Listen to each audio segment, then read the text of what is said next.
and CSIR, Institute of Genomics and Integrative Biology. And it is a great thing to have a half day CME on this rare but important topic. And I'm not continuing much. An academic feast is waiting for you. Thank you all.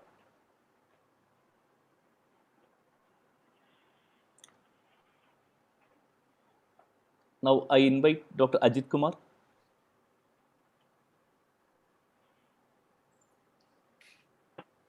Respected Principal Shashi sir, Riya sir, CK Session sir, dear Vijay Kumar, Mohandas, Ajay, and all other senior faculty of senior pediatricians of IAP, my colleagues, dear friends. It's an honor to be here and with so much with great teachers like Riya sir and CK sir and Shashi sir. And I'm very happy that in the IAP, CSIR, IJB, and Department of Pediatrics is coming together again. As Dr. Ajay said, we had similar functions previously, a series of talks on immunodeficiencies. And this is the second time we are coming together to present a rare disease. And we have giants in this field, Riya sir and many others speaking on this subject. And for us in Department of Pediatrics, Government Medical College, Kozhikode, the rare disease is not so rare because of various subspecialties that we have. We have the immunodeficiency, the primary immunodeficiency clinic. We have the genetic clinic, and we have the hemato-oncology clinic and dealing with, and also inborn errors of metabolism. So for us, it is a day-to-day practice seeing a very rare disease. Even though definition varies, like it is 1 in 2,000 or 1 in 5,000. So if that is taken into consideration, even hemophilia comes into that definition. So Calicut Medical College has seen a tremendous change in dealing with this rare disease group because of the coming up of specialties. Even Dr. Vijay Kumar was dealing with endocrinology clinic. So because of the advent of this clinic, even our postgraduates are now very, they can diagnose a very rare disease, not so rarely. So thanks to Dr. Geeta, Mohandas, and Vijay Kumar and all others in the department. And what I have seen is that there is a sea change in the treatment modalities. A lot of children with immunodeficiencies are now getting treatment. We had transplanted quite a few children with primary immunodeficiencies. There is treatment for SMA. There is a definite change in the treatment modalities of hemophilia. That is my pet subject. From a daily injection to a single monthly injection of just like insulin, subcutaneous insulin, that is emicizumab. So a lot of research is now going on, and what Dr. Geeta has said in the article in the today's newspaper is very correct. We need a collaborative research, multicentric approach in dealing with children with rare disease. And I'm very happy that many of the rare disease children are getting treatment free of cost from our department, whether it's IVIG or even we have started treatment for SMA also. So in this occasion, I congratulate IAP as well as CSR, IGAP, and all others who are dealing with this rare disorders. And I hope the future for these children will be bright. I'm very sure that with the research, future research, and individualized treatment, they will have they can achieve a normal lifespan just like any others. Thank you. I invite Shashi sir to inaugurate Shashi sir, Principal, Government Medical College, Kozhikode, to inaugurate this function. Sir. Good morning to all. Respected Chairperson, Dr. Ajit Kumar, Guest of Honor, Dr. Riyasa, Dr. Vijay Kumar, Dr. Mohan Das, Dr. Ajay, Dr. Geeta Govindaraj, and all dignitaries, senior faculty members, and participants, my dear friends and colleagues. Rare Disease Day is the last day of February. What I understand is there are more than 7,000 rare diseases, individually rare but collectively very common. Majority are genetic diseases. Lot of advances recently in diagnosis of most and management some of these conditions. Delay in diagnosis can result in poor outcome and also birth of another child with same problem. So creation of awareness among the families, public and medical professionals is very important. The program was launched at the Department of Pediatrics, Government Medical College, Kozhikode. It's a very honor and privilege for me to sit in this program. This has made possible, the Pediatrics Department made it possible to have collaborative research on rare disorders in children. It is important to diagnose the inborn errors of the immunity and manage them as early as possible.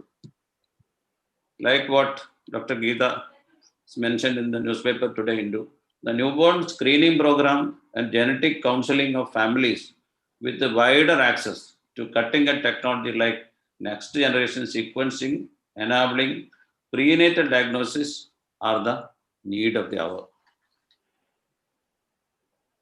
Such program will definitely put ideas into the minds of clinicians to manage with the rare diseases.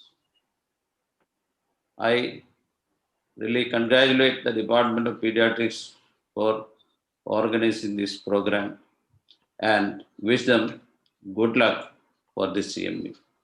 With these words, I officially inaugurate this function. Thank you. Thank you very much. Thank you, sir. Thank you. It's time to invite our guest of honor, Dr. A. Riaz, Professor and Head of Pediatric Gastroenterology, KMCT Medical College. He's having a keen interest in identifying dysmorphic features, diagnosing syndromes clinically, and his diagnosis will be proven later to the accuracy at amino acid level in genome. An excellent teacher who has interest in diagnosing rare disease and support their family. We welcome you, sir. Respected Principal, Dr. Shashi, my dear teacher, C.K. Shashiran sir, Dr. Ajit, Dr. Mohan Das, Dr. MGG, Dr. Vijay Kumar Ajay, respected faculty and delegates. I would like to sincerely thank Dr. Mohan Das, Dr. MGG, and Dr. Ajit Kumar for giving me the privilege to be a part of this fascinating CMA program on very rare diseases. There are several unfortunate children with such potentially fatal rare diseases, and the pediatrician just cannot say that I cannot treat your child because he's having a very rare disease. Besides, many of them have got a very specific treatment which may be of great benefit. Recently, I came across a few months back, I came across a child. An 8-year-old boy was referred to me for a second opinion as he was advised surgery for squint by an ophthalmologist. We found out that he had mild motor delay, had difficulty in walking in a straight line, he had night blindness, his deep tendon reflexes are sluggish, and he had bilateral cerebellar signs. His peripheral smear showed acanthocytes. His lipid profile showed very low cholesterol and triglycerides. His vitamin D and E levels were also very low. Genomic studies are suggestive of a diagnosis of base and conflict syndrome, which is A beta lipoproteinemia. And he's now responding very well to mega dose of vitamin E. Maybe his neurological problems may be due to malabsorption of vitamin E, which is very common in this condition. Well, Theodore Woodward, the famous physician, once remarked that when you hear hoofbeats, think only of horses and not zebra. What he meant was that you think only of common conditions. But as pediatricians, I'm sure that we should think of zebras also, because if we do not do so, we may miss some potentially fatal rare diseases like this, which may even have very simple and cheap therapy at times. I'm sure that this CME will be very fruitful and help to create a very good awareness amongst pediatricians about these very rare diseases. I wish the CME all the very best. Thank you.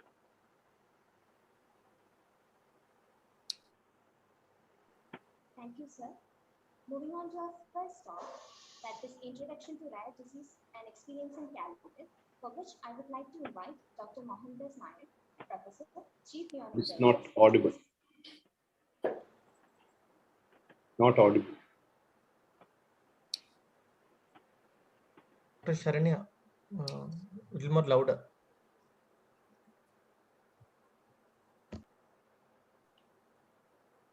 Hello.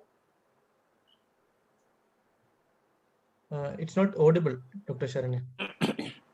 Hello. Moving on to our first talk, that is Introduction to Rare Disease and Experience in Calicut, for which I would like to invite Dr. Mohandas Nayak, Professor, Chief Neonatologist, who is conducting genetic clinic under Department of Pediatrics for the past 15 years. Also, President, IEP Calicut branch. Welcome, sir.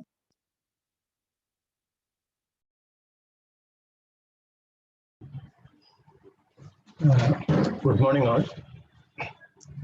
Actually, we had scheduled the talk by 9:15. We are moving ahead of time.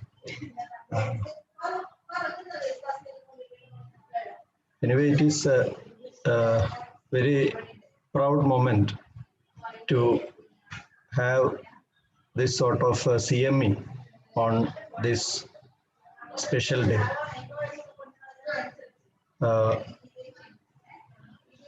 As you all know, IMCH is a prestigious center where the large number of children with various types of problems come, and we have all sorts of conditions which we read in textbooks, and we could make diagnosis and several publications also on this regard. And today I am very grateful to our principal, MP Shashi sir, for being with us, Priya sir, Dr. Vijay Kumar, Dr. Ajit, Krishna Kumar, Geeta. So, Ajit, can I start now? Yeah.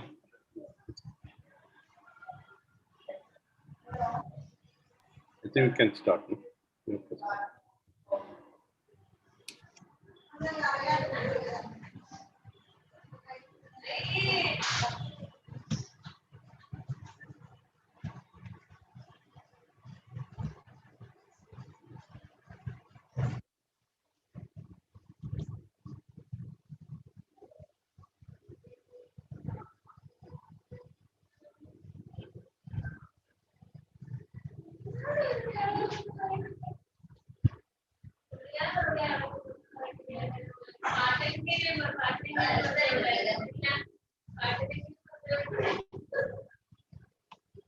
So I'll be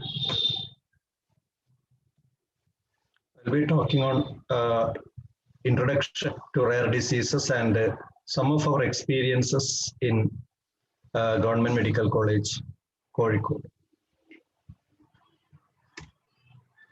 So when I talk about rare diseases, I am greatly indebted to Priya sir and Najiba madam. So this duo has done wonderful work in this field, and we really realized how a pediatrician dermatologist combination can excel in diagnosing rarest of conditions. So they have made us think of the rare conditions as are told zebras, and by identifying various dysmorphic features and by making accurate diagnosis, most of the students, almost all the students, have become fan of these two individuals. So, and after that, Professor Lulu Matthews. So once Madam became our HOD, she stimulated all the junior faculty to take up subspecialties, and because of the constant pressure from Lulu Madam, I was stimulated to go to SGPGI for a short course. So, and Madam was instrumental in starting genetic clinic in IMCH. And at Lucknow, Professor Shubha Phadke. So she has her inputs really helped me to improve the services in genetic clinic. And then Dr. Sheila Nambudiri, I had a 6 months training under Sheila Nambudiri, and her keen interest in pursuing cases till an exact diagnosis established, that is very phenomenal. And Dr. Girish is with me for throughout in genetic clinic, and he's very knowledgeable, and most of the diagnosis in genetic clinic are made by him. So with this prologue, so what are rare diseases? So rare diseases, the word meaning, they are rare.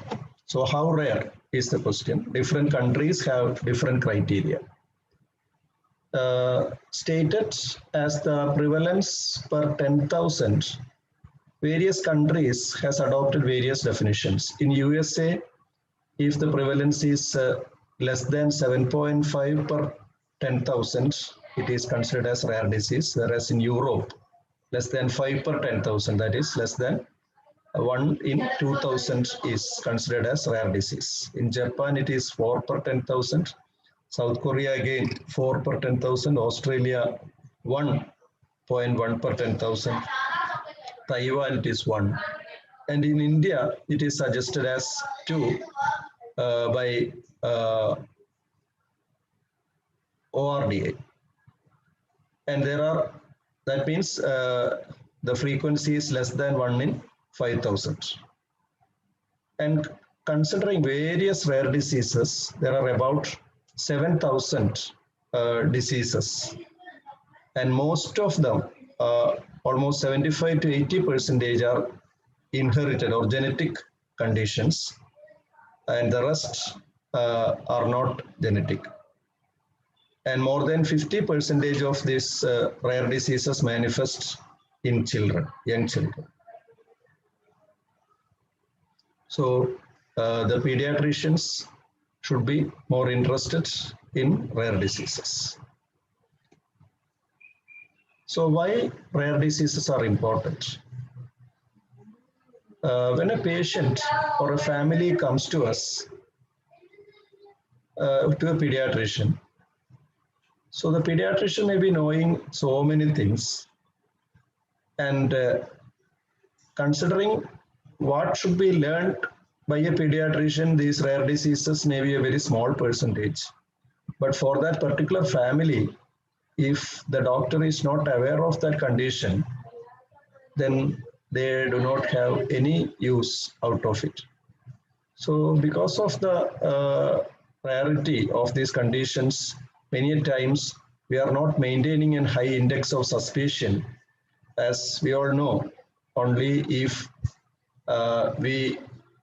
our mind knows, then only our eyes will see. So the diagnosis is often delayed. These children needs several hospital visits for their disease to be diagnosed. And because of this, many times the opportunity for definite treatment is missed. There are several conditions where you can make a lot of difference if you make the diagnosis early.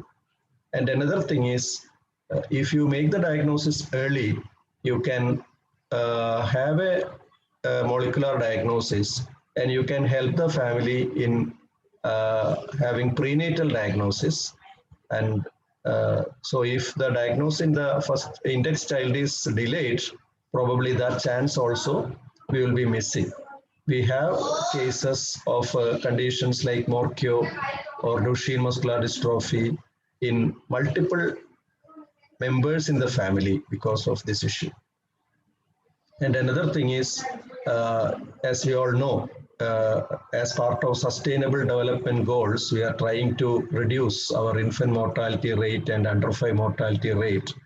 And Kerala could bring it well below 10. And now it is somewhere around 7 per 1,000. And when we analyze our mortality data, most of our deaths are due to congenital anomalies or this sort of inherited disorders. So these rare diseases contributes to infant mortality. And if we want to reduce our infant mortality further, we should be focusing on early diagnosis of such conditions and also the prenatal diagnosis of this sort of problems. And many of these conditions have either subnormal intelligence or they have dysmorphic features, and because of their appearance and all, it causes stigma. And in our society, whenever you discuss something genetic, directly the blame goes to the mother, and this causes a significant degree of family disruption or other issues. And most of these rare diseases do not have specific management. So they need supportive care. And the facility in our society for supportive care is very minimum. And another problem is some of these conditions have specific treatment, and many of these are exorbitantly costly, and even a rich family cannot afford this sort of treatment. So there should be some facility established to support these families and to overcome the financial burden. So in many families, when one child is having this problem,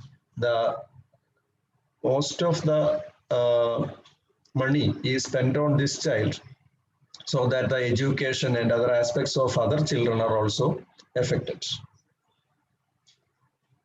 And another issue we usually come across is non-familiarity to general practitioners. Whenever they see the diagnosis as some syndrome or some rare condition, even if these children are presenting with a mild problem to the physician, like a respiratory infection or diarrhea or so, they are referred straight to the apex centers because of the non-familiarity about the underlying problem. So that is another issue we usually come across. And there should be a definite policy on rare diseases by government, so that these families can be helped. Now, our social security system are improving because of various government schemes. Still, there should be something which is addressed to these sort of children, specific conditions. So rare is many, reframe rare. That was the slogan of one rare disease day in past. So what we should understand is rare diseases are not rare. There are around 70 million are affected in India. 70 million or 7 crores. So 7 crore means 1 in 20 of India's population. So 1 in 20 of India's population is affected with one or the other of the 7,000 odd rare diseases. Also, an incidence of rare diseases, depending on the definition each country use, will be somewhere around 3 to 10% of live births. SMA is observed in 1 in 6,000 live births all over the world, and maybe more when there are more consanguineous marriages, with a carrier frequency around 1 in 40. Duchenne muscular dystrophy, 1 in 3,500 male live births. Inborn errors of metabolism, even though individually rare, collectively somewhere around 1 in 800 to 1 in 2,500 live births. Primary immunodeficiencies, at least 1 in 10,000 live births. Skeletal dysplasias, 1 in 5,000 live births. Cystic fibrosis, depending upon the population. In India, we see less number, but in European countries, it is 1 in 2,500 to 3,500 live births. So there are almost 7,000 conditions, and altogether they make a big number.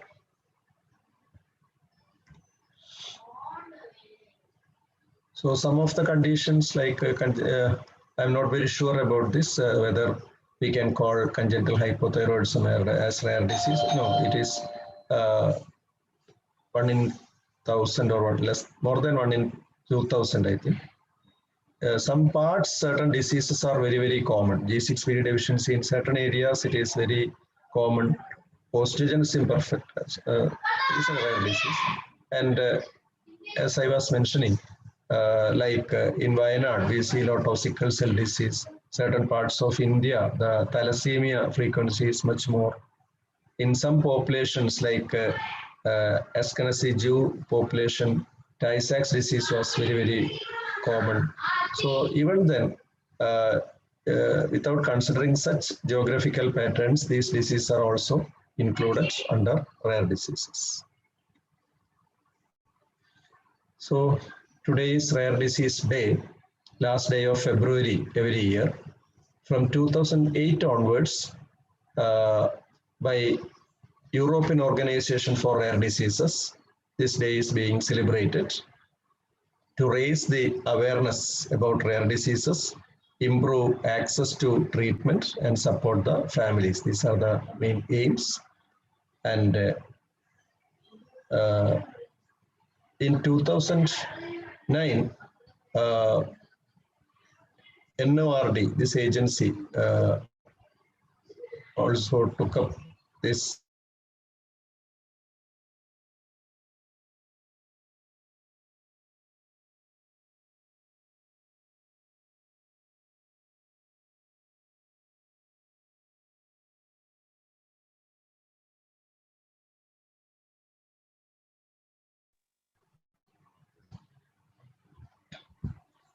Raman effect he identified on this particular day. And so these rare diseases, the children, family, and doctors who care these children are indebted to the developments of science. So these 2 days occurring on the same day, it is very interesting.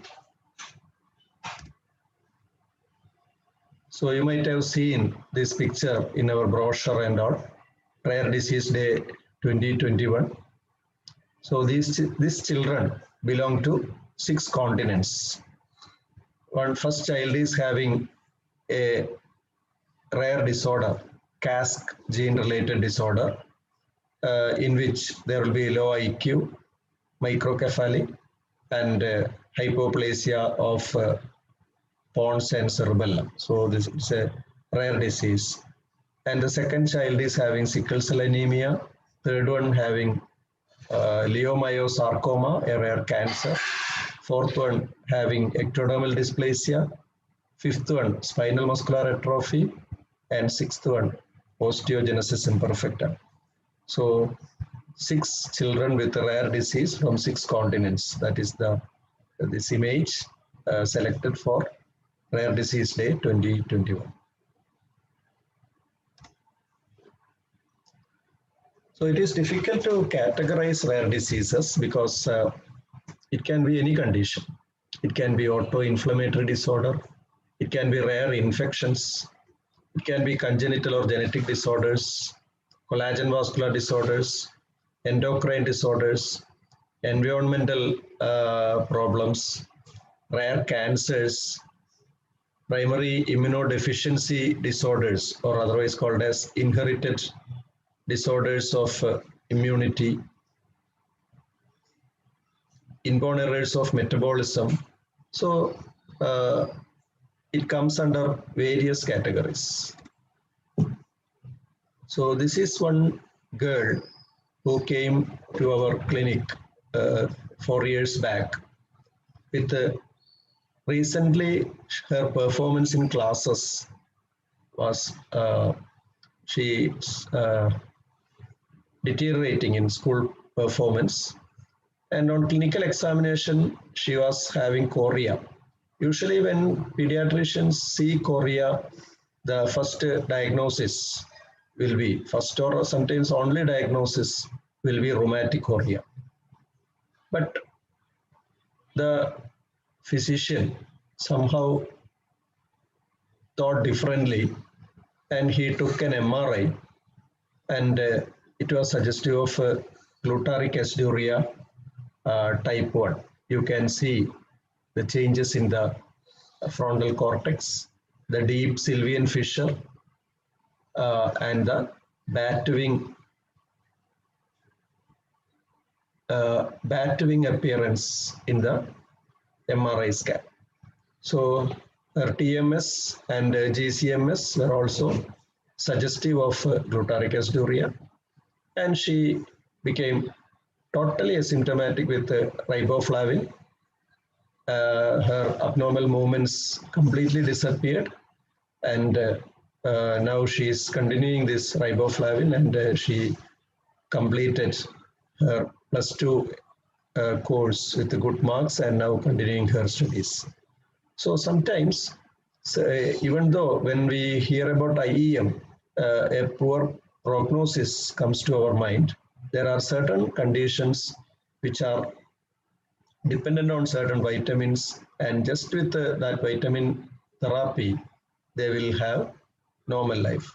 So this case was really reassuring to us.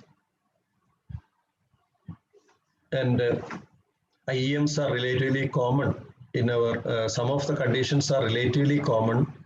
We have seen several cases of MSUD, and these cases mainly we have seen among tribals of Wayanad, and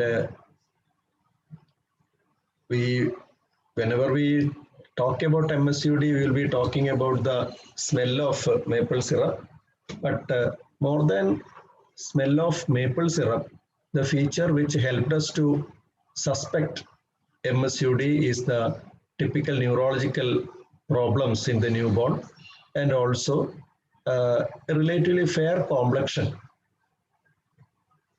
compared to the other children in that household. So, which is, I haven't seen this being described in many places, this fair complexion MSUD. Then various fatty acid oxidation defects are fairly common. Glutaric aciduria, both type 1 and type 2, we have seen cases. Glycine encephalopathy is relatively frequent in newborn babies. This glycine starts very early, and some of these cases are misdiagnosed as HAE. So, certain cases, the obstetricians were blamed for this baby having HAE, and on detailed workup, they were diagnosed as having glycine encephalopathy. We had few cases. And similarly, this very long chain fatty acid deficiency, at least 2 or 3 cases we had diagnosed following adverse events following immunization. So certain children develop severe complications following first dose of pentavalent vaccine, and usually the vaccine will become the culprit. But when we investigated them, at least 2 or 3 cases were diagnosed as having very long chain fatty acid dehydrogenase deficiency. Then pyridoxine dependency, sometimes we may not make a definite diagnosis because in seizure management in newborn, if the seizure is not improving with the initial drugs, pyridoxine will be started, and once it is controlled, pyridoxine also will be continued, even if we are not making a diagnosis. But we had few cases in which pyridoxine dependency is confirmed. Biotinidase deficiency is another condition where the treating physician will be very much satisfied with the outcome.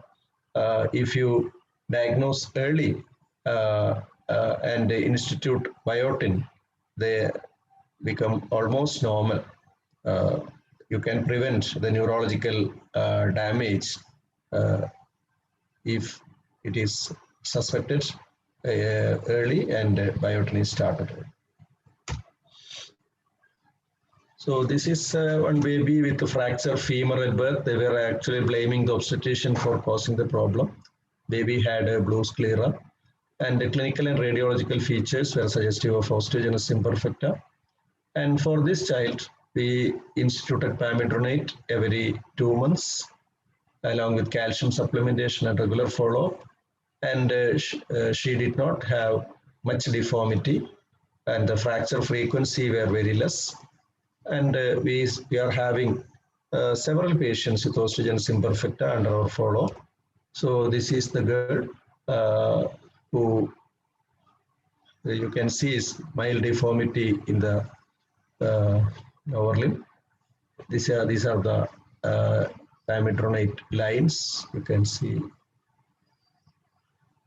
Whereas if children are not coming early in the course of the disease and proper treatment is not given, they can develop serious deformities like this. And this girl, actually certain surgeries were done to straighten her limbs, but that was also not very successful. She's still bedridden.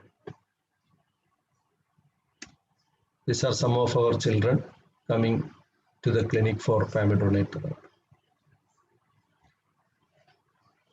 So osteogenesis imperfecta comes under the group skeletal dysplasia. There are several skeletal dysplasias which are relatively frequent. We have several cases of achondroplasia, hypochondroplasia, pseudoachondroplasia.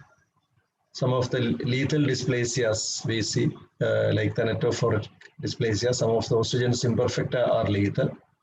And we had 4 or 5 cases of microcephalic osteodysplastic primordial dwarfism, which are very distinct clinical entity, spot diagnosis. But only in the last 2-3 cases we could make a molecular diagnosis. And similarly, other rare dysplasias like Dick-Melchior-Clausen syndrome, we had 2 cases which we published. Robinow syndrome, we have cases got published. Rhine syndrome, osteopetrosis. So different types. There are a lot of conditions coming under skeletal dysplasia, and we could see most of these conditions in our institution. Then primary immunodeficiencies, as already mentioned, we are having an ongoing project on PID funded by DBT in collaboration with the CSIR IGIB. And when we went into this field, we could realize that the prevalence of primary immune deficiency is much more than we thought. Previously, several children were just dying because of certain infections when some children with recurrent infections. So only if early workup is done, we could diagnose it early and can save them. I think Dr. Gita will be detailing about it in the coming sessions.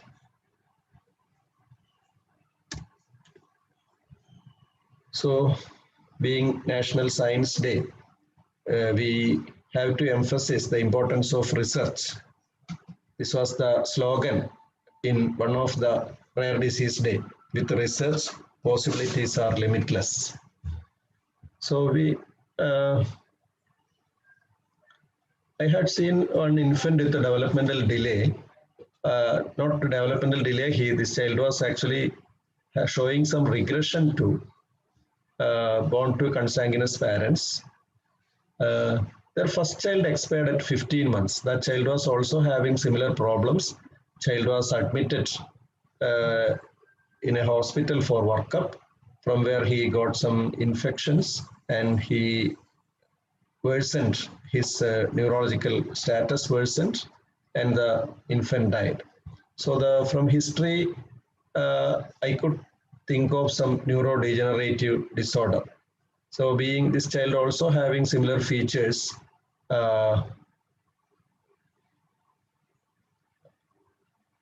considered a possibility of an autosomal recessive neurodegenerative disorder. And actually I was mentioning, I was giving a poor prognosis to this family. And I highlighted the importance of having a definite diagnosis so that at least the next child we can have a prenatal diagnosis. Actually, I counsel the family like that. And now with the help of technologies like clinical exome, whole exome, and all, we could come to exact diagnosis even in conditions where we were not suspecting that. And this particular child, the clinical exome report came as Dopa responsive dystonia or Segawa syndrome. And we could start this child on Dopa, and this child is doing well, now 3 years. So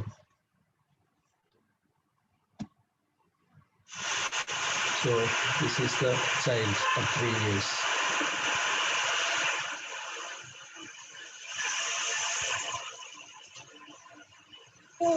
See, these sort of smiles are really rewarding.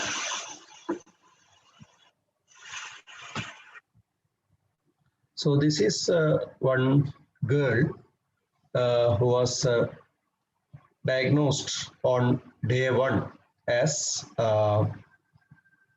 focal dermal hypoplasia, otherwise called as Gorlin syndrome. This girl is having, apart from this skin changes, she is having ectrodactyly also. So this diagnosis was made on day 1 because her mother was also having the same condition. So focal dermal hypoplasia is an X-linked dominant condition where females are affected and the affected male fetuses are not surviving in utero. So actually this condition, the intelligence is intact and chance of normal lifespan is also there. Still, this mother was very much for prenatal diagnosis. She never wanted one more child with similar problem.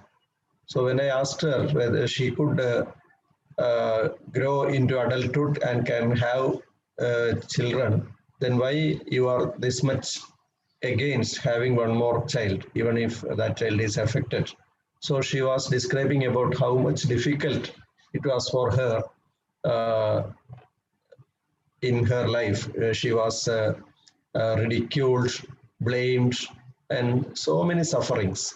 And this particular her husband, who cannot speak, he's the pillar of support. And if without him, she could not continue her life. So the emotional and mental trauma, some of the individuals with these rare diseases is so much that even though the condition is compatible with normal lifespan with good intelligence, many affected individuals vehemently say that they don't want one more child with a similar problem. So when we tell about children, the very famous quote is, "His name is today." So this is one girl who came to us with a short stature and some changes in the extremities and the chest. So initially she was diagnosed as having rickets. She received a mega dose of vitamin D, but no change. And we can see the marked flattening of the vertebra and the articular surface of the distal end of radius and ulna face each other, and there is club-shaped metacarpals. So this girl is having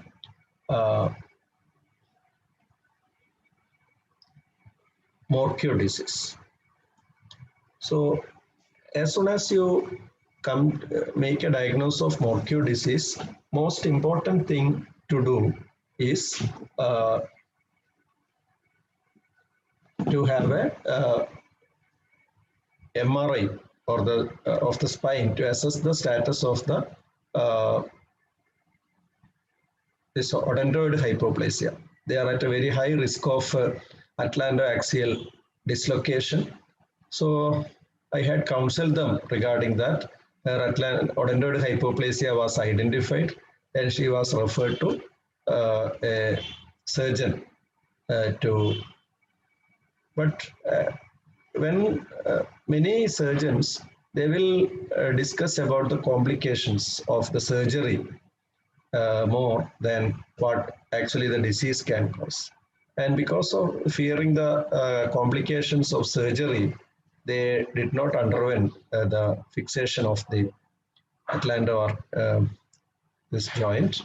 And then after 2-3 years,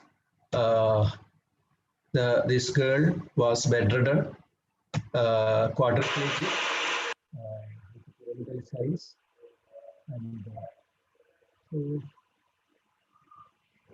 at that point, no interventions could save her. She had a miserable life after that and succumbed to her illness. So she was a very brilliant girl who used to draw beautiful paintings and all.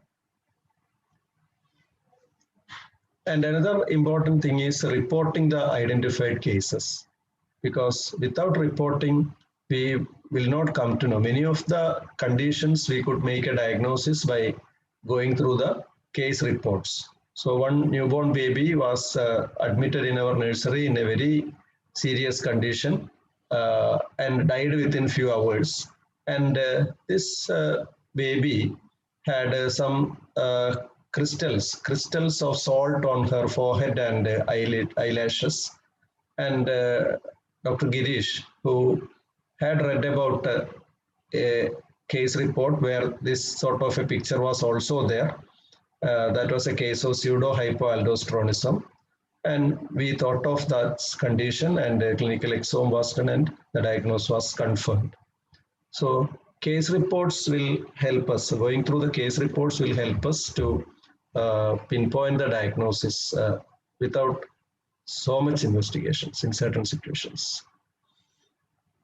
And this enzyme replacement therapy are there for lysosomal storage disorders, extremely costly. 2 children with the Pompe disease are being treated at our center with the government fund. These 2 children are the first of that kind to utilize government fund to procure enzyme. Acquired diseases are also included, like rare cancers, rare infections, environmental diseases, and all. Thank you. Thank you, sir, for sharing your experience and your valuable insight on rare disease. For the next talk on spinal muscular atrophy, recent advances in diagnosis and management, I would like to invite Professor Shefali Gulati, Coordinator of Pediatric Neurology Program, Faculty in charge of Center of Excellence and Advanced Research on Childhood Neurodevelopmental Disorders. He's also Chief in Child Neurology Division, Department of Pediatrics, AIIMS, New Delhi. Today, on National Science Day, she is being honored by the Ministry of Science and Technology of Government of India for excellence in her field of work. Award being handed over by our Health Minister, Dr. Harsh Vardhan. That's why her talk is preponed.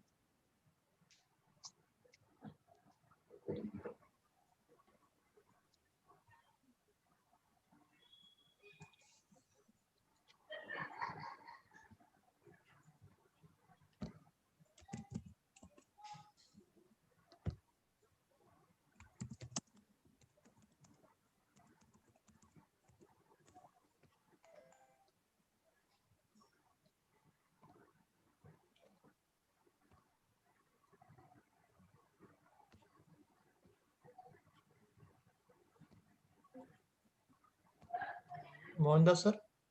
I don't know. Madam, I think we are running a bit early. So I think we'll ask comments from Vijay Kumar sir and Geeta madam regarding the rare disease which we are managing in our college.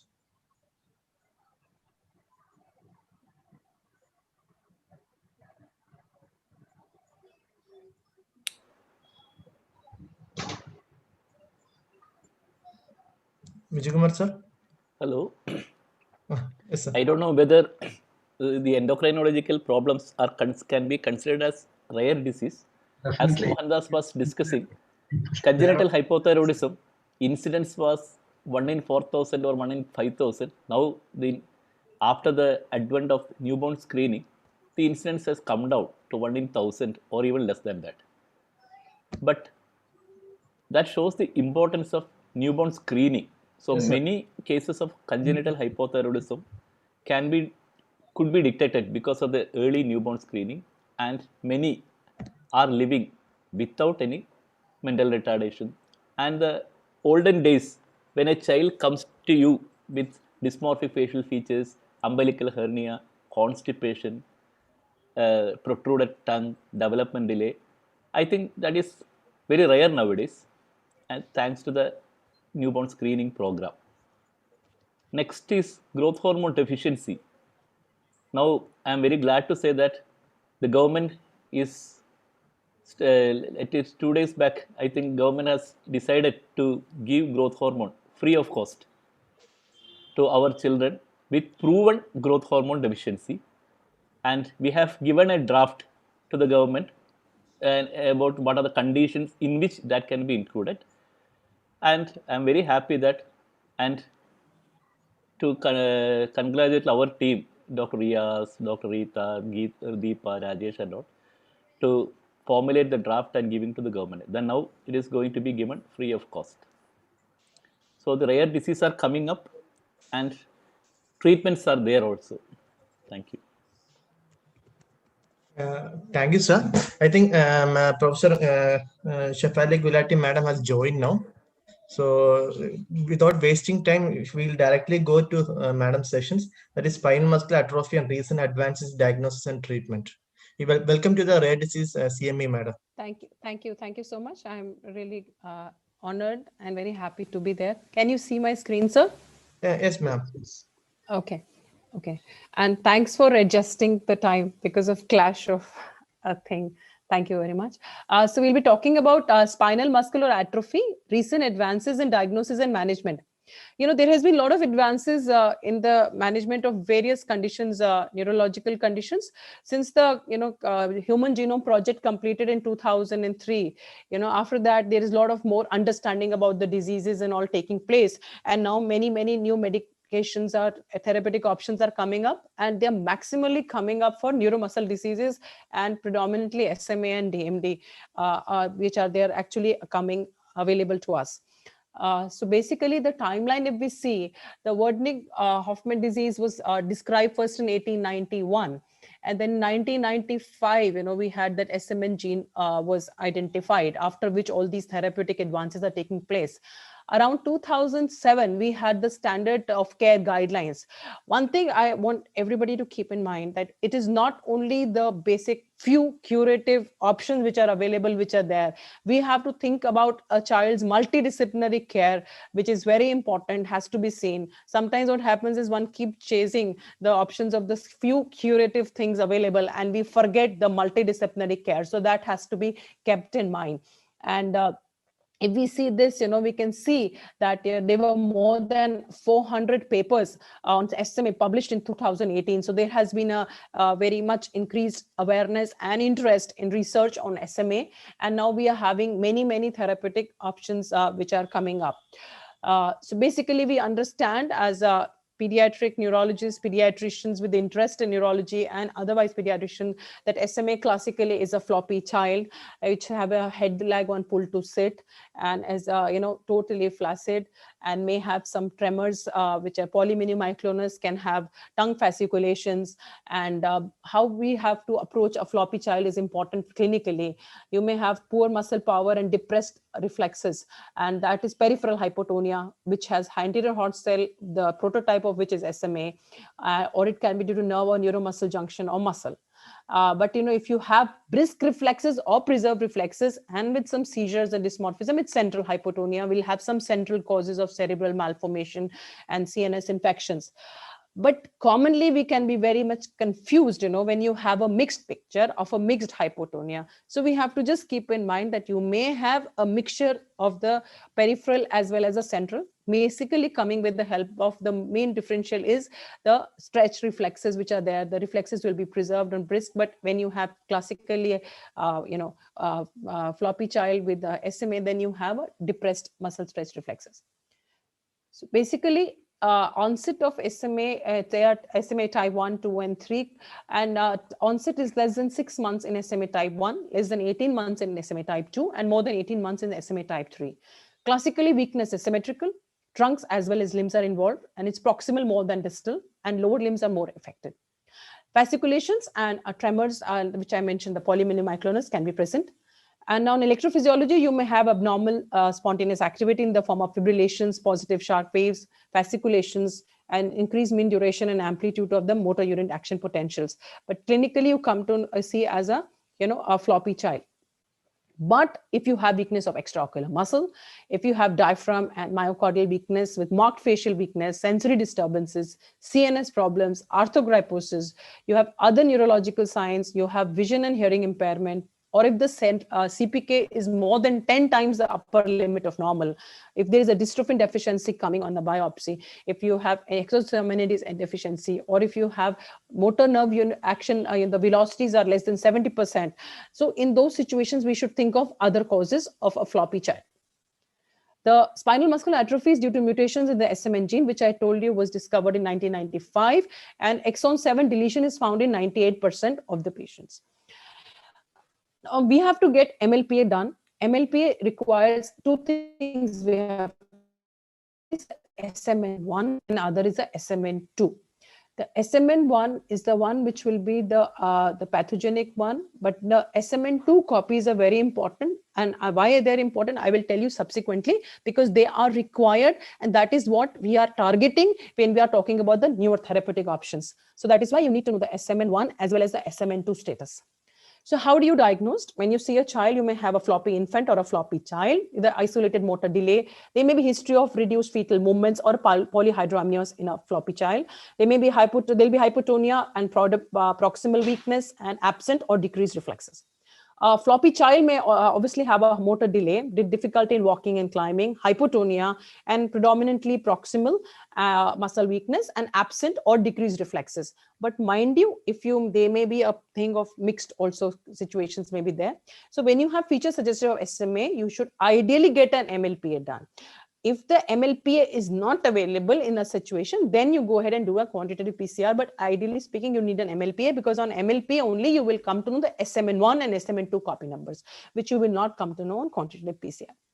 And when you have features suggestive of SMA, you see the SMN1 copy numbers. So if their copy number is 0, so you're diagnosed as confirmed SMA.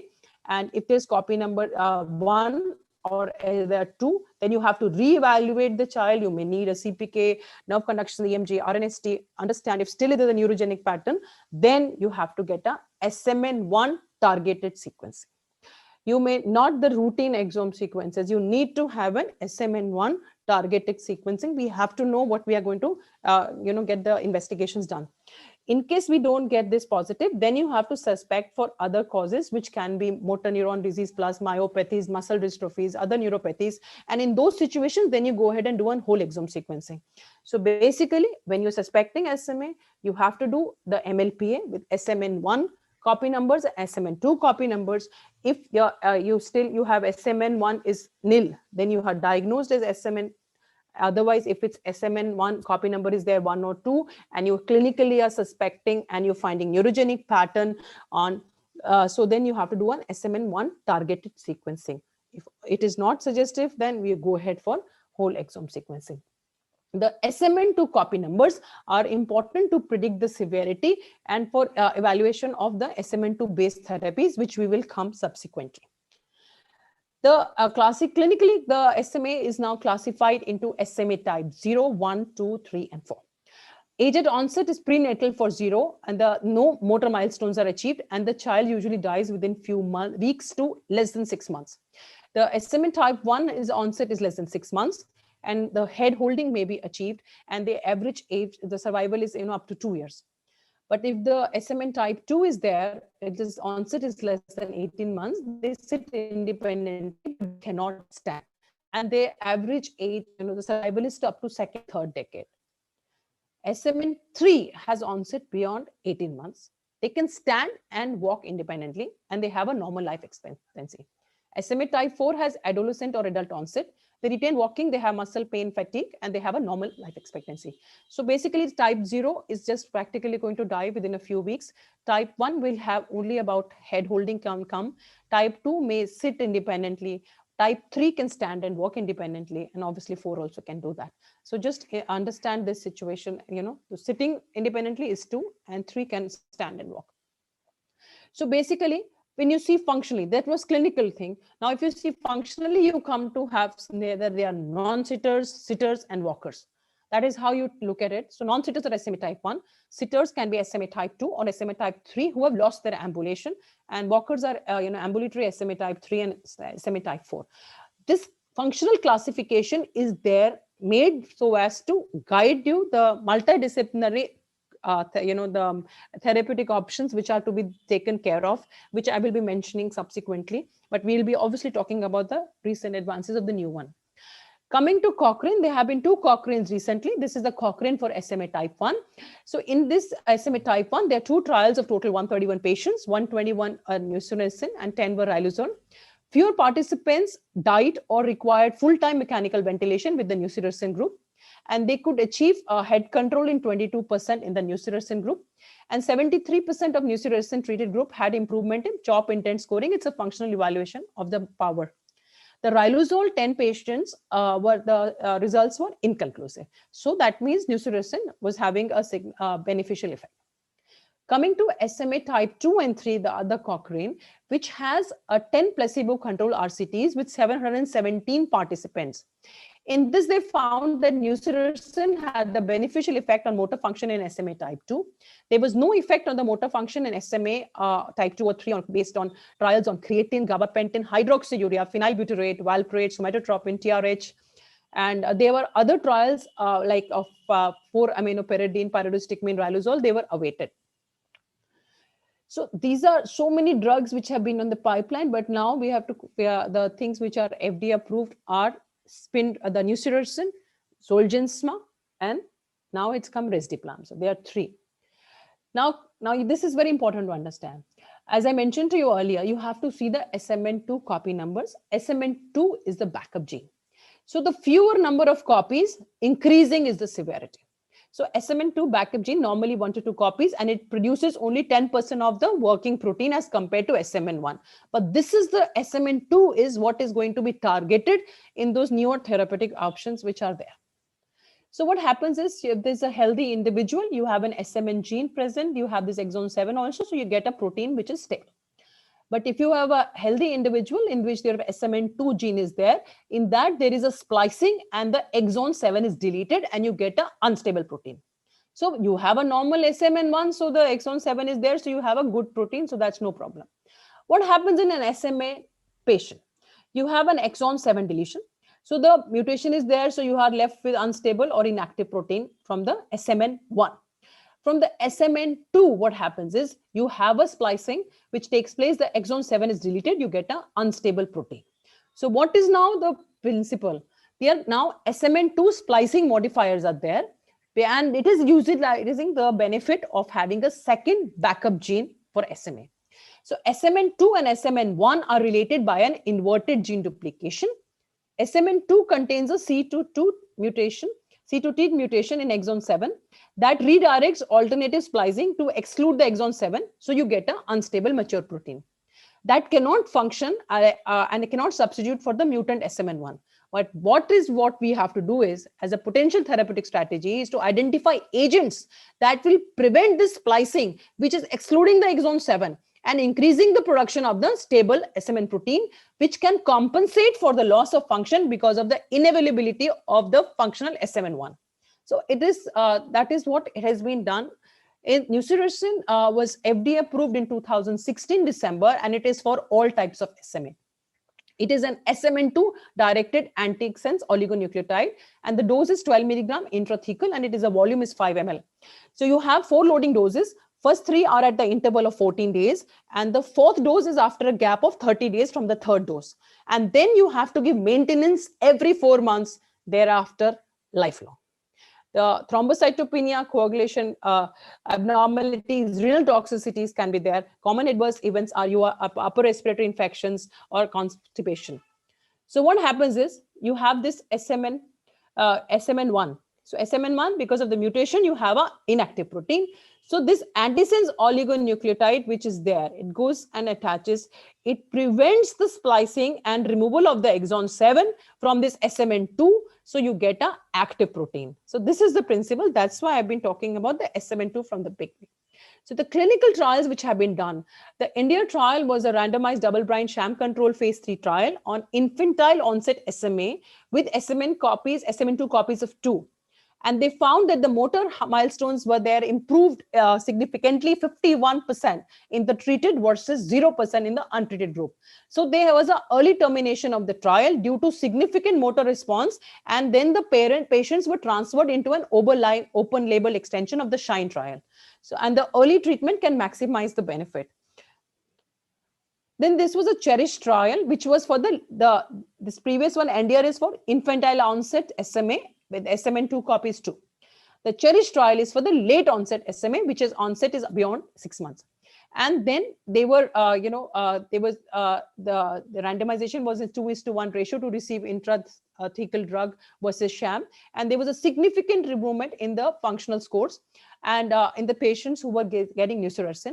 And again, there was an early termination of the trial because of significant motor response, and the patients again were transferred into an open label study, SHINE.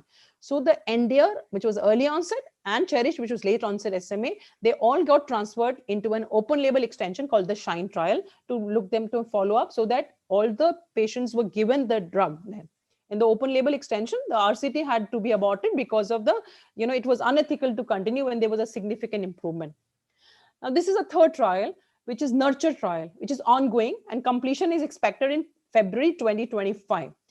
It is for the early treatment, which will prevent or delay the onset of symptoms. So it is for the pre-symptomatic stage, right?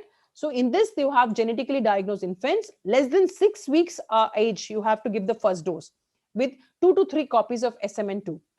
This can happen, when you are doing a newborn screening or really doing identifying early. So this is less than 6 weeks.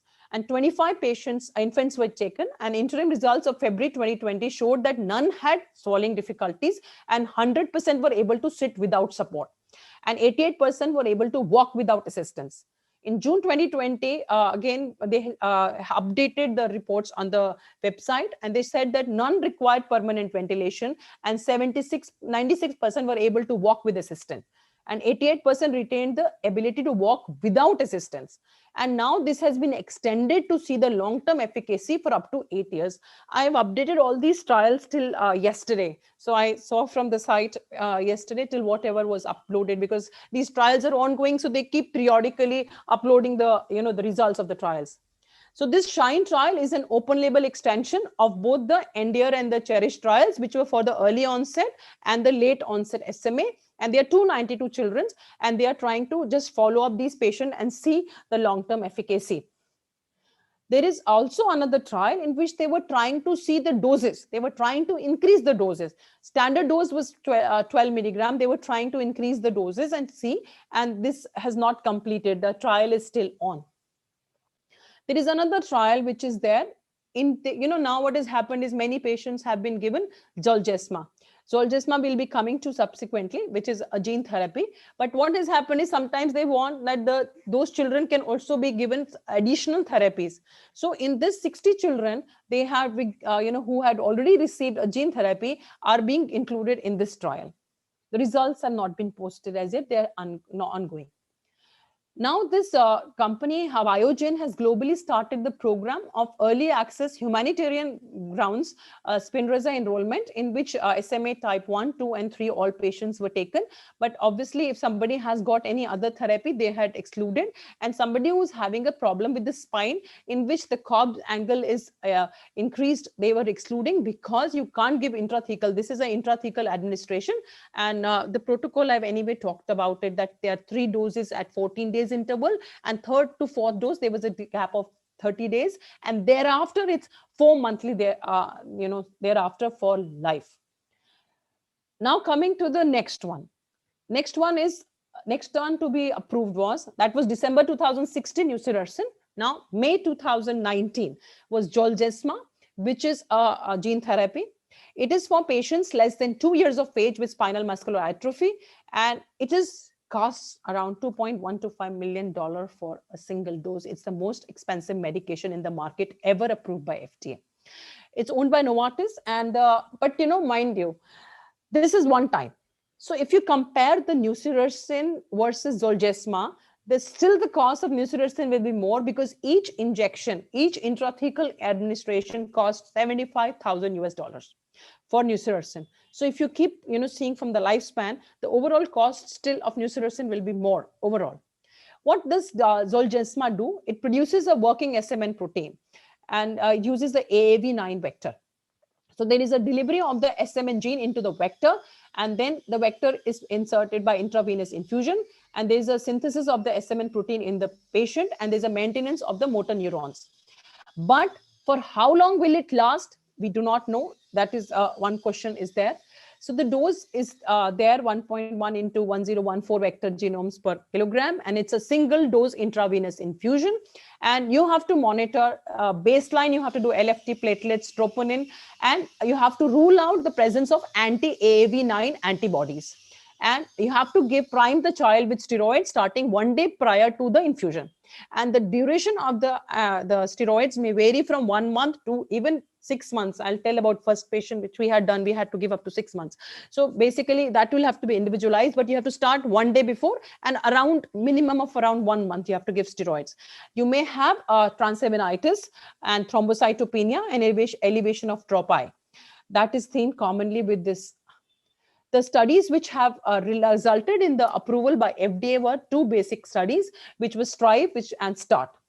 In STRIVE study, basically what they had done was an open label single dose thing of SMA and SMA type 1 with copy numbers, 1 to 2 copy numbers of SMN2.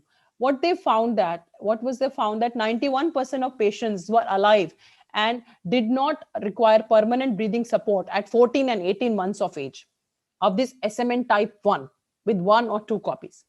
And 59% of them, could actually could sit without support for 30 seconds at 18 months of age. Then the other study was START. That is also for SMA type 1, and 100% of patients in this group, did not need permanent breathing support, and 75% could sit without help for at least 30 seconds. And this is 24 months after treatment, and 17% could stand and walk without help. So this is not expected in a normal way as a normal natural history of SMA type 1. So this was effective. There are other studies are going on, STRIVE EU and STRIVE Asia Pacific. They are enrolling patients. And then, there also has been a study in which this was called STRONG, in which they were giving, this was an IV infusion, I told you, but they were giving the intrathecal infusion of SMN type 2 in SMN type 2. But then it was put on hold because they found that there was inflammation in primates when, inflammation in the spinal cord when the primates were given. So they put a partial hold in October 2019.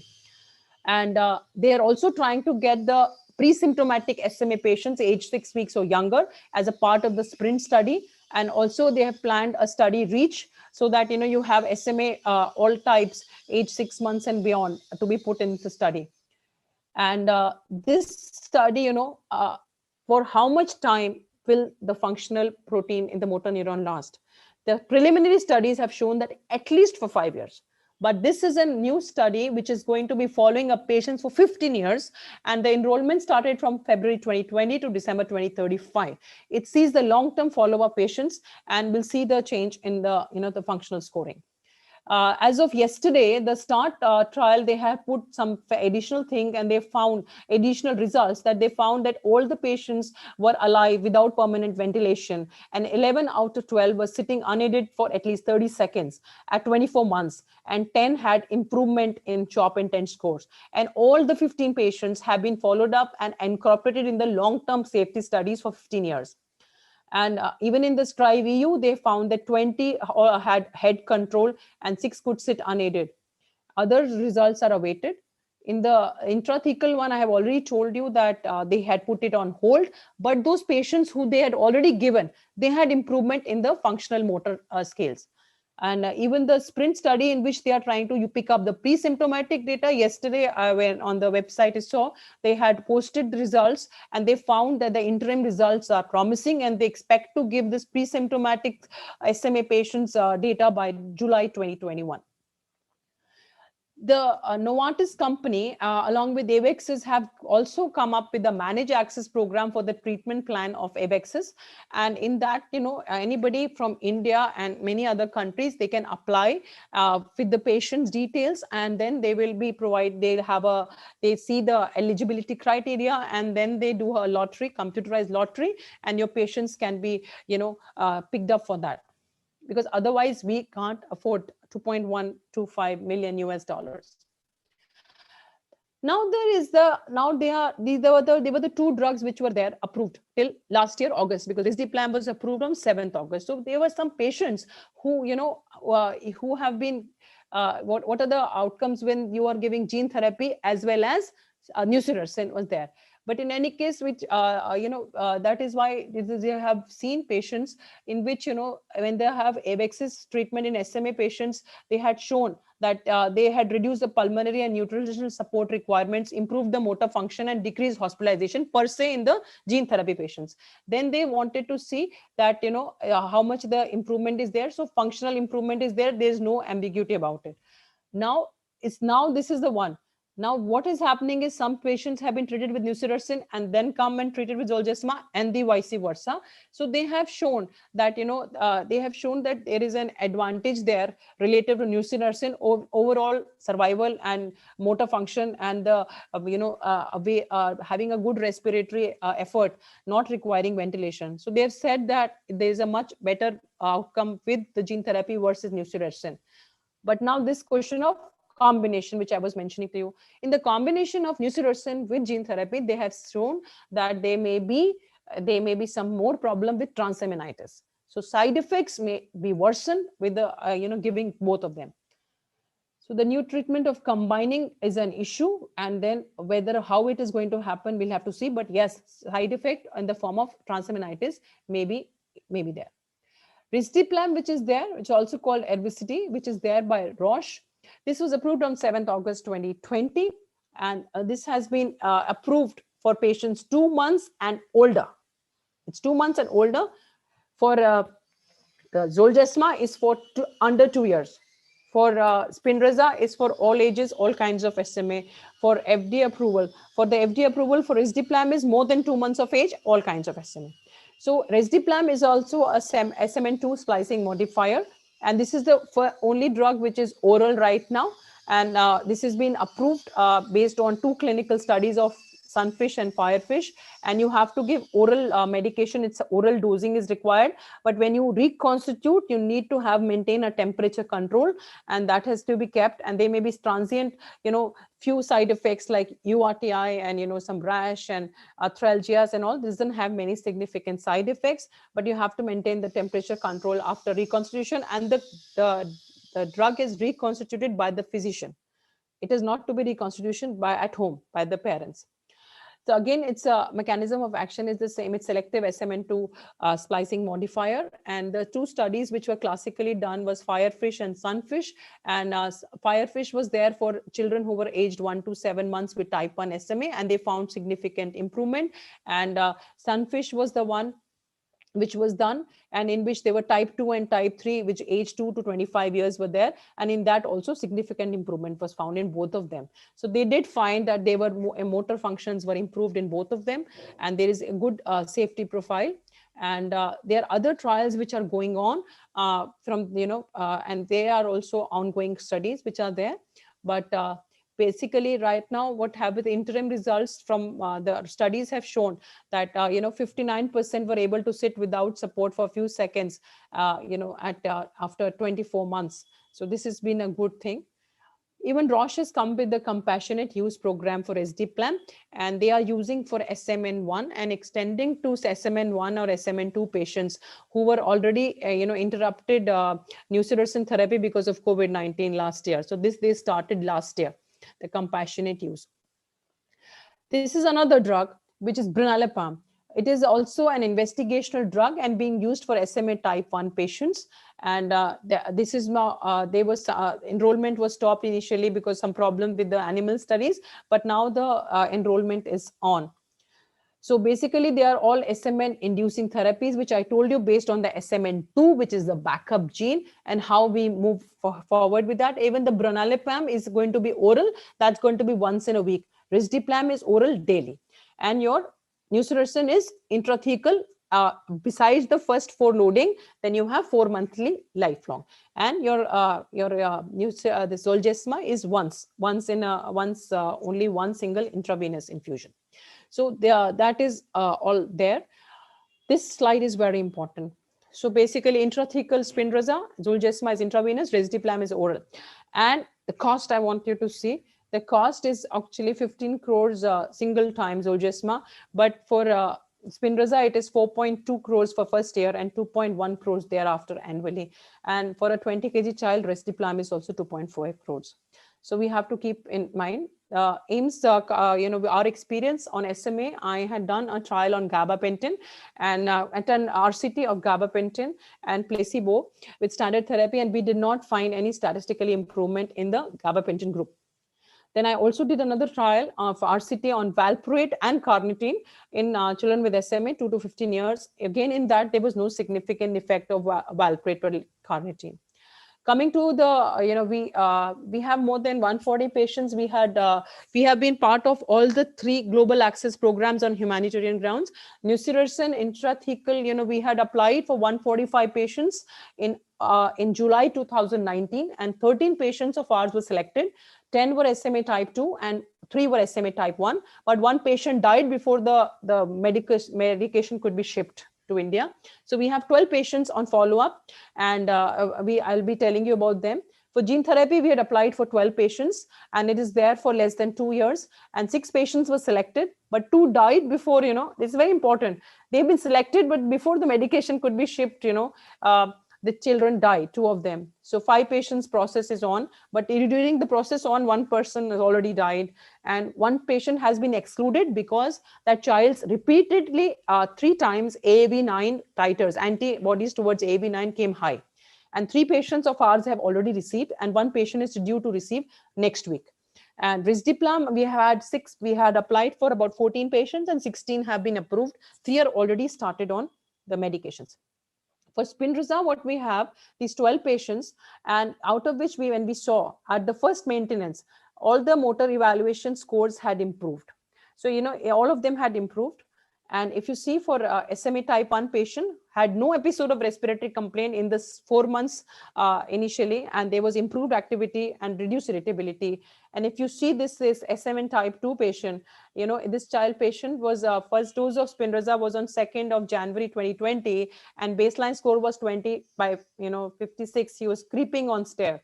But when the child came for maintenance dose, this child could pull herself from sitting to erect position and could maintain. So Spinraza is basically Nusinersen helps in maintaining and avoiding the progression.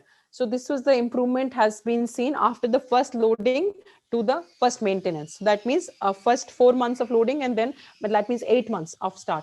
So this is the child, and same thing I put it pictorially also, because I just had wanted a backup in case the video didn't function. This was the second child with the first dose of Spinraza on 26th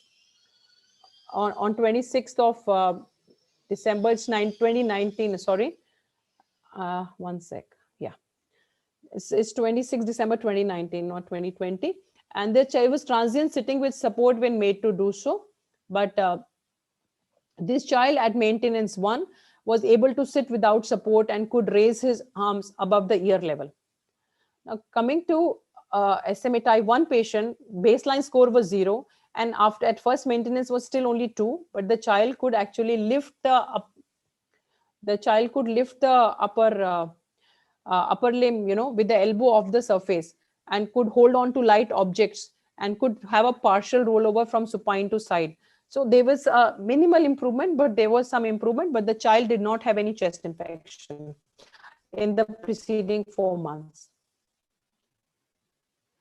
And coming to this gene therapy, we had, as mentioned to you, we have already given to 3 patients. So those 3 patients were aged 17 months, 17 and 8.5 months, and the baseline scores were have been given.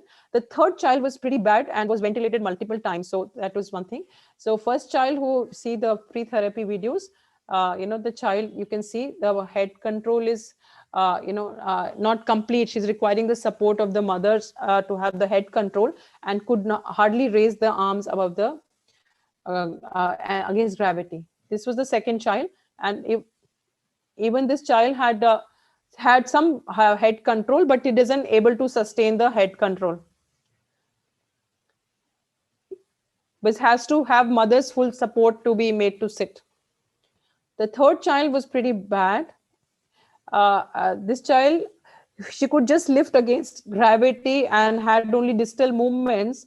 But before the medication came, the child had before it was approved, the child developed bulbar dysfunction and was ventilated. But then he came out of ventilation, and even after the therapy went on ventilation again. So basically, all the 3 patients, there was on the first patient, there was only problem of transaminitis and thrombocytopenia, and the same thing was for the second patient. But the third patient, as I mentioned to you, was intubated even prior to administration of the gene therapy after the approval, and we had to delay the shipment. And then again, because they had developed bulbar dysfunction, so even after gene therapy had aspirated and was on ventilator for long. So she had a lot of problems. The children are significantly improved, the first and second one. So if we see, the score has improved. Now after 36 weeks in the first child is more than 50, and the second child is after 12 weeks is 38. But this third child, because it was looking like 19 to 12, but actually 19 to it became 0, because the child was very sick and critical, and from 0 it has come on to 12 now. So this is the first child's post therapy, is able to roll over and has been able to sit on a car seat at week 5. That was week 2. At 24 weeks, one second. At 24 weeks, this is the child has been able to momentarily sit without support. And see, now the child at 32 weeks post gene therapy is sitting without support. Second child at week 12 is having a better truncal control and better head control. And third child who had deteriorated, now obviously from the baseline she's worse, but she had become quite sick. Now the child is looking around and is able to lift the legs against gravity, which the child could not do earlier. But I want us to remember that we have to look at the musculoskeletal system, growth, nutrition, pulmonary, cardiac, and other systemic evaluation, psychological counseling of the family, pharmacological treatment, physiotherapy, occupational therapy, and all that has to be seen. A multidisciplinary approach is important, not only these few things, because we cannot afford these. They have to be only for few which are there. And we have to remember that we'll have to classify them as non-sitters, sitters, and walkers, and look at the neuromuscular and musculoskeletal evaluation, orthopedic support. The nutrition is very important to be seen. Their nutrition has to be maintained. If required, you may need to put a peg, and it should be done. Pulmonary care, physiotherapy, and all has to be done side by side, and we have to see anti-reflux measures may be required. So we have to see palliative versus proactive therapies has to be done. We have to keep in mind what is palliative care. If somebody is not salvageable, we have to ensure that the quality of care is given so that the child's life is comfortable and with dignity and respect. That has to be kept in mind. We forget about it. Palliative care is very important. For sitters, obviously, then you have to see the scoliosis which keeps coming, and we have to see how we have to keep supporting that. Maybe needing spinal orthosis, but you need nutrition and pulmonary thing, very important. And same thing for walkers, we'll have to see. We may have to give all the supports, which have to see not only the targeting at the main curative ones, which are available only to few. Acute care has to be kept in mind, and home care during illness has to be taught to the parents. And we have to provide them with patient information material in their own languages. We have in Hindi and English on our website and give to our patients. And at the last slide, I want to put that you have to remember the multidisciplinary approach to management, and just do not focus entirely on only the curative ones, which are accessible only to few as of now. Thank you so much for the patient listening. I would be happy to answer any queries. Thank you, Madam, for that detailed description on management of SMA, the recent advances. And this was a very apt talk on this Rare Disease Day and also National Science Day, how science improves the outcome of these children. And we are very happy and proud to say that Shefali Gulati Madam is being awarded as awarded with National Award for Outstanding Efforts in Science and Technology Communication through Innovative and Traditional Methods for the year 2020.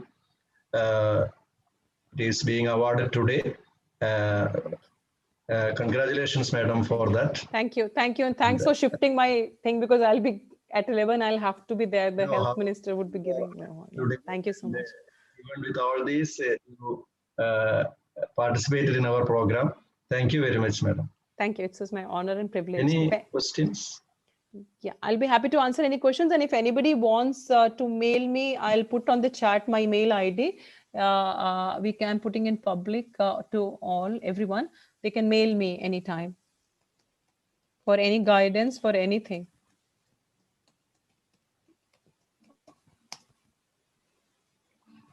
shifaligulati@gmail.com. It's a Shefali with a double F.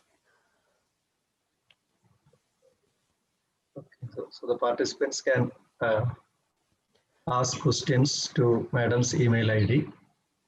We'll move on to the Thank you. Thank you so much. And they can go to the website www.pedneuraims.org for patient information material if you want for various conditions, including SMA. And we should, anybody wants to translate into regional language, they can just mail to me and I'll be very happy to allow that. Thank you so much. And thanks for having me over and thanks for adjusting the time, sir. Yeah. Thank you. Thank you. Thank you. Thank you so much. Thank you so much, ma'am, for sparing your valuable time with us today and giving us a wonderful talk on SMA.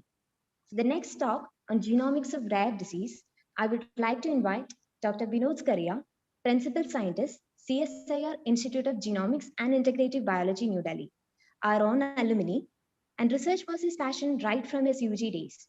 He persuaded it and now going into newer heights in his fields, always willing to collaborate with his alma mater.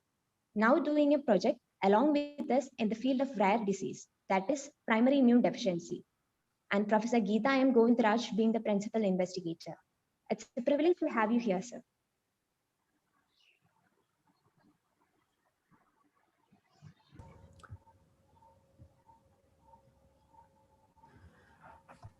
Thanks for the introduction. I hope I'm audible and the screen is on. Yes. Yeah. So over the next 20 odd minutes, I'll try to provide 15 very pertinent points. And this is with the idea that a large number of the audience are pediatricians and as well as pediatric residents. So that's the outline for the talk. 15 very salient points with examples from our day-to-day activities and of course from collaborators across the Guardian network. The first, of course, is that India is a great place to study genetics. And this is what all pediatricians need to keep in mind, that even for a small state like Kerala, the population is large enough as any large European country.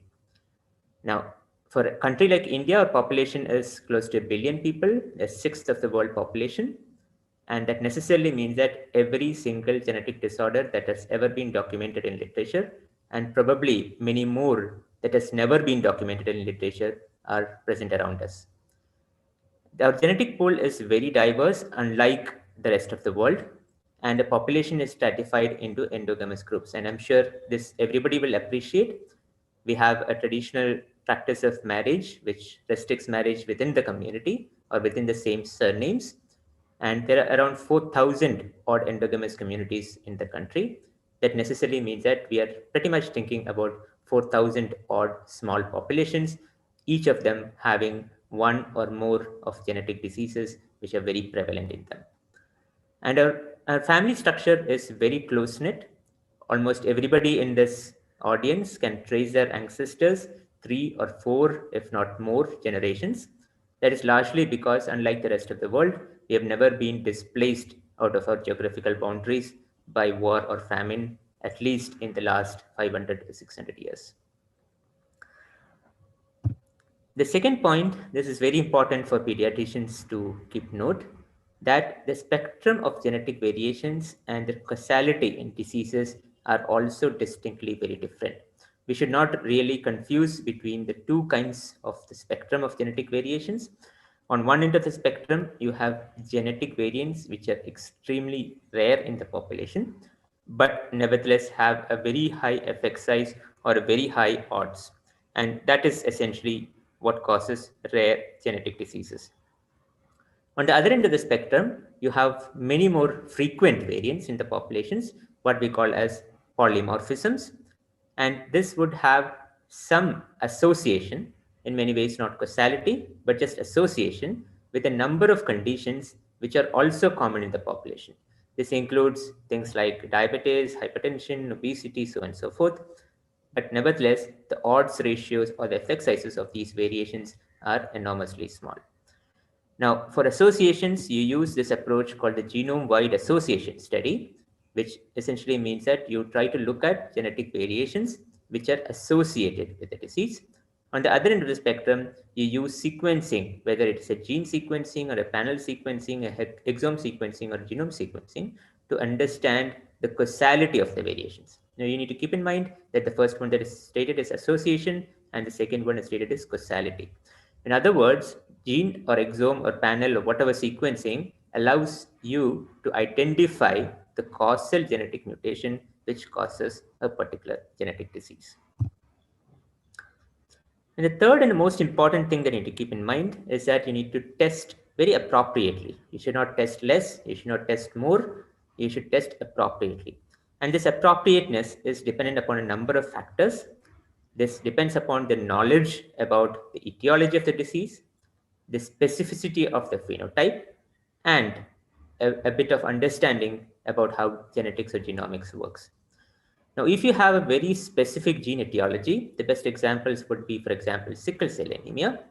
What you would do in terms of genetic testing, or thalassemia for that matter, is to do a gene sequencing.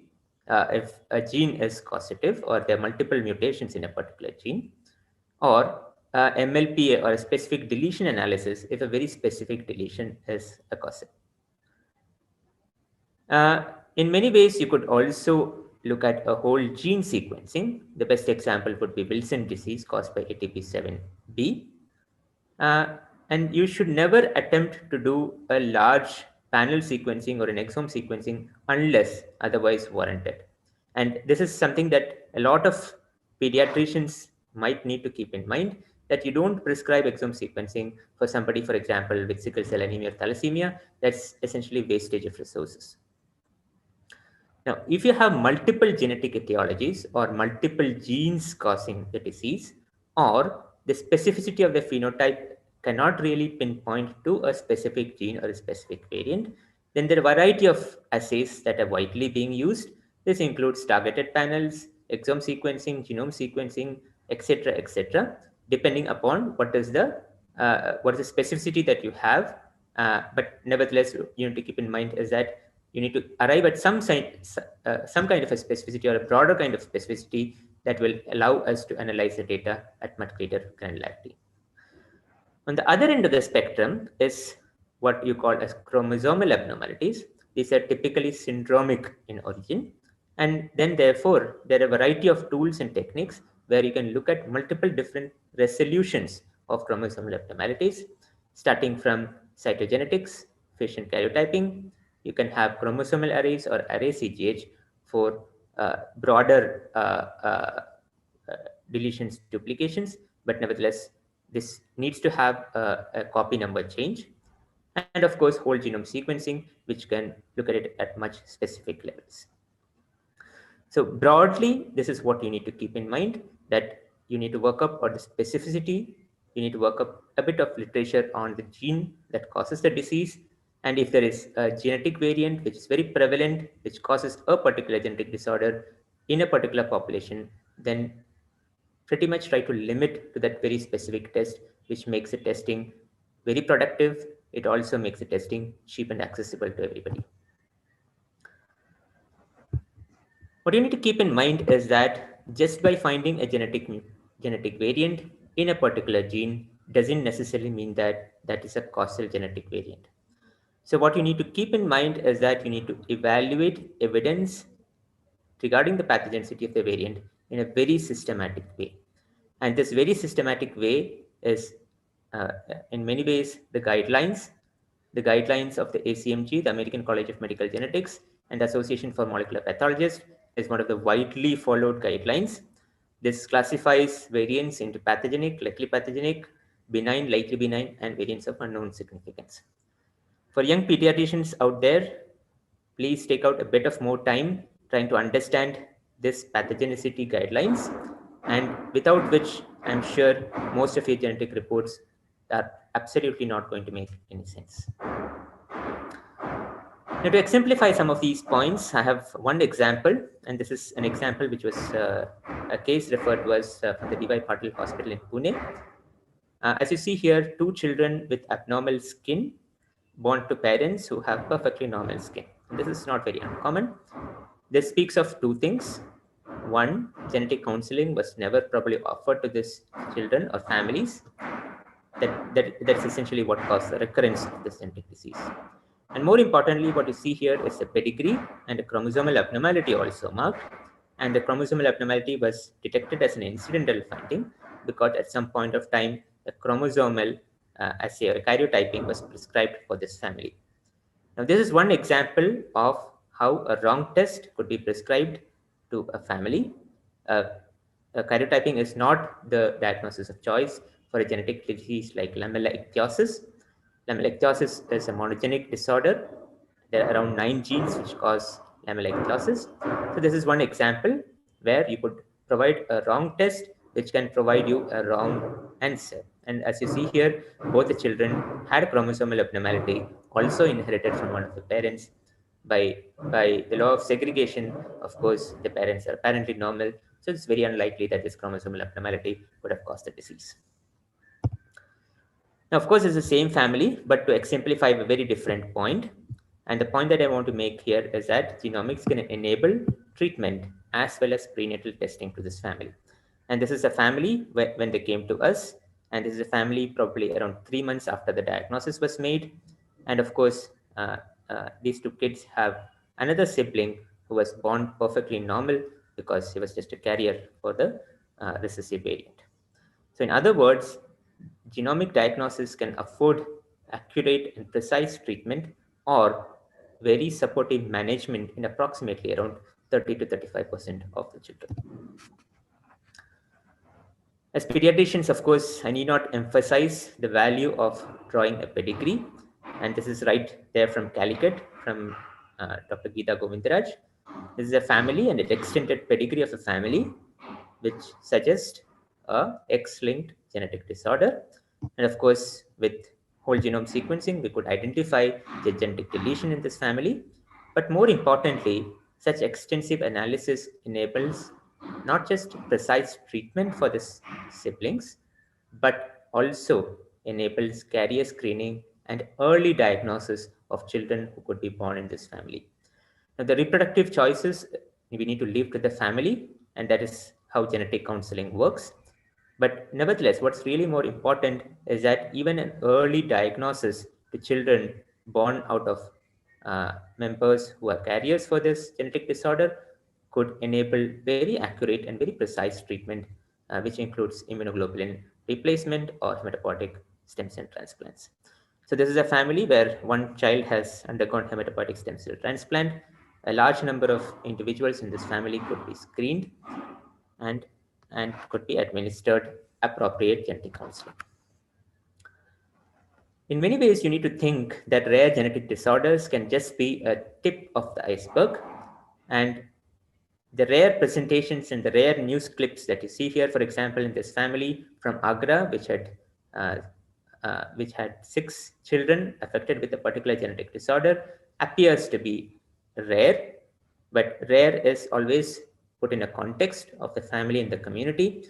Just by identifying the mutation in this particular family, we had impacted another 4 family members and an extensive large number of community who could now avail carrier testing for otherwise extremely rare genetic disorder, but very prevalent in a community. And to also keep in mind that today this is possible with the best of genomics, right from the case referral to a diagnostic which is widely available in the market in approximately 2 to 3 years. Genomics can, of course, provide additional insights into diagnosing the disease, but not just diagnosing the disease, but also proving very inherent genetic lineages, or what we call as ancestry. And this was a case referred from the Christian Medical College in Vellore with a very peculiar diagnosis of familial Mediterranean fever. And familial Mediterranean fever, of course, has a very specific genetic ancestry in the Middle Eastern population, and genomic tools can actually allow us to establish that ancestry in terms of similarity with global populations. So you need to keep in mind is that just genetic testing is good, but of course genomics can allow to prove why that particular genetic variation was found very significantly in a large population in a particular region. And this is even more important for a country like India because there's a large number of individuals and large number of populations which trace their ancestry from a different portion of the world. This is just a small snapshot of the populations in India which trace their ancestry from the Middle Eastern populations. We have worked with at least half a dozen of these populations, and we realize that there are a large number of genetic diseases which are otherwise present and prevalent in a different part of the world, but now prevalent in a very small community in India. For ages, they have been living as Indians, but having a small portion of the genome which traces ancestry from a different part of the world. And for young pediatricians, you need to keep in mind is that genomics is a technology which is fast moving, and so fast moving that in a few years' time, you might have very different kinds of guidelines, very different kinds of methodologies, and very different kinds of ways on working up genetic diseases. And just to keep in perspective, what everybody has heard is panel sequencing and exome sequencing. And what I try to allude you here is that in the future, practically all genetic testing is to be whole genome sequencing. There's a reason why I say so. It's not to suggest that you all need to prescribe whole genome sequencing, but only to suggest that you need to be prepared to handle whole genome sequencing probably half a decade or a decade from now. And that's practically because the speed of whole genome sequencing has far surpassed the speed of whole exome sequencing. And in terms of the cost, we are already seeing whole genome sequencing and whole exome sequencing almost becoming the same. And of course, with a lot of advantages that whole genome sequencing is all genetic tests put into one. So young pediatricians, you need to prepare yourself to handle whole genome sequencing data and interpretation. And even more importantly, as clinicians in primary or secondary or tertiary healthcare centers, what you need to keep in mind is that not all genetic diseases or patients with genetic diseases would come to a clinician seeking healthcare. And that's practically because a lot of disorders are associated with stigma. They're not lethal. And in many ways, the patients and the families would not want to reveal the presence of a genetic disorder. And this is one such genetic disorder, hypogonadotrophic hypogonadism. Other than the fact that you cannot reproduce, in many ways, you can perfectly live a normal life. And therefore, many such genetic conditions and traits are underestimated from hospital settings. And therefore, you need to have better tools and techniques to understand the genetic diseases which are prevalent in the population and also enable identification and, of course, extend them counseling services. And of course, India today has an allele frequency database. We have a database of allele frequencies which is publicly available, which is accessible to all researchers as well as clinicians across the country. Today, it encompasses close to around 10,000 individuals, and we hope in the coming years, we would be able to increase these numbers to tens of thousands of individuals. And such population scale datasets can allow you to understand prevalence of genetic diseases in terms of estimates and also put in methods, principles, education, and policy to enable identification of such genetic disorders. This is work done in the lab by one of the students. And what we asked is a very simple question. Are there treatable intellectual disabilities? Yes, there are around 81 disorders which are treatable today. And we try to understand how frequent are pathogenic genetic variations which are causal to these genetic disorders. And what we found was a significantly large number of them are present in the Indian population. And to keep examples, the best would be, for example, Wilson's disease. Dr. Binu would talk about this in the coming session. Phenylketonuria, mucopolysaccharidosis, so on and so forth. And in many ways, since these are treatable disorders, early diagnosis through adequate genetic testing is of prime importance because you can actually save the children from intellectual disability. And of course, genomics can enable diagnosis and of course, community interventions. The best example is from Calicut.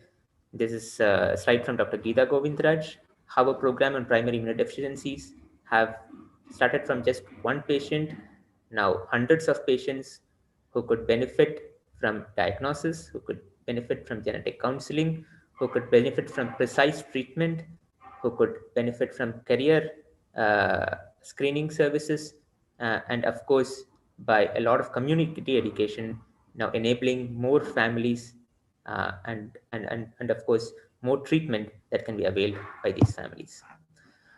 So in summary, genomics enables what we call as P5 medicine. In other words, you can predict a genetic disease in a particular family, in a particular community, in a particular individual by early genomics. You can prevent the genetic disease from occurring through genetic counseling services as well as prenatal testing services. You can make diagnosis extremely precise by understanding the molecular basis of a particular phenotype. And of course, you can enable them personalized services, not just in treatment and management, but also in terms of genetic counseling. And this is all possible by participation, and that is something that is a central P, which is key to all of genomics. I think I'll stop there and take questions, but let me acknowledge a lot of people who made this possible. Fantastic collaborators. We are part of the Guardian Consortium, where Calicut Medical College is one of the premier center with a special focus on primary immunodeficiency disorders. A lot of students have made this possible, who have moved out of the lab and are present today, and consistent funding from CSR, which made this all possible. Thank you.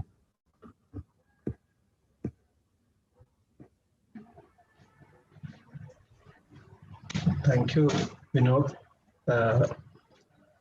for that nice talk on genomics. And I remember Vinod right from his UG days, and also after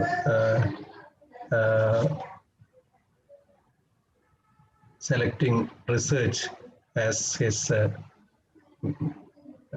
path. And he came to Calicut for giving a talk some 15 years back, and how many of our undergraduate students were impressed by the research work going on, especially on precision medicine and all. And now we have seen his works on COVID-19, identification of genetic variations and all. And we have heard our Chief Minister mentioning several times regarding the works done by IGIB on this field. Anyway, anyone can unmute and ask or comment. Priya sir?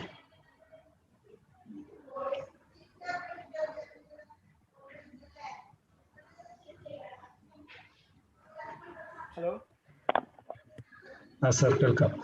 Mohandas, I remember Vinod as a second year MBBS student. Just a second year MBBS student. He used to come to me and discuss regarding projects. So he's so much interested in research right from his UG days. So second year MBBS on, maybe even for the first year MBBS onwards. And what you're seeing now are the rewards of his studies. So thank you so much, Vinod. Please may the Almighty continue to bless you. Thank you, sir.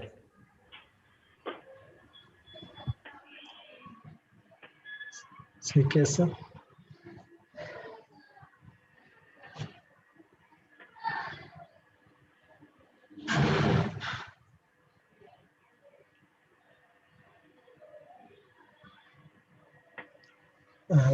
Vinod, can I ask one thing? Yes, sir. Now the main problem with various genetic testing is in a baby with an acute problem like a primary immune deficiency who is really sick and critical and all. So the time delay in getting the diagnosis done. So how fast we can have the diagnosis? Yeah, so for primary immunodeficiency disorders, the method of choice for screening globally has been an assay called the TREC and the CREC, or the T cell receptor excitation cycle and kappa beta excitation circle. And these are essentially genetic tests which allows an assay of the maturation of the B and the T cells. So essentially for the T and the B cell immunodeficiencies or the SCIDs. Now, primary immunodeficiency by itself is a very broad term, which today encompasses close to around 400 odd gene disorders.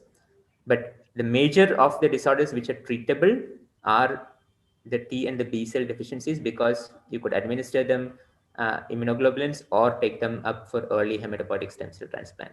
So TREC and CREC assays are very fast. Typically, if you run in your own institution, you can give a turnaround time of less than 24 hours. And we hope to implement that in Calicut very soon. I think Dr. Geeta Govindaraj will talk about it. There is one question from Javed Anis. How can we popularize genetic testing in a decentralized manner? What are the facilities available in India? Yeah, so I think the real problem with genetic testing today is not that people don't identify genetic diseases. Of course, there are enough number of people today who are aware about genetic diseases and identify genetic diseases. The problem is that everybody wants to do everything else. And that essentially becomes a problem, not just in diagnosis, but also in building facilities. I think what is really required for a place like Kerala, or for that matter, this could be for any state, is that very specific centers start building expertise in very specific disease domains, right? And have a referral system where people could be sent to the adequate center with the best expertise. So this expertise could be for very common prevalent genetic disorders. Primary immunodeficiency is an example. Muscular dystrophies are a second example. Neurodevelopmental disorders are a third example. So the idea is to have specific centers or expertise built where these tests are available. It is almost impossible to make available all tests and have all expertise in all centers. Nowhere in the world has this been possible. So I think it's a good point to start thinking about the champions for each of these very specific disorders or areas in genetics.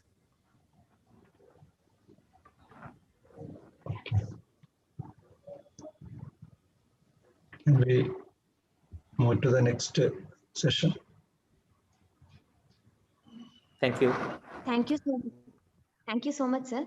That was a great and detailed talk on genomics of rare disease. For the next talk on deficiency of adenosine deaminase 2, may I invite Dr. Aman Sharma, Professor, Clinical Immunology and Rheumatology Wing, the Department of Internal Medicine, PGIMH Chandigarh. He is also an executive editor of Indian Journal of Rheumatology and associative editor of International Journal of Rheumatic Disease. Welcome, sir. Morning. At the outset, I would like to thank Dr. Nair and the team for and of course Vinod for this very kind time. I've been asked to talk about deficiency of ADA2, which is known as TADA2. These are my disclosures. Nothing which interferes with the talk that I'm going to talk about. I'll begin with one case which made us think about DADA2 some years ago. This was a young female, 14 years female, who had these kind of, you can see non-healing ulcers over both feet.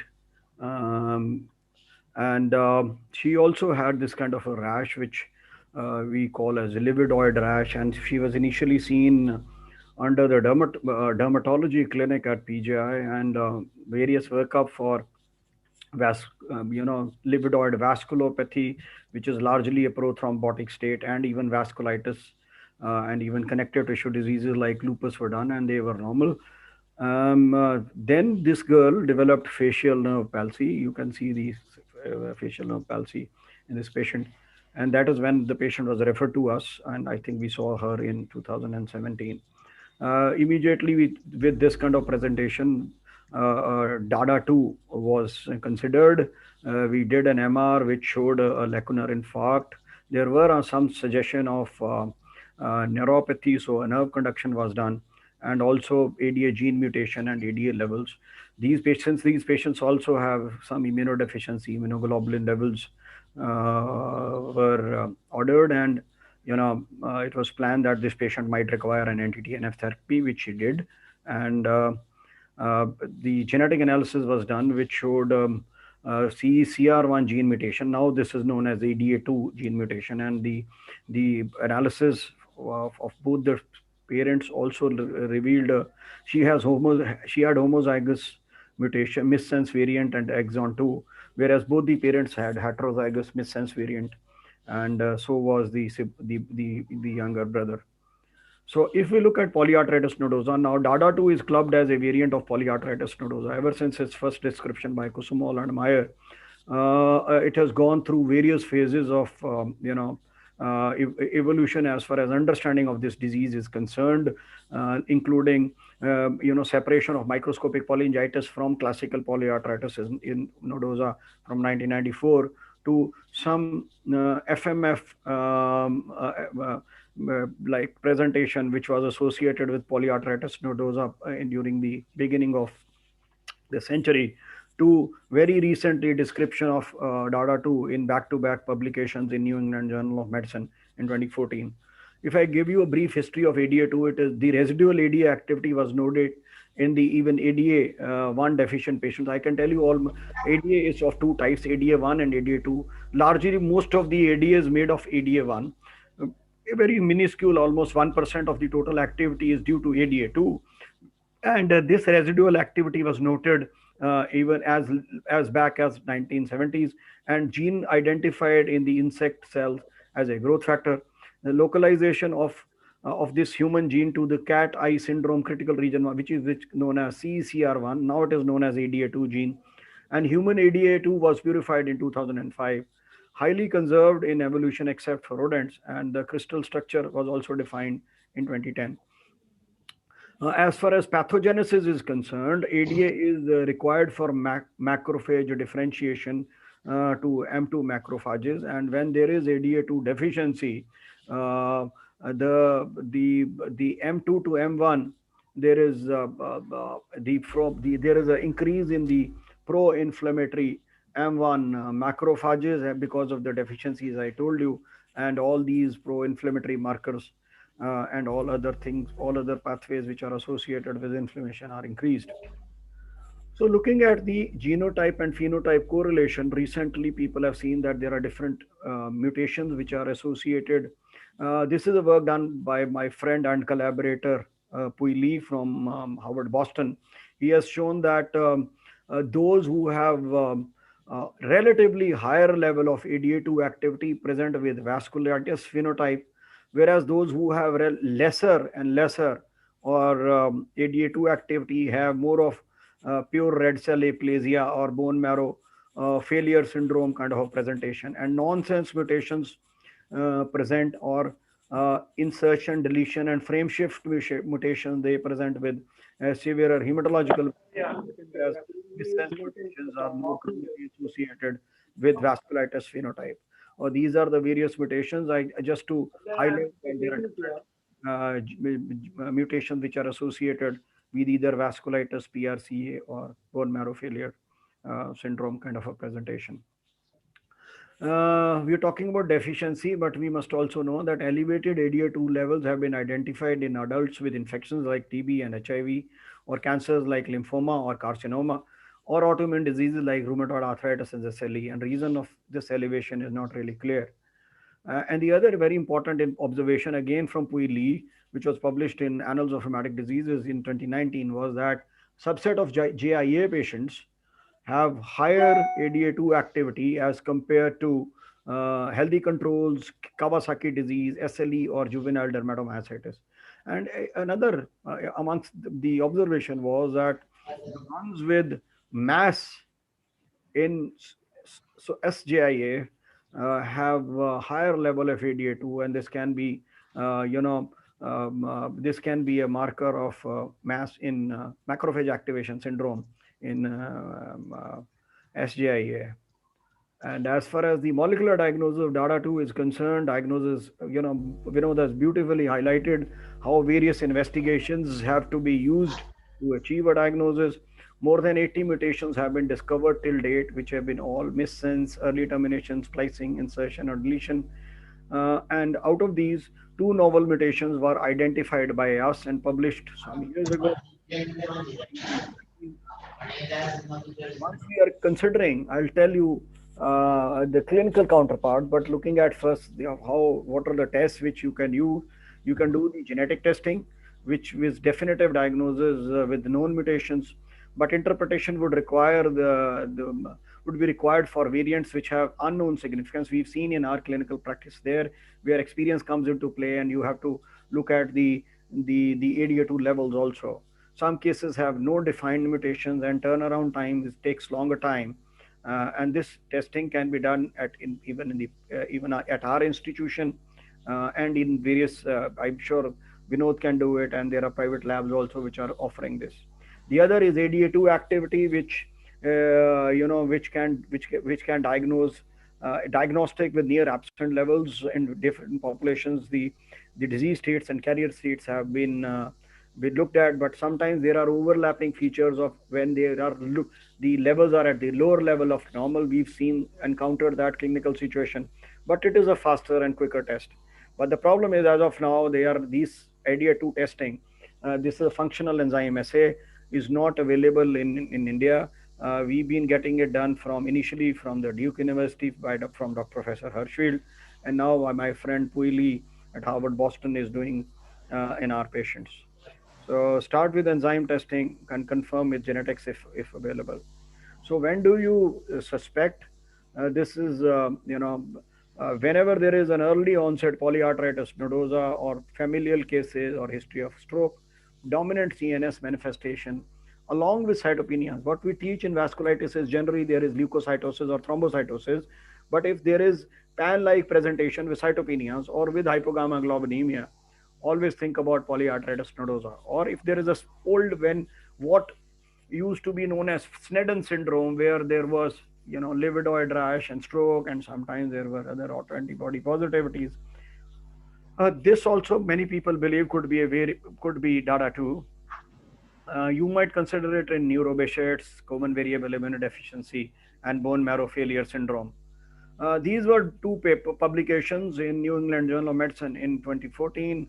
One was from the Ivona and Quinzao from NIH, and the other one was from the Israeli group, Nevon Alkan, and both these were published in New England Journal of Medicine. And the initial description, which is listed here, caused by ADA2 gene again, autosomal recessive, recurrent fever. The major finding what they reported was extensive livedoid racemosa or reticularis kind of a rash. Dominant manifestation was strokes, both ischemic as well as hemorrhagic strokes, and also peripheral vasculitis involving various organs and immunodeficiency. This is what was the initial description in New England Journal of Medicine paper. Again, this is the picture that they published, the rash, the various strokes, and the histopathology, and there was a sweet syndrome kind of presentation and also ADA2 levels. The patients had very low ADA2 levels as compared to the parents who were in the carrier stage and sibling with one mutation. And the adult healthy controls had higher population, and even pediatric control had higher population, higher levels than patients, as you can see here. These were the peripheral gangrene, livedoid rash, just to sensitize you, the initial description. And the various other musculoskeletal manifestations have been reported over a period of time, like digital necrosis, subcutaneous nodules, Raynaud's phenomena in some, aphthous ulcerations, and even leukocytoclastic vasculitis. Neurological manifestations, just to highlight again, the strokes, which are generally lacunar. There can be isolated cranial nerve palsies, as I showed you in one of our patients. Some of them will have lacunar infarct, some may not even show you. Hemorrhagic stroke, peripheral neuropathy also can be a dominant manifestation. GI manifestations like microaneurysms might be just like the aneurysm that you see in non-DADA2 classical polyarteritis nodosa, and even the histopathology would show fibrinoid necrosis and the vasculitis, which is in histopathology one can't differentiate uh, classical pan from DADA2 pan. But in this spectrum, you might also have vasculitis or even vasculopathy. I'll allude to you in greater detail when I share our experience based, and other GI symptoms like abdominal pain, liver enzyme elevation, portal hypertension. This is also very important. Focal nodular hyperplasia and portal hypertension has been reported from a group in the NIH also. We've ourselves also seen bowel perforation. There can be GI. These can be mesenteric ischemia, intestinal necrosis. So to put together, the large cluster is vasculopathy and inflammation, which is vasculopathy or vasculitis, immunodeficiency, and bone marrow failure. As if you go, this was a review published some years ago. Livedoid rash is most common. skin vasculitis, stroke, neuropathy. These are again just to reiterate the points again and again. And the treatment which was described till now, since people talked about replacing ADA2 levels with FFP infusions, it was shown that the half-life of FFP infusion is very, very low, less than 10 hours. So very soon, and practically, this was not really seen to be either viable or effective. And there was, variable success, which was reported by Umbrello, again from the NIH, with corticosteroids, DMARDs. One thing which one has to consider is that if there is a polyarthritis, how do we started thinking about these? Was that those polyarthritis nodosa patients which classically do not respond to cyclophosphamide, which is the most potent drug. Almost most will have inadequate response to even cyclophosphamide. That is when you must consider polyarthritis, DADA2. And the only thing which was shown to work in the CNS manifestations was anti-TNF. So you can see number of strokes in 15 study patients in 733 patient months, 37 strokes, and post anti-TNF therapy, no strokes. This was a very, very important finding published in New England Journal of Medicine in 2019. And but the hematology, which more severe hematological phenotype, even there was a variable success even with anti-TNF drugs or corticosteroids or even IVIG, EPO or GCSFs. There were concerns of infection with additional immunosuppression. And the only viable therapy which is available as of now is hematopoietic stem cell transplantation. And as you can see, most of the manifestations, they improve, they with before and after. You can see this is before and this is after hematopoietic stem cell transplantation, which is quite heartening to know. But I can tell you, this has not really been done in pure vasculitic phenotype. So that has to be considered while making a decision regarding therapy. This is the experience that we published. This came online last year and was published in the issue of February of 2021 in Arthritis and Rheumatology. This was a multicentric cohort collected from all over the country, and 33 patients.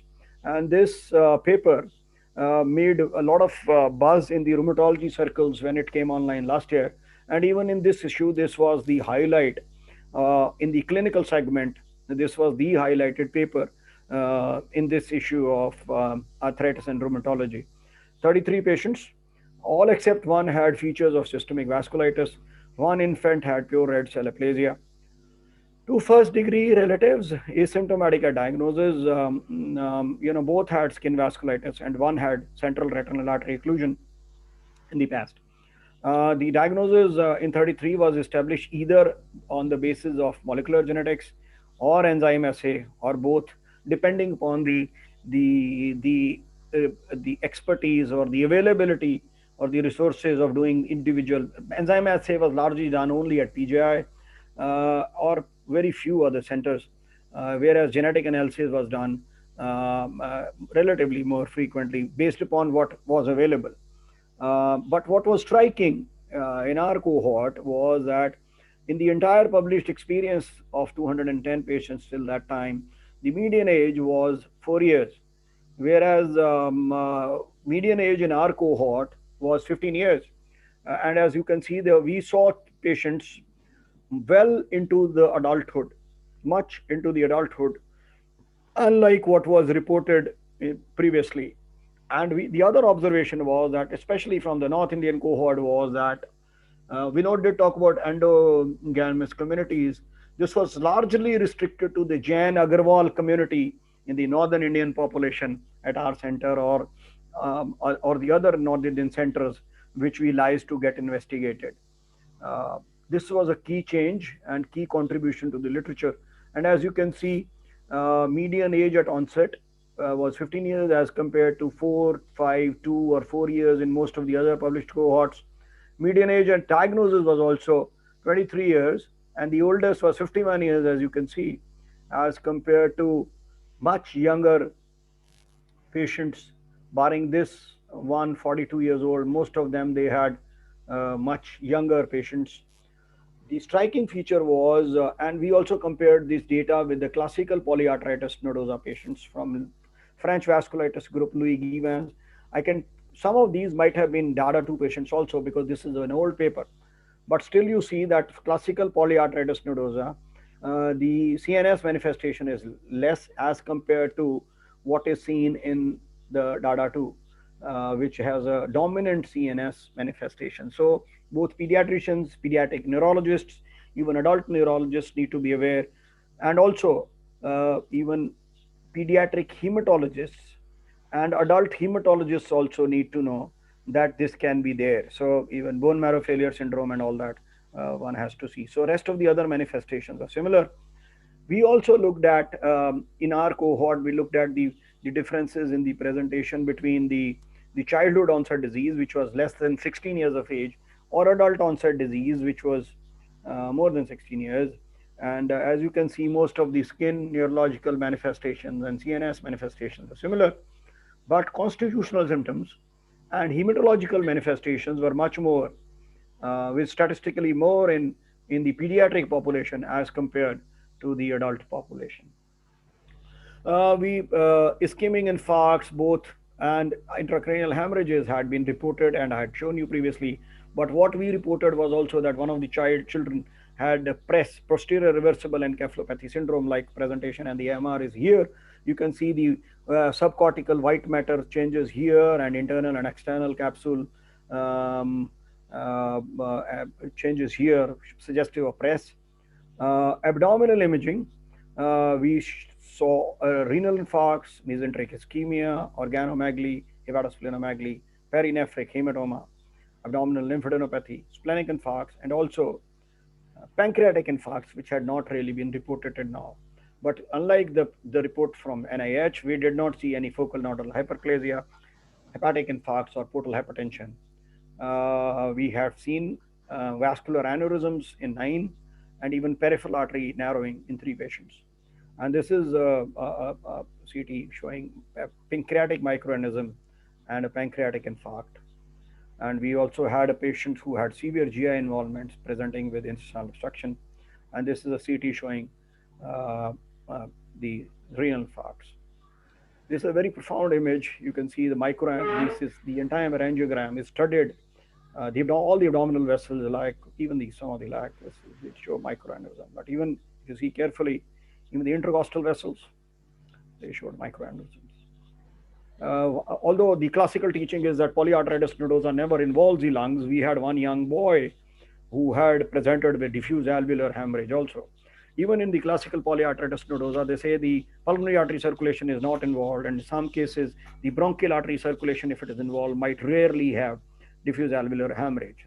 And we don't know whether those are variants of DAH. Probably if we see more of those, we'll work up. I have seen 2 patients previously with classical polyarthritis nodosa who had presented with diffuse alveolar hemorrhage.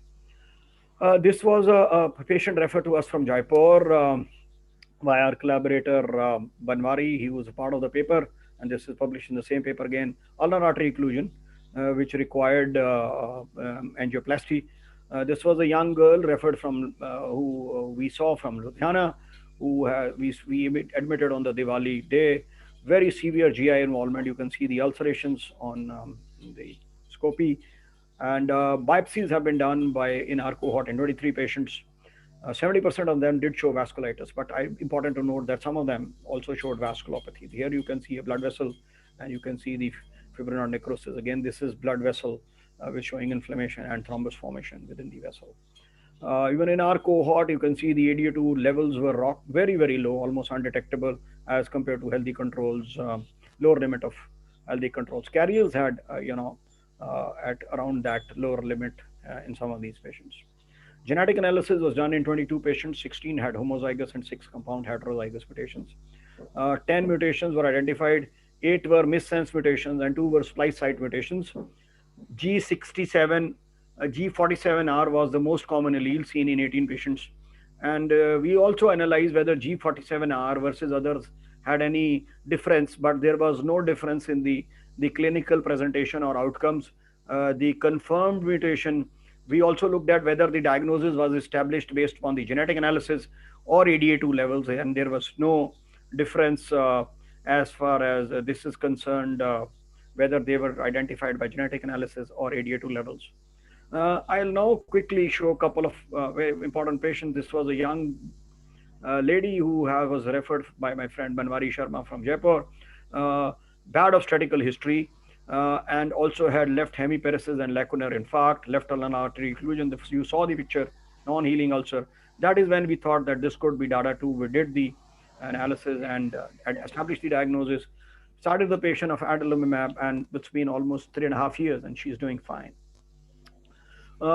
Pre-diagnosis, you can see the long range of therapeutic interventions, so many drugs which have been used but with suboptimal outcomes, and post-therapy mostly used corticosteroids and largely anti-TNFs. And you can see the most anti-TNFs which were used were, this is basically dependent upon the bioavailability and investigator's choice. The anti-TNFs were used in 25 patients, out of which 18 patients were exposed to biosimilars, which is also very important and relevant from our perspective. Adalimumab has been the most common, followed by etanercept and infliximab, and even one patient has been exposed to golimumab also. To tell you the treatment outcomes in our group, anti-TNFs have been used, as I said, in 25 patients. 19 went into remission, 2 had relapsing disease, and I alluded to it. I've shown, and 3 discontinued therapy, and 1 died because of infection. Overwhelming disease at the outset, died. 2 discontinued because of financial reasons, and 1 from Bombay who came to us died because of stopped it because of tuberculosis. And the other 2 who had stopped because of financial reasons, 1 developed at the age of 42, had developed a coronary artery disease for which angioplasty has to be done, and the other one this was a patient with my friend Ramesh Joyce in Bangalore, GI bleed, and died after 6 months after stopping therapy. Was all right up to 6 months, even after having stopped anti-TNF therapy. 2 who were on other therapies, both had financial reasons, could not continue, and one of them lost to follow-up. I tell you, this patient who had Raynaud's skin lesions and was diagnosed to have livedoid vasculopathy in 2014, was given steroids and pentoxifylline, came to us. As I had showed you, facial nerve palsy, skin rash, peripheral arterial occlusion, lacunar infarcts, the one that I showed you in the beginning. Initially started with etanercept, then developed a foot ulcer, was switched to adalimumab. While on adalimumab, developed sensory neural hearing loss, vasculitic ulcer, had to be exposed to golimumab, but didn't really had any response. While on golimumab, 2 injections, developed a left foot drop on which Remicade innovator was used. Unfortunately, developed pulmonary tuberculosis when infliximab had to be withheld, then developed a stroke. But by this time, she had completed 4 months of anti-tubercular therapy, and we restarted infliximab. And it's now been almost 8 months, and we are keeping our fingers crossed, and she's doing all right. But if she relapses again, I don't know what we can do. Probably we might have to consider other forms of therapy, none of which is proven to be effective, or maybe consider a bone marrow transplant in her. We'll consider this. Our friends from NIH are in the picture for managing this patient also. Another patient from Jipmer Pondicherry, Dr. Professor Negi and Chengappa, they've been our collaborators. Relapse of the cutaneous vasculitis and of new onset foot drop, when adalimumab biweekly was converted to adalimumab weekly, and patient has had a fruitful outcome after that. I showed you the NEJM data, which showed that anti-TNFs work for the stroke. But what our papers showed, that not only the CNS manifestations, even the peripheral nervous system manifestations and other manifestations like skin, GI, musculoskeletal, inflammatory markers, and hematological manifestations, especially anemia, improved in our patient. And this is one more major important contribution to the literature and giving us more confidence of treating diverse manifestations with anti-TNF drugs. And with this, I would wish to conclude that our cohort had median age of onset and diagnosis which was higher as compared to the entire published literature. We did have novel presentations like pancreatic infarcts, diffuse alveolar hemorrhage, and posterior reversal encephalopathy syndrome. Anti-TNF drugs, including biosimilars, were effective for most of the. And relapsing disease, as I showed you in 2 patients, is a challenge which we might have to tackle as we diagnose and treat more and more patients. I would like to acknowledge our group, which is listed here, largely Bangalore, Satish from CMC, Vellore, Ramesh, Joyce, and then there were others. I think it's not possible to name each one due to paucity of time, but I'm really thankful. And on top of that, Chip Chambers and Data 2 Foundation and my friend Pui Lee, who's been closely associated in the work that has been done. Thank you very much for your patient hearing, and these are the greetings from PJ Chandigarh. I'll be happy to answer any questions.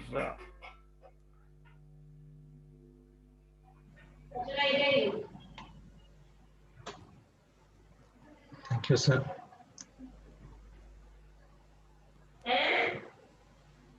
Geeta?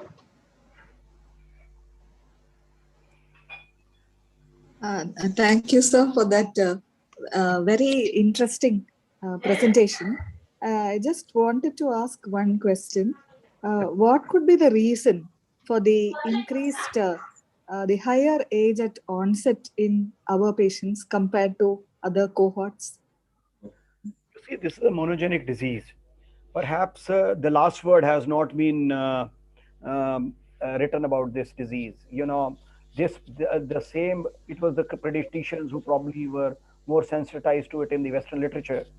As more and more adult rheumatologists, they become sensitive, I'm sure they will identify more in other populations also, in other cohorts. They have been adult sporadic cases from all over. It's probably more to do with sensitization along with the restriction of this to particular communities. If in a particular community it is there in pediatrics, there is no reason that the same spectrum would not be seen in adults in those populations also. Thank you. Thanks. And congratulations for that fantastic work you're doing. Thank you, ma'am.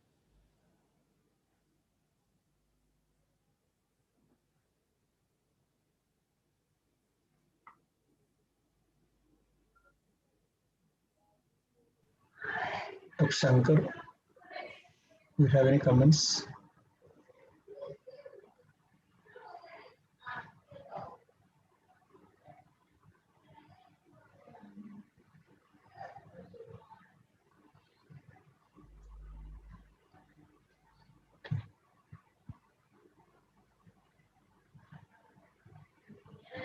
Vinod, any comments?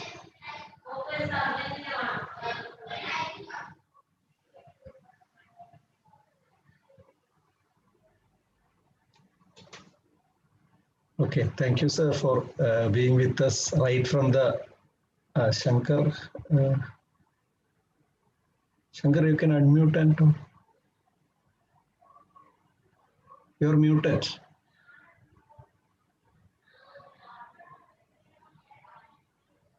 Shankar is muted. Okay, now Okay, I'm hearing. Yes, yes. Professor Raman Sharma, that's an excellent talk. Thank you, sir. Thank you. And actually, I just, it's not a question.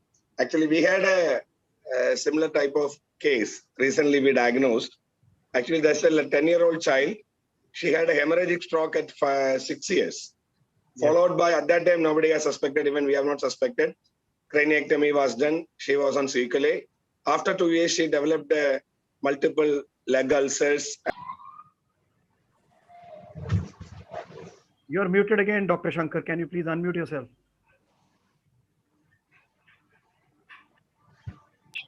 Yes, please. Now we can, you will have to rephrase your question again. Yeah, young child with hemorrhagic stroke with craniectomy. And later she developed a...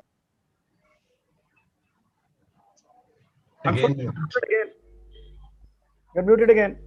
At that time, we suspected and we have done the genetic testing, and it came as CECR2 double heterozygous mutation.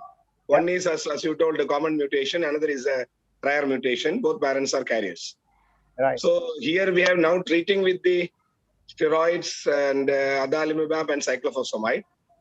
There is no relapses, but child is having a lot of sequelae due to IC bleed. So just I thought, what I felt, probably this IC bleed and these type of milder problems in pediatrics, our pediatrician are not testing. That may be the reason we are having a less number of cases in pediatrics. Yes, I think it's the more to do with sensitization all over the globe and even our population.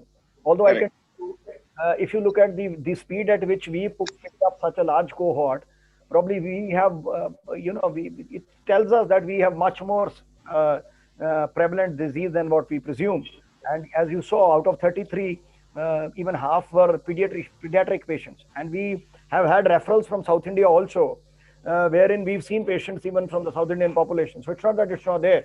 We've had patients, at least I'm aware of 5 patients in Jipmer Pondicherry, I think 4 or 5 patients in Bangalore. One Satish picked up in CMC. I'm sure he would have picked up more now. By now, it was the data collected till 2019. So if they are there, we just have to, 2 people have to be sensitized. One is neurologists, both pediatric and adult.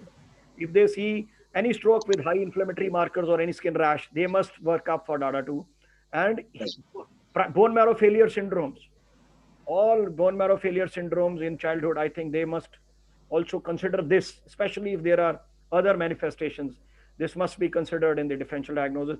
If I could, can I make a suggestion to the treatment? I would see that if you allow me, probably you can take off cyclophosphamide. You just continue anti-TNFs. Cyclophosphamide doesn't work. So if it doesn't work, why increase the immunosuppression in those children? Because in fact, you just continue anti-TNFs. Okay. And just stop cyclophosphamide. That's a suggestion. Okay. Sure, sir. Sure, because your series is very excellent. We are having only 1 or 2 cases like this. Stop so definitely we will consider that. Of thinking and diagnosing, please. And I would wish that, and I would here take a call and request all my pediatrics colleagues that we have an Indian vasculitis registry, which is approved, and all those who have these kind of rare disease patients, if they want to collaborate and share their data, you see, this was the paper that we published was a part of that effort. We will be very happy to collaborate, and you can share our data with us, and all those who participate will obviously be a part of the manuscripts or research work which comes out. Those who want, my email is amansharma74@yahoo.com. Thank you. Thank you, Mohandas, for the opportunity. Thank you, Shankar. Geeta, can you mention how many cases we have in Calicut, Geeta? And actually, we have only, I think, 2 cases. And actually, this is a great opportunity for sensitizing our pediatric colleagues, because awareness on DADA2 is just starting to take root. And actually, I would like to thank Dr. Sandhya Pulukul, who actually suggested this topic. And it's really due to her suggestion that we actually found out that Dr. Aman had done all this wonderful work and decided to invite him. So I think from now onwards, we would certainly be finding more cases with DADA2. Thanks. Thank you, sir, for that wonderful talk and being with us right from the beginning. Thank you. Can we move to the next session? Thank you, sir, for that interesting presentation. It was a privilege to have you here. The next talk, I would like to invite Professor Sumita Danda, DM Medical Genetics, Head of Clinical Genetics Unit, Christian Medical College and Hospital Valley, to give us a talk on Gaucher's disease, diagnosis and management. Welcome, ma'am. Good morning, everyone, and I really thank the organizers on this Rare Disease Day to give me this opportunity to talk to you all about a rare condition called Gaucher disease. So I will be talking about the diagnosis and management of Gaucher disease and our experience. So just giving the outline. This just some cases that we will discuss, some challenges that are there in the management challenges in the diagnosis as well as treatment, the Indian scenario, the CMC velour experience, what is to be done further, and the key message. So as all of you probably know that Gaucher disease is the lysosomal storage disease, and the lysosomal storage disease are a family of genetic disease which result in a pathological buildup of undegraded storage material in lysosome. So collectively these are rare disease. They together are have an incidence or prevalence of 1 in 6,000 to 7,000 live births. And all these LSDs are multi-systemic disease and progressive. So it is very important for pediatricians to know that it is a multi-systemic disease and it can present in multiple forms. So more than 40 LSDs have been identified, and Gaucher disease is one of them, which is a common one. So there are different clinical phenotypes. Out of that, the main three types that we have are Gaucher disease type 1, Gaucher disease type 2, the acute one, and the subacute Gaucher disease type 3.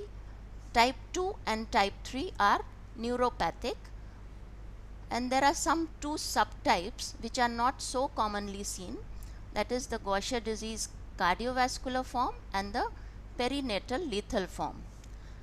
So type 1 and type 3 are the main focus of this talk, which are more common.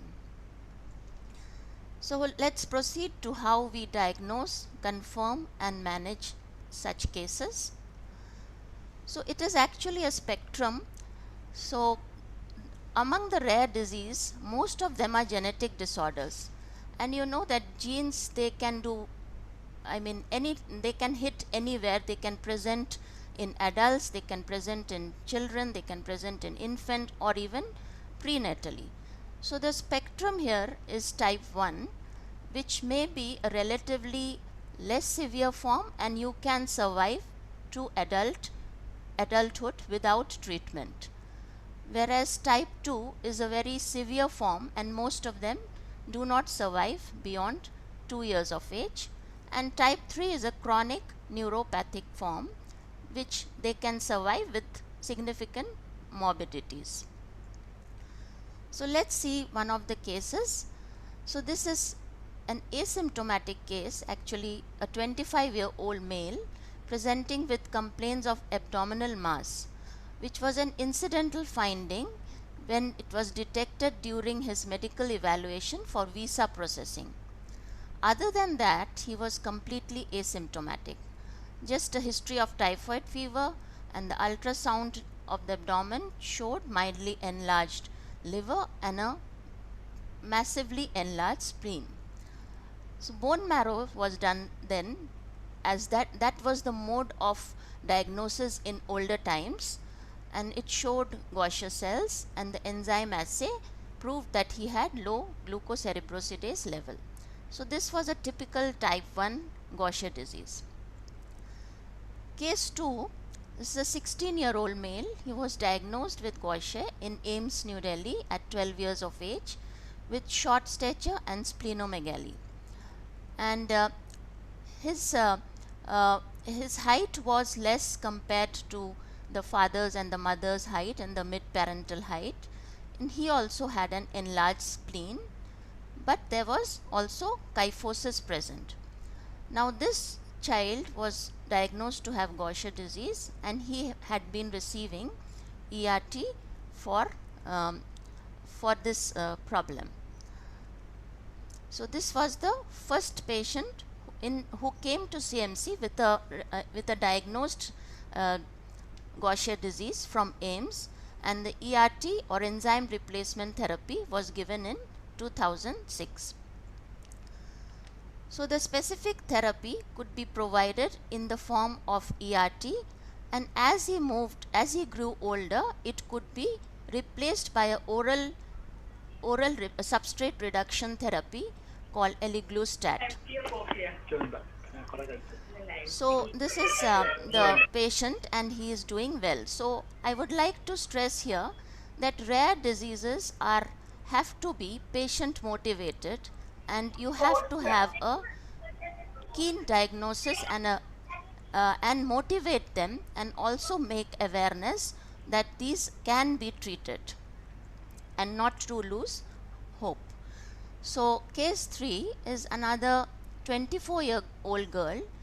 So she was also suspected of Gaucher disease and was asymptomatic till 20 years.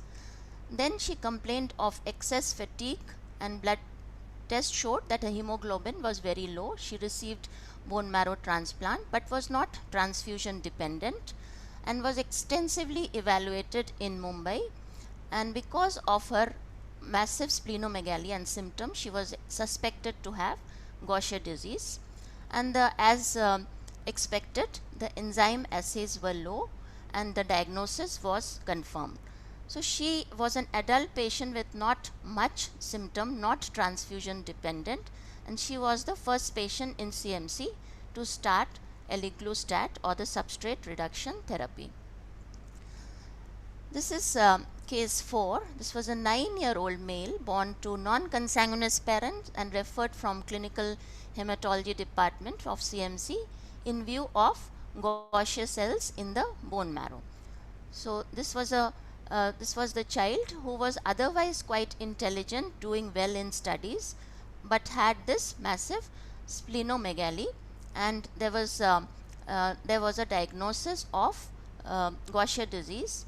So otherwise he had no history of seizures, jaundice, difficulty in hearing, vision, and bladder, bowel, sleep, everything was normal, except he had had 2 episodes of hematuria at 3 years and 7 years. And it was his grandmother who had noticed that he was having abdominal distension and the hardness of the abdomen. So he was evaluated in Kolkata, and he was found to have gross splenomegaly on USG abdomen, and then finally he was referred to CMC Vellore, and on biopsy Gaucher cells were seen. So there was nothing much in the antenatal history, and hepatosplenomegaly was the only concern of the parents. So as usual, he was otherwise a normal looking child except for the massive splenomegaly and hepatomegaly, and there were no focal neurological deficits. So the differentials based on the Gaucher on the bone marrow examination were Niemann-Pick disease, Gaucher disease, and infectious causes such as hepatitis and malaria. But because of the strong suspicion of Gaucher disease, enzyme assay was sent and it was found to be low, and as well chitotriosidase, which is another marker for storage disorders, was also very high. This is case 5. This was a 6-year-old girl with hepatosplenomegaly and bone marrow showing Gaucher cell. Now you would if you look at her carefully, and especially her eyes, you would see strabismus, and there were also slow saccades on eye examination.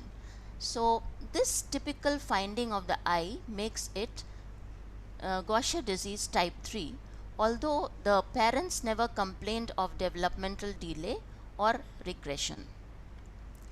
So distinguishing of Gaucher type 1 and type 3 can be difficult at times because of the subtle findings, but must concentrate on the eye movements and the eyes to look for any sort of saccades or ocular gaze palsies. So this is the main distinguishing features of type 1 and type 3.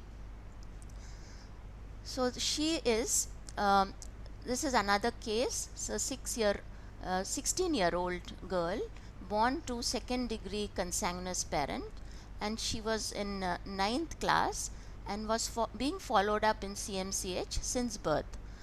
So there was no antenatal period was uneventful, and even the neonatal period was uneventful. So the developmental history, there was a mild motor delay, but the speech was really very much affected, and she did not achieve 2 words phases or phrases till now.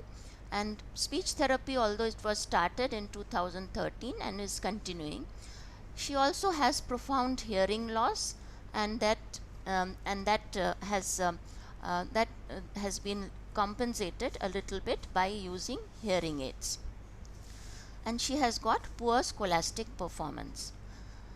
So she again was found to have incidentally hepatosplenomegaly.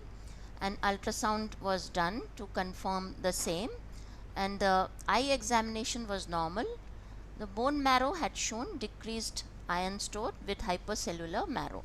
So the typical cells of Gaucher were not seen in this case. So there was a hepatosplenomegaly continuing, and she received blood transfusion. And at 13 years, again she had primary amenorrhea, and she was evaluated in pediatric endocrine department.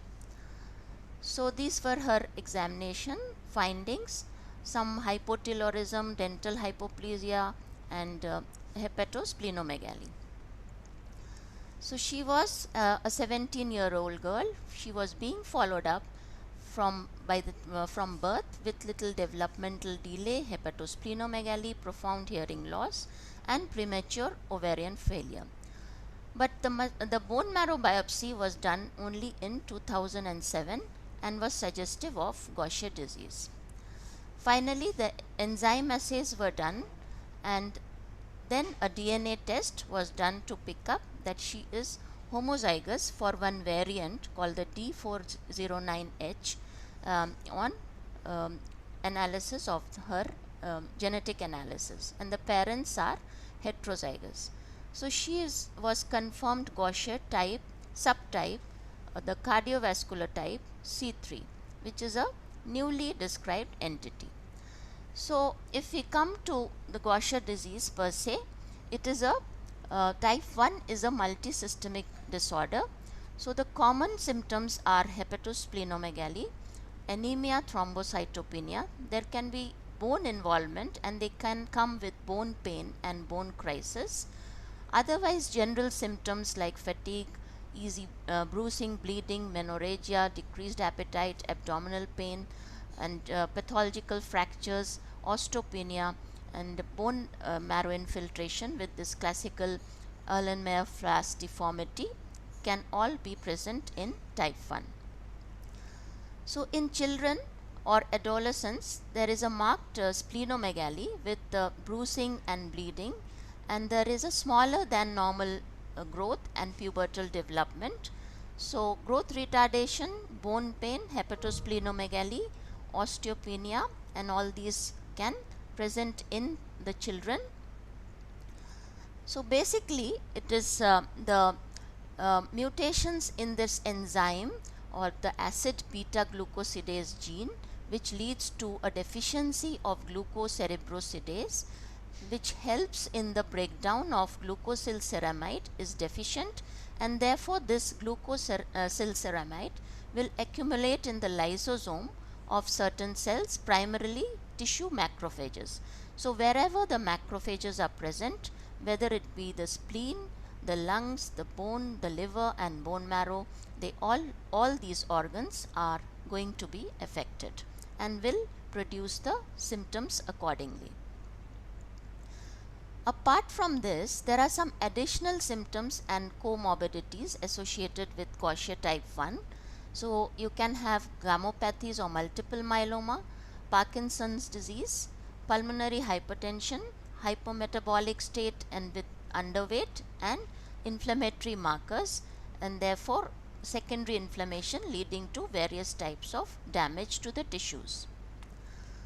So coming to the neuronopathic type, this is type 2, where they can have strabismus, trismus, supranuclear gaze palsy, retroflexion of the neck, as you can see, and type 3, they can have the gaze palsy, horizontal, with or without slow saccades, retinal infiltrates, and strabismus. So it is very important to recognize these symptoms, to classify them as what is the phenotype. And there's an excellent article in 2020 in the Journal of Inherited Metabolic Disease where neuronopathic Gaucher disease can be recognized and what are the clinical signs and symptoms, which is predominantly the horizontal gaze palsy with or without saccades, is an essential pickup point for the diagnosis. So you have to confirm it either by enzyme assay, and now generally it is required to do a genetic or a molecular diagnosis to detect the biallelic GBA gene, which is for the Gaucher disease, the pathogenic variants. Family history is very important. So we as geneticists always stress on at least a 3-generation pedigree analysis, and consanguinity may be present but not always present and is not mandatory. A history of early neonatal deaths or similarly affected siblings has to be probed into, because unless you ask these questions they may not come out, because as Dr. Skaria said that there has been stigma with genetic disorders. So this is an autosomal recessive disease, and as we all know that there is a horizontal transmission in autosomal recessive disease. So multiple siblings will be affected in one generation without prior history in the previous generation. So overall, the prevalence of Gaucher disease is 1 in 1 lakh. It is a pan-ethnic, and as we know that it was first detected in the Ashkenazi Jewish population, and it is most commonly that it is detected to have Gaucher type 1 with these common mutations found in 95% of cases. So there has been some sort of a genotype-phenotype correlation, but it always doesn't hold true. And N370S mutation or the variant actually excludes neuronopathic Gaucher disease, and it is referred to as Gaucher disease 1. If you have at least one allele, then 75% of these Gaucher patients, you can detect these in the Jewish population to have this particular mutation. Whereas L444P is the genotype which predicts chronic neuronopathic or type 3 disease. And if you see the autosomal recessive inheritance, we all know that the parents will be carrier, so they will have one copy which is affected, the other copy will be normal, and the chances of having an affected child for each pregnancy is 1 in 4. And for a carrier it will be 50% or 1 in 2, and a totally normal will be 1 in 4 or 25% for each pregnancy. So why was there so much of delay in diagnosing Gaucher disease? Especially type 1, there is a delay of 4 to 10 years between the beginning of the symptoms and the diagnosis. So usually patients on an average they consult about 8 physicians. Hematologists were contacted at some point, and prior to the diagnosis, in majority of these patients they have a delay, and they can be actually referred to several specialists before they are correctly diagnosed. But you must have a suspicion of Gaucher disease if there is a enlarged spleen with low hemoglobin and platelet count, or there is bone pain and pathological fracture with hematological abnormalities or organomegaly. So if you see that in the differential diagnosis for hematologist also at times it is difficult to think of diagnosing Gaucher disease, because pseudo Gaucher cells can be seen in other hematological conditions such as CML, ALL, non-Hodgkin's and multiple myeloma. So there is a considerable overlap of these symptoms, and you have to keep Gaucher disease at the back of your mind to really get the diagnosis. So there are a lot of challenges in diagnosing as well as the progress and the current the treatment status of the disease. But as we know that molecular biology has made a lot of difference in diagnosing and also leading to treatment of these disorders. So in the field of diagnosis, it can be done by a simple blood test such as enzyme assay, but a more reliable way to detect is also a DNA testing or DNA analysis. And you know that carriers can be tested more often by the molecular testing rather than by enzyme testing, because the enzyme levels may not really predict the actual carrier status. So molecular biology has come in a big way to diagnose genetic disorders. The other simple method to diagnose whenever you suspect Gaucher disease is by a dried blood spot. So this can help in diagnosing early, and a management can be subsequently started. So this is being provided by the Diksha program, which is Sanofi Genzymes, and the blood test is being done at Sir Gangaram Hospital. So we have been regularly sending the DBS samples to Sir Gangaram Hospital whenever we suspect that there is a Gaucher disease problem. So now what is the management for Gaucher disease? It can be symptom based intervention, which include supportive care for pain, orthopedic procedures, bisphosphonate, iron supplementations, or it can be a disease specific therapy, which can be enzyme replacement, substrate reduction therapy, or hematopoietic stem cell transplant. But remember that optimal care involves both supportive and disease specific treatment, and a regular follow up with a multidisciplinary team experienced in the management of Gaucher is very important. So a holistic care has to be provided for optimal outcome. So coming to enzyme replacement therapy, there are three types of enzymes which are preparations available, that is Serizyme, then villaglucerase alpha from the Shire, and taliglucerase from Pfizer. So what is the management algorithm, or what is the initial goal?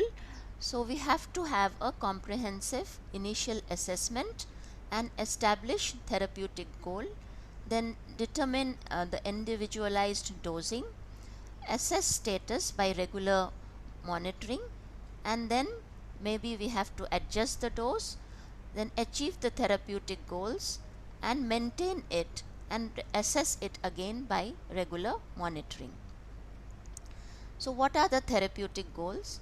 In the skeletal system, you should avoid or prevent bone crisis or none to very mild bone pain.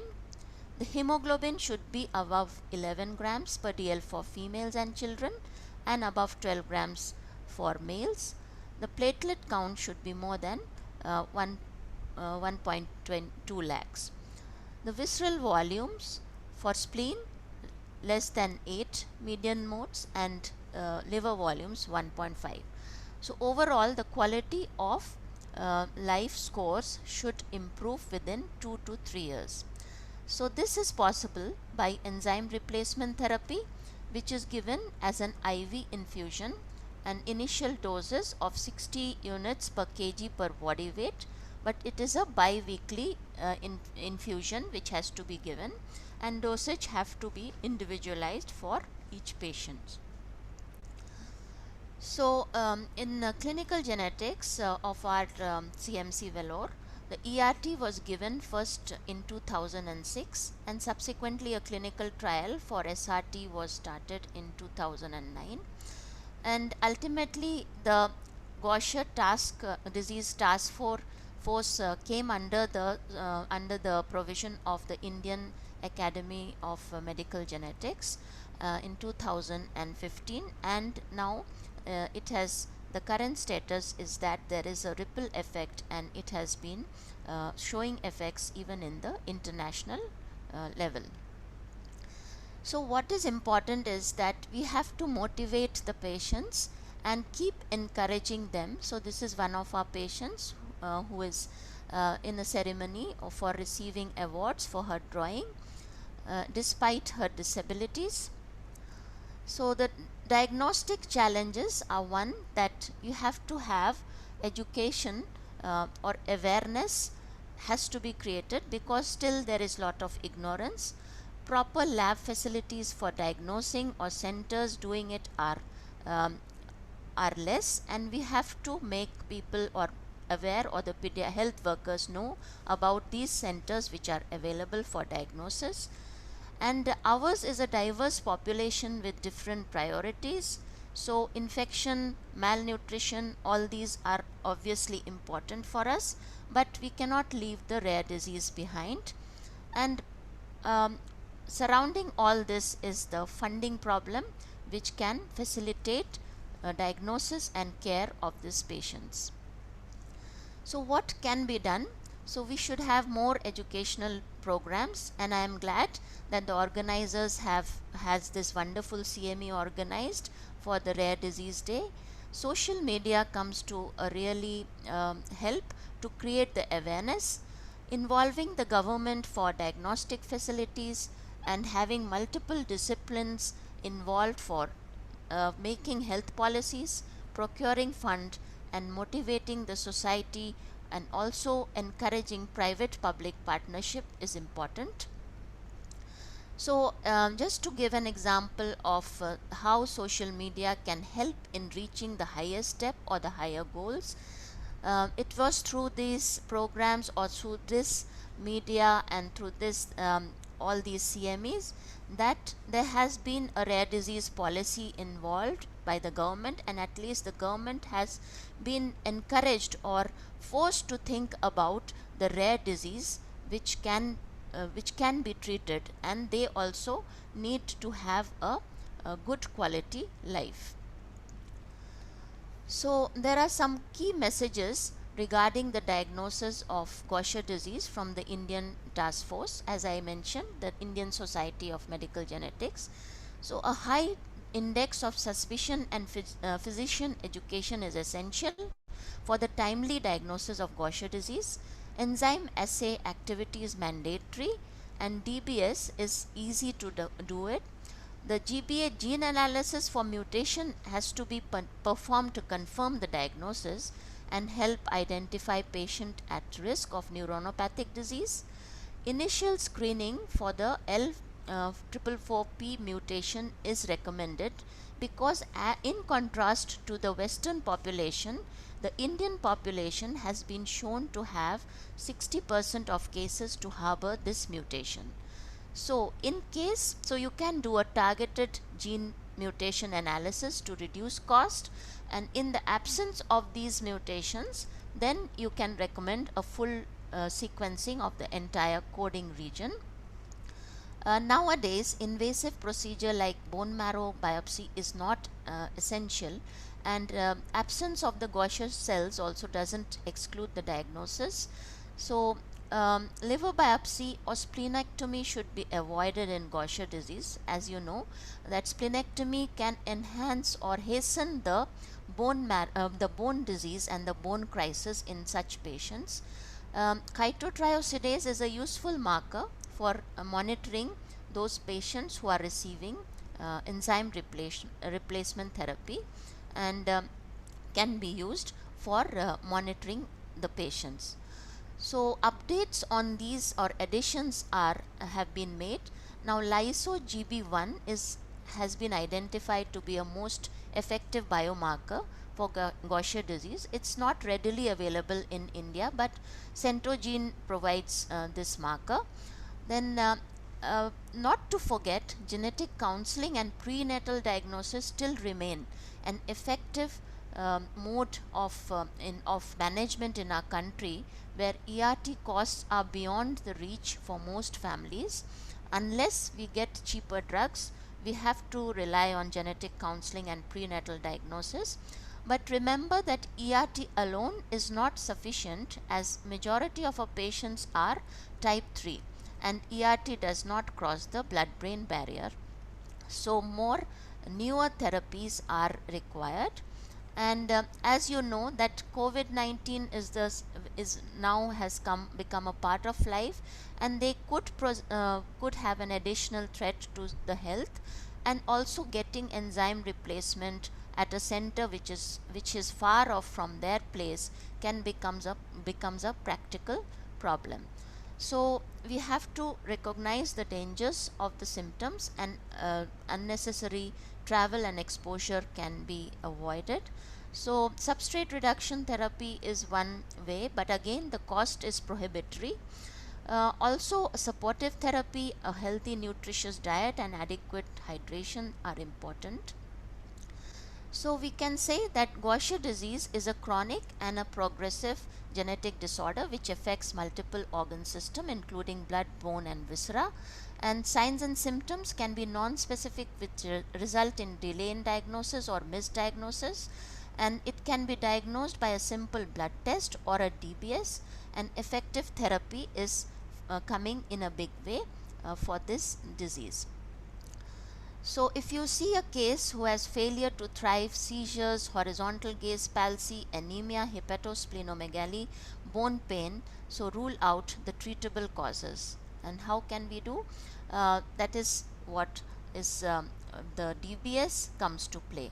So we are just sharing, I'm just sharing the experience of 15 years in CMC Vellore. So 60 patients with all types of Gaucher disease have been seen in the 15 years, and the median age at diagnosis was 2 years. The median follow-up was for 5 years, and overall mortality was 35%, but it was only 10% who received some form of definitive treatment therapy, and the mortality was higher in those who received only supportive therapy. The mean survival from diagnosis was 7.3 years in definitive treatment group and only 4.4 years in those with supportive therapy. So there have been various genetic variants identified in the GBA gene, and this is just a demography showing the clinical characteristic of our cohort. So the risk factors which came up for the multiple following the multiple logistic regression, we found that it is supportive therapy is really a risk factor for premature mortality. So only supportive therapy was a independent risk factor for this this cohort. And in the definitive treatment group, we have about 15% who are on enzyme replacement therapy. About 5% have undergone the stem cell transplant or bone marrow transplant, and they all are surviving. 13% are on a clinical trial with a newer oral drug, and 5 patients underwent therapeutic splenectomy. One was prior to the bone marrow transplant, and 2 of them are continuing to receive ERT. So seeing the Kaplan-Meier survival curve based on the treatment, the p-value was very significant between the two groups which were on supportive therapy, only supportive therapy, and those with definitive treatment. So what are the advantage and disadvantage of bone marrow transplant and ERT in Gaucher disease? If you see, the advantage of bone marrow therapy is just a one-time cost, but it has not been established as a standard of care. It is a one-time intervention, and there is a reversal of manifestation, and also the neurological manifestation are stabilized, hence it's a good choice. But there can be post bone marrow transplant complication, and there is a paucity of literature on its use because Western Western studies all encourage ERT, which is available for them on a free insurance basis, whereas most of our patients are self-paid. So ERT has been established as a standard of care, and there are the visceral manifestations are really reversed, but it doesn't cross the blood-brain barrier and cannot be used for type 2 and the severe forms of type 3, although the visceral ones are reduced, the visceral manifestations are reduced. They can be very expensive, including all the recurring costs, the additional cost of hospitalization, the transfusion charges, and it is a twice weekly infusion which is lifelong. There can be adverse events to infusion which have to be managed, and it requires special storage facility and a center to which can manage such cases.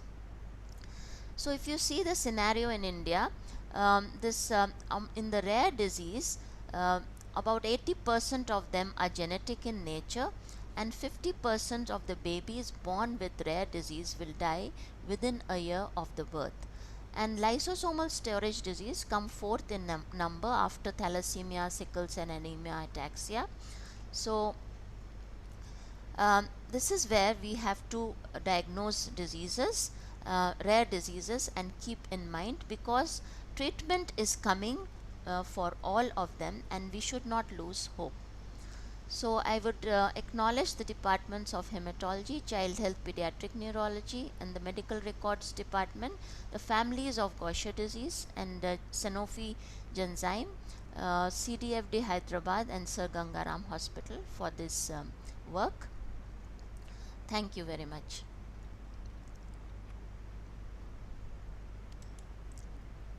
Thank you, Dr. Sumita, for that detailed description on what is happening in the field of Gaucher disease now.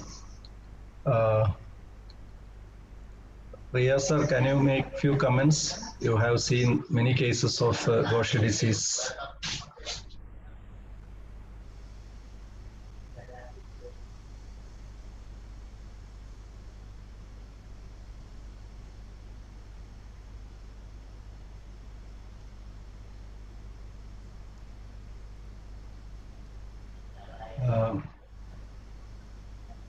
We had few cases, but we could not arrange enzyme replacement therapy in any of these cases. And even one case we had diagnosed in newborn period as cholestatic jaundice, and even though the genetic diagnosis was established, the next time prenatal diagnosis could not be done in that case, and again they had one more child with a similar problem, and now for the third child they are having an unaffected child. Other two died. Yeah, Dr. Nair, I would like to just say that we have to sensitize that enzyme replacement therapy is being received only in a very minuscule percentage of patients, because it's under charitable program which is now stopped, and unless they have some sort of government funding, ESI funding, or army funding, it is not really practical. For our series, actually bone marrow transplant has worked well for those 3 patients, and they are surviving, and we have to still see how it goes, but till then I think we have to sensitize that this is a genetic condition which can recur, and it is possible to diagnose it prenatally, and we can offer that diagnosis. Thank you.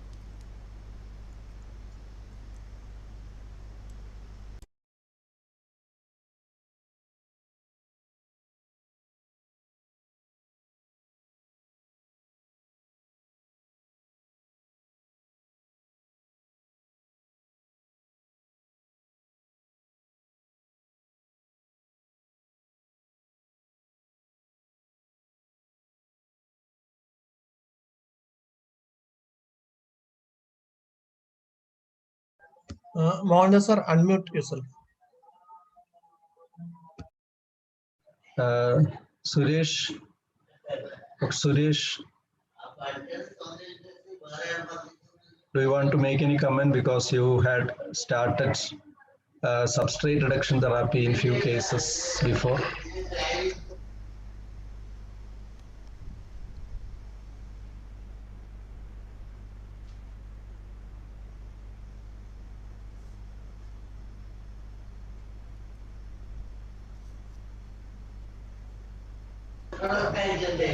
Any comments by the audience?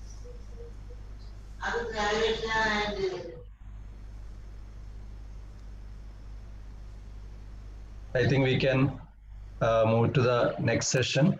Thank you, Dr. Sumita Danda, madam, for the nice talk on Gaucher disease. Thank you so much, ma'am, for that extensive talk on Gaucher's disease. Next, we have a panel discussion on rare diseases, a family-centered approach. Let me invite our moderator for the panel discussion, Dr. Mohandas sir.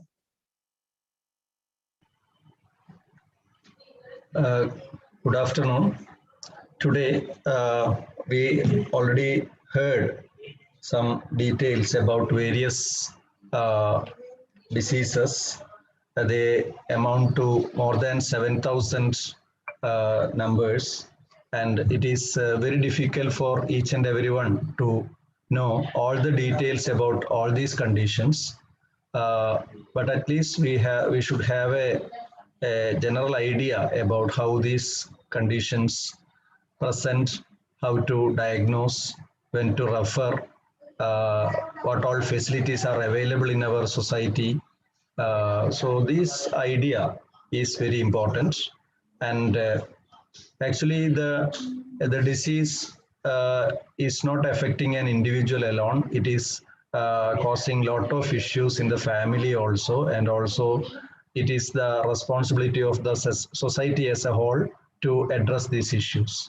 So based on this, today we are having a panel discussion. We are having very distinguished panelists here. Dr. Prasanna Shirol. Mr. Prasanna Shirol is the co-founder and director of Organization of Rare Diseases India. And I remember he visiting our hospital a few years back and giving a nice description of his journey, the road he traveled. And that was really inspiring to all of us. Dr. Geeta Govindaraj, Professor, Department of Pediatrics, and she's now running a project on primary immune deficiency disorders, a condition which were not properly being diagnosed before, and now we realize the numbers are much more and we can do more on this aspect. And Dr. Binu Kumar, PhD, Senior Scientist from CSIR IGIB, New Delhi. He does a lot of research in the field of rare diseases, and his current field of interest is metabolic liver diseases and Wilson disease. And we have Mrs. Suhara Salim, who is an Arabic teacher at Al Fitra School, and she's a parent representative. She have children affected with this rare disease. So with this introduction, I am going to Dr. Geeta. So you are working in pediatrics, field of pediatrics for almost 3 decades in different roles, right? As a postgraduate student, now to the professor, and dealing with cases of primary immune deficiency disorders. What are the various types of rare diseases you see in your day-to-day practice? And has anything changed over the last decade or two? Thank you, Mohandas, for the question. And it's really an honor to be on this panel. So one thing we need to remember is that not all rare diseases are genetic in etiology.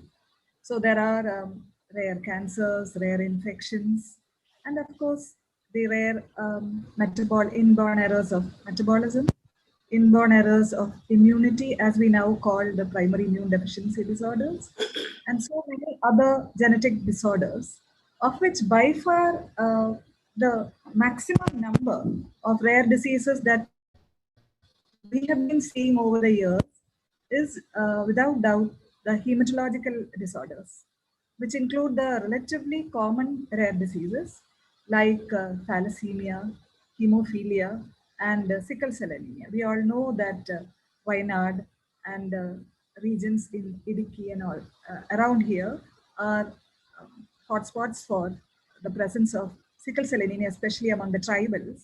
So these hematological disorders are some of the very common ones we see.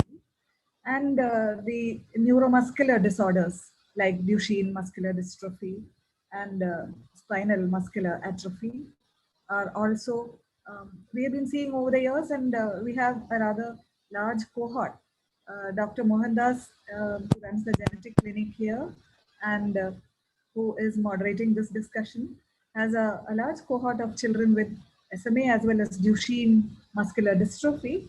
And the other disorders, including those affecting the bones and joints, osteogenesis imperfecta, again a large cohort, several of whom are on bisphosphonates. And we do have children with achondroplasia and osteopetrosis. So this is the other group of disorders we have. And among the inborn errors of metabolism, it's mainly those with Gaucher disease. We just heard a very nice talk by Dr. Sunita. We have children with the cystic fibrosis, although it's not very common. Pompe's disease, MSUD. MSUD, as has been alluded to, more common among the tribal population again. And the rare cancers would be especially neuroblastoma and some types of acute lymphocytic leukemia and several others.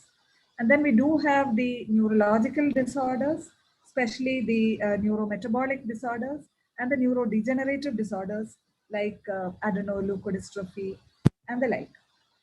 And the second part of the question that you had asked is how things have changed over the last 3 decades. Well, it's really been a long time. I'll first talk about the rare infections.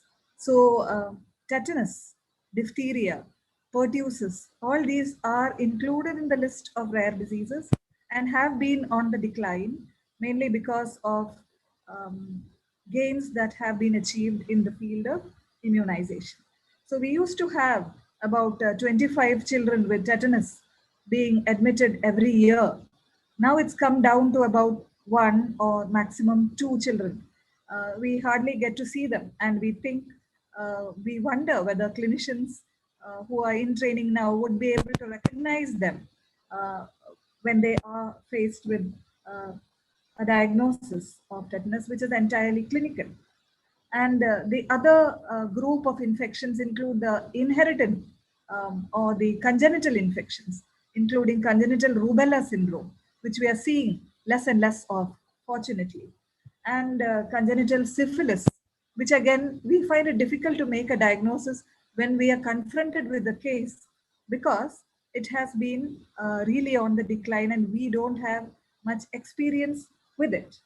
But what is really striking is the large number of children with inherited inborn errors of immunity and inherited inborn errors of metabolism, which we are able to diagnose now because of advances in molecular genetic techniques and the availability of next generation sequencing and other investigative modalities.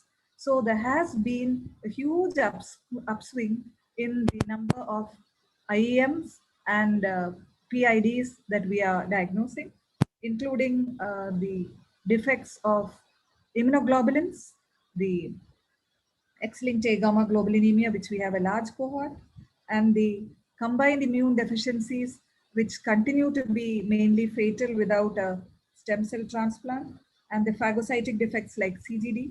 So these are the main ones.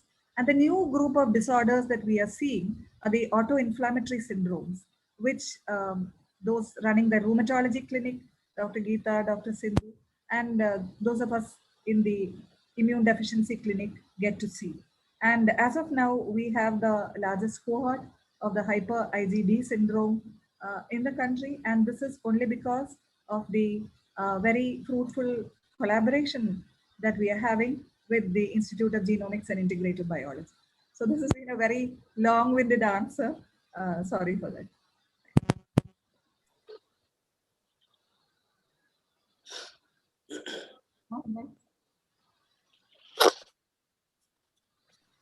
Previously, we used to suspect or clinically diagnose a lot of conditions. Now we could prove it to the molecular level, and we could decide on whether we can offer any prenatal diagnosis or whether we can move to specific treatment, and we can help in various ways the family. To Dr. Binukumar, today being the National Science Day also, and also Rare Disease Day, and we doctors are indebted to scientists in different ways. Always we get the credit, and you are the force behind us in for that. So, what made you choose this field of research? What is your opinion about research in medicine? Research can be in various fields. So, what is research in medicine? And regarding the work your institute is now doing on rare diseases. Yeah. First of all, I would like to thank Dr. Mohandas and IAP. Am I audible? Yes. So, giving me an opportunity to discuss what we do here at IGIB. So, the first part of the question. So, basically, I'm coming from a basic background. So, after my post graduation, I joined PGI, Chandigarh, in a PhD student in the Department of Neurology and Biochemistry. So where I started like actually interacting with the patients. We normally used to go with the clinicians, sit in the OPD, and we also have an opportunity to interact with the clinicians because we have a common hostel facility where DM and MD students stays together. So after my PhD, also I moved to the NIH, spent 5 years. There we have a clinical rounds. So where I actually pick up the idea of actually doing research in the background of medical genetics. And when I come back to India and set up my own lab, first I started one particular program, so successfully running. That's Wilson disease program. So Dr. Geeta Madam, Riyaz sir, Aslam also part of the program.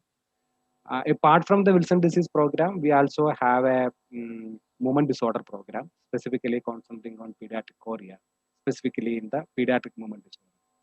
So the idea, what we actually do here at when a clinician find a particular case, if they have a problem in the clinical diagnosis and they have the gut feeling the genetics is involved, normally they prefer a clinical refer a case to us. So we do take an example for the Wilson disease. For me, it's easy to explain it. So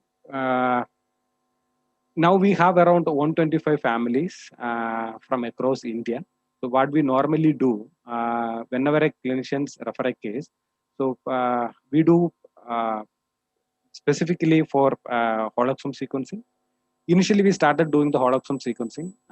Then now we have a hotspot amplicon for the, it can replace the whole exome sequencing because the positivity is more. So coming to that background, so once ever we get a positive result, so we send back to the clinicians, and so once the result communicated back to clinicians, clinician can take necessary decision. So most of the time, what we found that actually in normal in a collaborative mode. So whenever a clinician send the patient can the sample to us, so we needed to have a, most of the time what we feel that it's a mutual collaboration. Need not clinician send that the clinician mutual collaboration in the sense both clinician as well as patients and the researcher get benefited.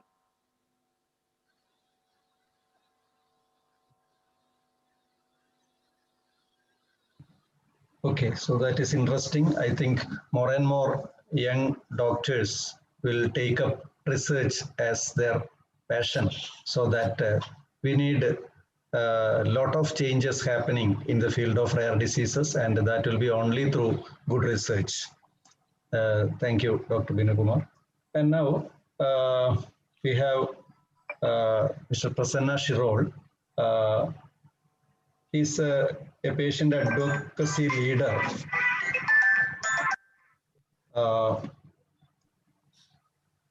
and a person who run a rare disease helpline on Organization of Rare Disease India, and providing free genetic counseling services. Sir, what are the various types of rare diseases you see in your day-to-day life, since you are interacting with so many families affected, and what change you are observing recently? Thank you, sir. First of all, I would like to thank you, for this opportunity, and also organizing the CME on a World Rare Disease Day. So we run this helpline from last 5 years, from the day World Day started.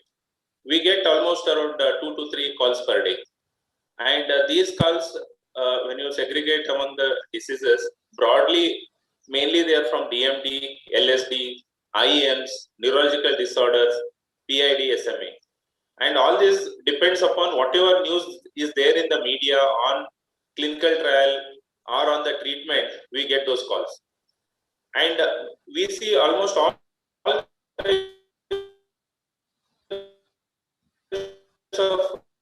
rare diseases, because patients do come to us. And if I have to categorize, there are people who are hospital. They either come for second opinion kind of a thing, or clarification on the treatment available and how to get access to the treatment. Then, if somebody can afford an imported drug which is not available in India, how to get it, patient name access, such. Then there is another category who are not affordable, who usually come for diagnosis, treatment and support, finance, medical devices, etc. Then the maximum inquiry we get for clinical trial, because as you all know, 95% of the diseases do not have treatment, and all the family members and doctors are excited and excited about this to get treatment and do something for the child, and also to get connected with pharma companies for compensate access program or future stuff like that. So now coming to the second question, what has changed? Yes, lot of things have changed.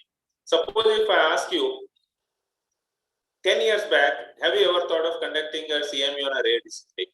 I don't think so.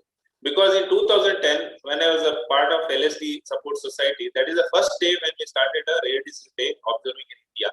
And that is the first session.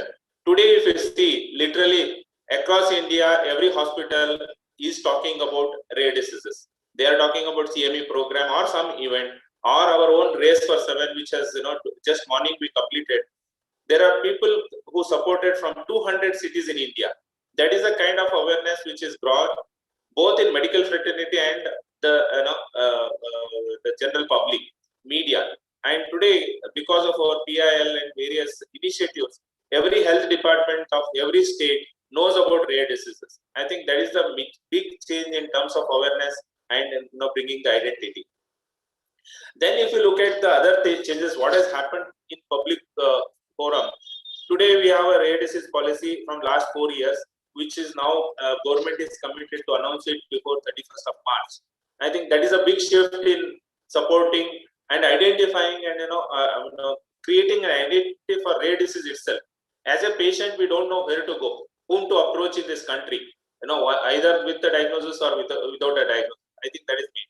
Then we have many policies which has come in terms of orphan drug policy supports research and development of orphan drug. Then there is an ICMR patient registry which has started in 2017. Of course, they have still not started functioning fully, but they are the hopes and this is a work in progress, which, and also, the definition itself. Earlier, there was no definition for rare disease in India. When ODA started in 2015, we started defining it as 1 in 20, based on a peer-reviewed article. And today, we have two definitions, one from ICMR and one for DGCA, clinical trial rules. I think that is the way which we have moved. So there is a lot of change in awareness, shift, attitude, even from the parents also. There is absolutely hopeless earlier. Today there is a hope. They see a lot of positive cases. They see a lot of rare disease patients who are doing well in the society. I think it is a paradigm shift in the entire stakeholder in India.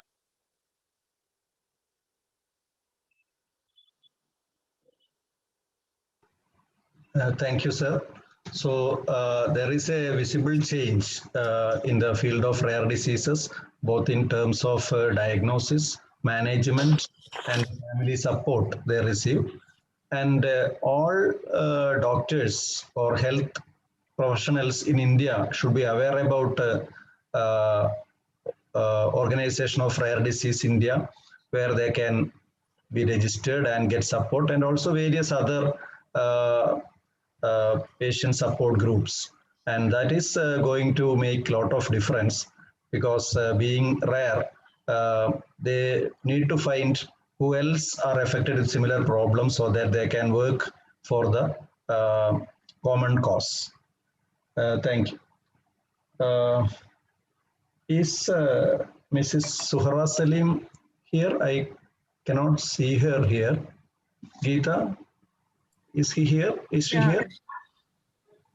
She said that she would be joining immediately. Okay, so we will reserve the questions to her later. So the next thing to Dr. Binu Kumar, CSIR IGIB is collaborating with the Government Medical College Kozhikode in various fields. So what, as an institute, a research institute, what do you look for in a collaboration? Okay, it's a very good question. So we actually collaborated widely, not only Calicut Medical College, it's a different medical college across India. So we have a funded program, so funded by CSIR. So the one major program is the Guardian program, and other one is the government program. So the Guardian program is basically a research-oriented program, and the government is the basically diagnostic program. So if a particular, let's say if the diagnostic program, it has a particular turnaround period, and the Guardian program, so we cannot actually guarantee, it's a research program, so we cannot guarantee that the case will be solved within a particular time. So when we look for a clinical collaborations, most of the time, so I would suggest the collaboration should start from the inception of the project itself. Let's say if you have a program on movement disorder, so we would normally discuss with the clinicians what are the rare movement cases are normally seen in the clinic. So what are the problems for the diagnosis? So what we can help the clinicians. If we take the consideration of the clinician from the starting itself, so that collaboration will sustain very long period of time. So most of the time what happens means the collaborations end is that if the clinician thinks that if they are only a sample provider, then that, according to me, it's a personal opinion, that collaboration doesn't sustain very long period of time. So it should be taking consideration of the both clinician as well as the mutual collaboration. So they have actually, we have to discuss what are the goals of this program, so how they can mutually help and creating the program. So that kind of collaboration will sustain very long period of time. And the other thing is in the what we look in the clinical collaboration most of the time. So I already mentioned that it's a two programs. One is the diagnostic programs where you have a particular turnaround time point is there, and the other one is a research program where we cannot guarantee that we can give you a result in a particular period of time. So if a clinician can understand these two programs very clearly, so that kind of collaboration will sustain very long period of time. And we also have actually with the help of Sanofi, we have actually a clinician training program. So we support a clinician can come to the IGAB. They can stay here at IGAB for 15 days. They can actually visit individual lab. So they can also experience how a wet lab experience going on. So that kind of program also we here at IGAB we support with the help of Sanofi.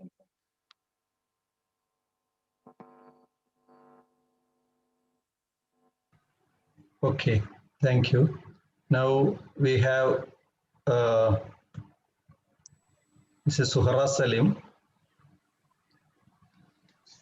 Can you unmute Mrs. Suhara Salim? Can you hear?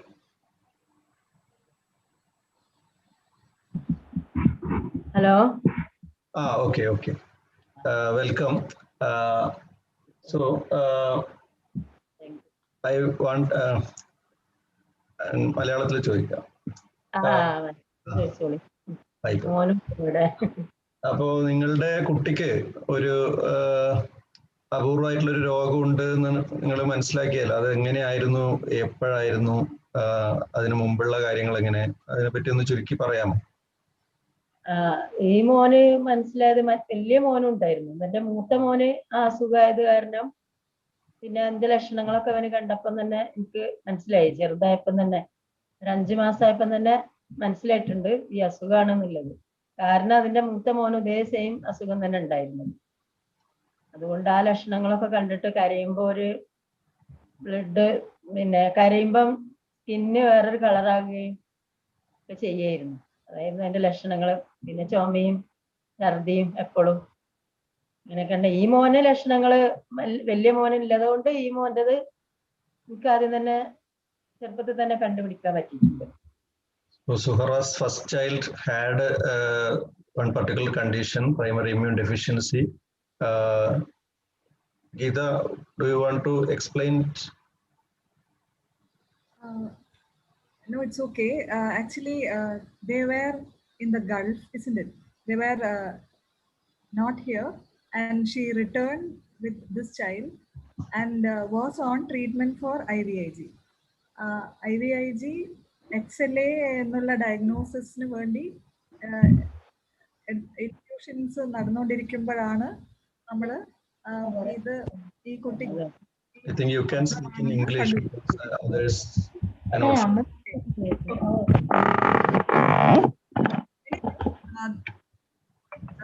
this family had previously affected children, and there was another second cousin also who was affected, whom we found later after we made the diagnosis. So this was one of our children in whom we diagnosed the hyper IgM syndrome, which is actually lethal if not diagnosed early. Okay.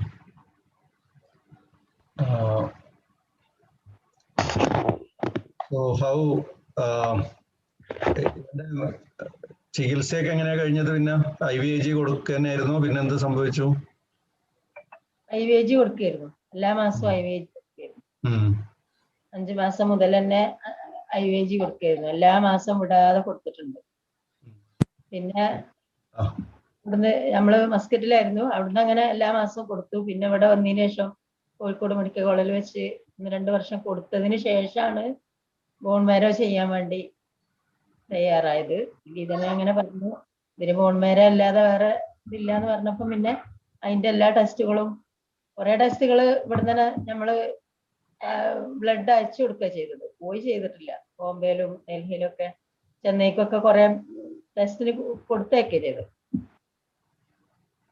അത് കഴിഞ്ഞതിന് ശേഷമാണ് പിന്നെ നമ്മള് ചെന്നൈക്ക് പോയത്. അതിന്റെ result ഒക്കെ വന്നതിന് ശേഷമാണ് മൂത്ത മോനെ മാച്ചാണ്, full മാച്ചാണ്.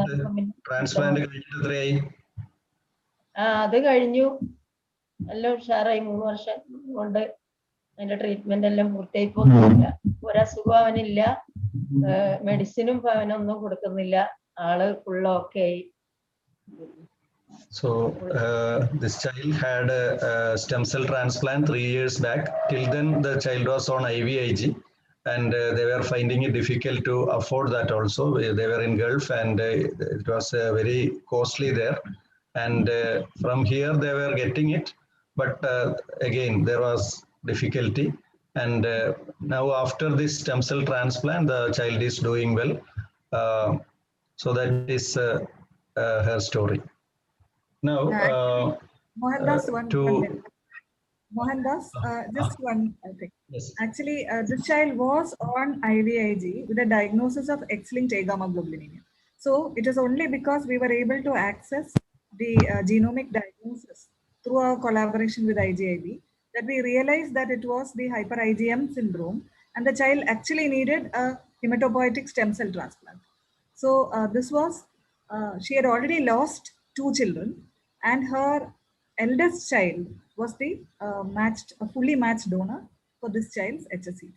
So that was the launch. Is there, isn't it? The person who has donated. ആ മോനാണ് അടുത്തിരിക്കണത്. Okay. മോനാണ് അടുത്തിരിക്കണത്. മോന് ചെറുതായിരുന്നു, ഇപ്പൊ വലിയ കുട്ടി. Okay. Now, my question is to Mr. Shirol.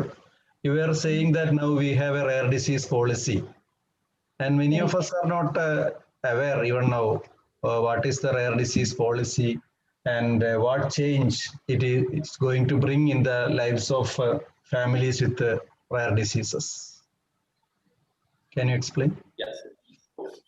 See, we still don't have a policy. The first policy was announced in 2017. After 1 year, it was kept under abeyance. Then again, a new draft policy announced in 2020 February.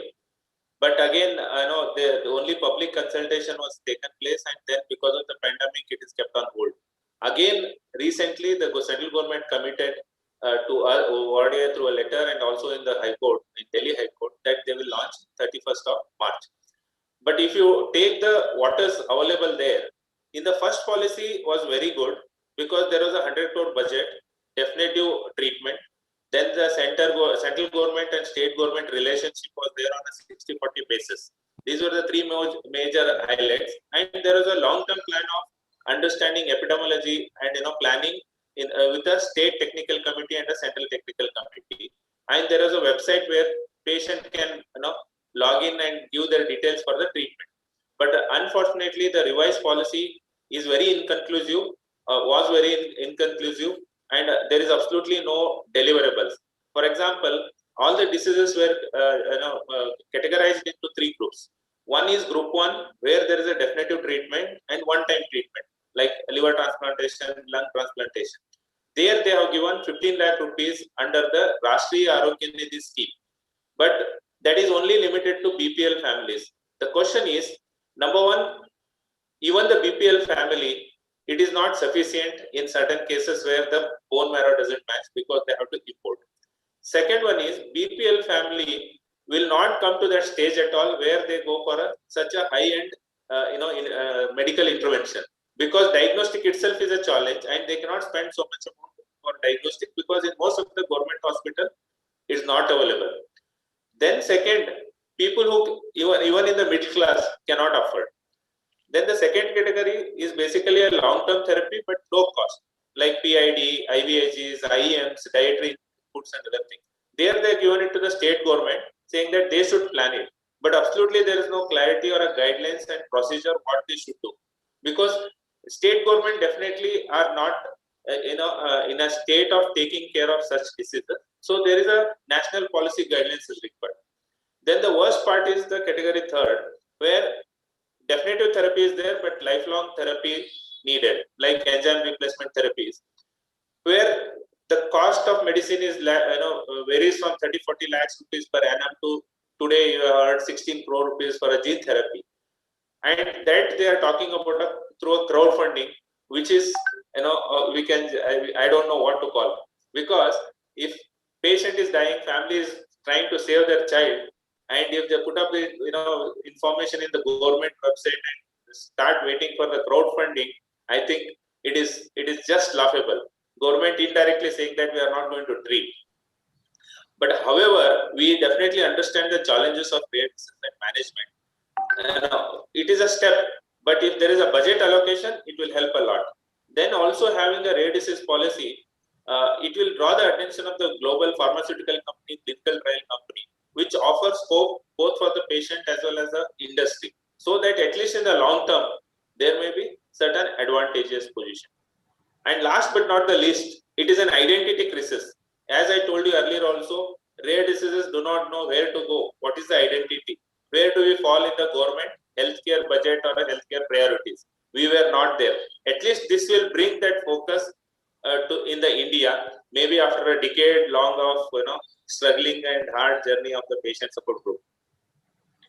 And the government has also notified around 8 centers in this policy as a rare disease centers.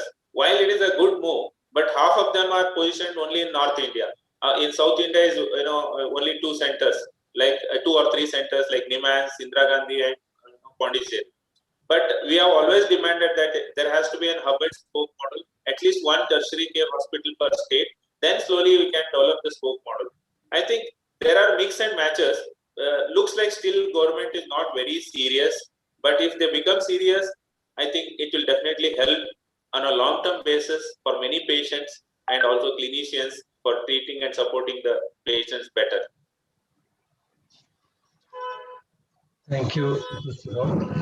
So anyway, we are going to have a rare disease policy now. It is always better to have one, even if it is not adequate, so that we can always modify it. And we will be working in that end now onwards. Anyway, the management of many of the rare diseases, majority do not have specific treatment. Many of them cannot have a normal life. Many die very early. So it is always better to have a facility for prenatal diagnosis, and if found affected, the family to be counseled whether that pregnancy has to be continued or to be terminated. So my question is to Dr. Geeta, what is your experience with the family screening and antenatal diagnosis? We have only recent experience with family screening and prenatal diagnosis for children with inborn errors of immunity. And the family screening that we did was mainly for X-linked A-gamma globulinemia, where there were 2 large families that were screened. And we are now into screening families with the X-linked hyper IgM syndrome. So this was a very novel experience. So it was one of the families was in Kasaragod district. The other family was in Kozhikode district. So it was a long journey to Kasaragod. And while we visited our patients' homes, it brought home to us the realization of where our patients are coming from, what are the difficulties they have right there. And actually, they tried their best to make us feel at home. They kept giving us meals every hour, and they wanted us to partake of a big feast and all that. But we were so acutely aware of the financial distress that they were in. And actually, right when we were there were these creditors coming and asking them whether they would pay their loans. So that really struck me that how important it was for social support and government backing and all that for our programs. And the other thing that struck me was the willingness and the motivation of families to go for screening. They really wanted this to happen. So we didn't have to tell them that this is something that would really benefit you. And we didn't have to spend much time in making sure that they would want to join. That already just happened. So that was another eye opener. And the way they sort of welcomed us, that was also something that I would never forget. And for all the work that had been done by the team, it was of course a team that visited them. They wanted us to take home a dozen eggs that they had. They wanted us to take home a bunch of bananas. And we really were exposed to the love and affection of the patients that we were treating. And so the willingness to interact with us, the willingness to give samples and all that. And finally, when the analysis was done, how we were able to identify so many carriers. Each family had at least 7 or 8 carriers that we were able to detect with the help of MLPA and Sanger sequencing that was done at IGIB. So this was a whole new experience for me. And regarding prenatal diagnosis, again, we did for children with inborn errors of immunity. That what struck me most was how families, even after they had lost one child or lost 2 children, would come back to us with hope and with trust, wanting us to be able to give them a diagnosis in their next child. Okay. So here again, we have done prenatal diagnosis for about 7 or more families, and it was really Dr. Mohandas, Dr. Girish from the clinical genetic clinic that we have also were involved in the pre-test counseling and post-test counseling. And it was really a pan-India effort. So we had primers from CSIR IGIB being sent to CCMB Hyderabad. And from here, the chorionic villus sampling and amniocentesis samples were sent to CCMB. And so that was also an experience which was fraught with a lot of stress and a lot of anxiety and satisfaction at the end that we were able to do this. And so this was again a very novel experience. And fortunately, most of the children were unaffected, except in one pregnancy where we had an affected child who had a very rare genetic disorder, that is leukocyte adhesion deficiency type 3, where the fetus was affected and the family chose not to go forward with the pregnancy because they had already lost one child and had one unaffected child. So these were all very, very new experiences and really satisfying ones at that. And it all, of course, happened because of the fantastic collaboration with IGP. And one more thing is how we were able to start with the Department of Obstetrics right at the very time that we needed it. Dr. Beena and her team were able to start doing amniocentesis and chorionic villus sampling right here. So that was another huge plus for us. Thanks. Thank you, Geeta. So, apart from PID, various other rare diseases also, we have done prenatal diagnosis in several cases.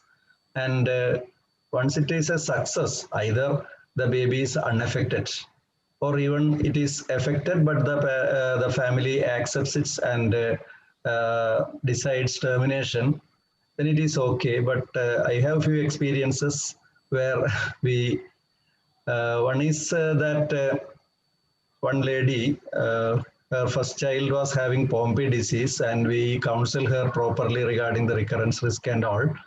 And then she went back and came with the second child 5 years back. And that child was also affected. And then when I asked her, then she told, doctor, it was long back, and I thought now this condition will not occur again. So the importance of counseling, I realized with such incidents. And another case, a lady whose 3 children were affected with some condition where the children died of recurrent respiratory infections, which was not diagnosed. And 4th child again was affected. And this time we could diagnose it as cystic fibrosis. And by that time she was 40 years. And we offered a prenatal diagnosis. And 5th time she became pregnant. And when we did prenatal, it was again affected. All the 5 in a row were affected. And this time she told me, doctor, even if it is affected, I'm not going to have one more child. I am old, really old now. And she trusted that the child can be managed with the recent improvements in treatment. And she had the child affected, and that child also had the same fate. So such failures are there. I don't know whether we can say it failure or not, but some of the experiences which are really haunting us. Now, we are discussing about hope. So all the families, they are hoping that something good is going to happen. My question is to Dr. Binu Kumar. What are the chances? What are the changes you are expecting over the next few years in the field of rare diseases with the current research? Yeah, so I would see a lot of hope, especially in the case of monogenetic disorder. So because there are two technologies now available, like one is CRISPR-Cas9 and the other one is stem cell biology. We can see that there are some of the in the first half itself, Shefali Gulati mentioning about the gene therapy trial already going on. So I can see a couple of more diseases where effective therapy can be available within the next couple of decades. So like we all are aware about the CRISPR-Cas9 and its off target and how we can specifically cure replace a particular base. So some of them are in the phase 1, phase 2, phase 3 trials. So I can clearly see that next, like within a few years, at least 2-3 monogenic disorder can be easily curable. Okay, thank you. Now to Mr. Shirol. So how the society has changed over years? Is it a change for good, or what do you feel? How you could organize all the stakeholders and all?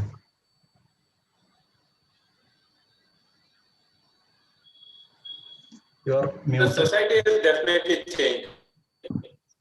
Earlier, if you look at it, no. Can you hear me? Yes, yes. Can you hear me? Yes. Yes, please continue. So definitely there is a shift in society. Earlier, can you hear me? I think your connection is weak, I think. Hello? Yes. Please continue. Yeah, sorry, sir. Earlier, the discussion was limited to 4 walls of doctors or in the house. Nobody would talk about it publicly because of the genetic in nature. They had a stigma problem. They were always fear of their siblings or sisters will not get married. They will be boycotted from the society. I'm not saying that completely, but definitely at least 50-60% there is a change in mind. Thanks to a lot of information, a lot of awareness, education which has improved, and also doctors counseling and modern medications and hope. But still there are remote cases which this practice do continue. But doctors play an important role here when something is diagnosed. The way they talk to them, the way they counsel them, and how do they communicate? It should not be a burden on the family. It is a change. Then a lot of NGOs who are working in this, in a social sector, in rural villages, ASHA workers, I think all these have made a lot of differences in the families, the way they think. And also, the general awareness among medical science itself. Earlier people will not know general things also when they go to the hospital. Today they know, one way it is good, one way is bad. They go to Google, they understand everything. At least mentally they are prepared that, what's going to happen. Modern medication, gene therapies, all this also, gives a hope where family will start looking at it. Then if you look at, the way the NGOs or patient support group have come, the media awareness is very, very, important. and they have played an important role in breaking this barrier of stigmatization in warning system. Thank you. Now, my question is to Mrs. Suhra. നിങ്ങൾ കുട്ടികളുമായിട്ട് ആശുപത്രിയിൽ പലതവണ പോയതാണല്ലോ. അപ്പൊ ആശുപത്രിയില് ആൾക്കാരുടെ attitude എങ്ങനെയാണ്? എന്തെങ്കിലും ആശുപത്രിയിലുള്ള സൗകര്യങ്ങളിൽ എന്തൊക്കെ മാറ്റങ്ങളാണ് നിങ്ങൾ പ്രതീക്ഷിക്കുന്നത്? ആൾക്കാരൊക്കെ നല്ലതായിരുന്നു, ഡോക്ടേഴ്സും സിസ്റ്റർമാരൊക്കെ നല്ലത്. പക്ഷെ ഇവരെ ഈ അസുഖം എന്ന് വെച്ചാല് പിന്നെ വേറെല്ലാ അസുഖങ്ങൾ ഇങ്ങോട്ട് വരികയാണല്ലോ പെട്ടെന്ന്. പക്ഷെ മെഡിക്കൽ കോളേജിൽ ആവുമ്പം എല്ലാ അസുഖക്കാരുടെ ഇടയിലും കിടത്തുമ്പോ എനിക്കൊരു പേടി ഉണ്ടായിരുന്നു. പിന്നെ മോനാണെങ്കിൽ അടങ്ങി ഇരിക്കൂലല്ലോ, മോനോന്റെ ബെഡിൽ മാത്രമൊന്നും കിടക്കുന്ന ഒരു പ്രായമല്ലായിരുന്നു. എല്ലാ പേഷ്യന്റിനും ഓടിങ്ങ നടക്കുമായിരുന്നു. പിന്നെ 1-2 ദിവസം അവിടെ അഡ്മിറ്റ് ചെയ്തതിനു ശേഷമാണ് മെഡിസിൻ കിട്ടലുണ്ടായിരുന്നത്. ആ സമയത്തൊക്കെ വേറെ എല്ലാ അസുഖക്കാരുടെ ഇടയിൽ കിടക്കുമ്പോ ഒരു വിഷമം, ഒരു പേടി ഉണ്ടായിരുന്നു. വേറെ ഏതെങ്കിലും അസുഖം അവനെ പിടിപെടുമോ എന്നുള്ളൊരു ബേജാറും കൂടി ഉണ്ട്. അങ്ങനത്തെ അല്ലാത്ത വേറെ പ്രശ്നങ്ങളൊന്നും ഉണ്ടായില്ല. ഡോക്ടേഴ്സ് ആയാലും സിസ്റ്റർമാരായാലും ഒക്കെ നല്ല ഇതായിരുന്നു. നല്ല അതിന്റെ കൂട്ടുകെട്ടുകളുണ്ട്.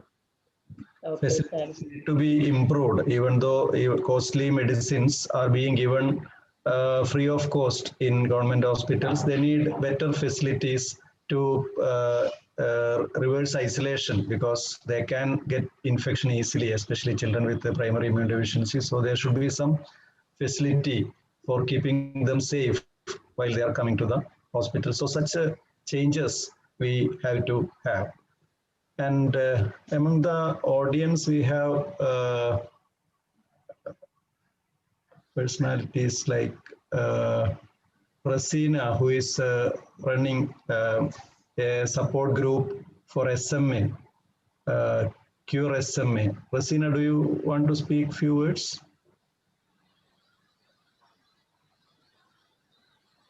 Rasina?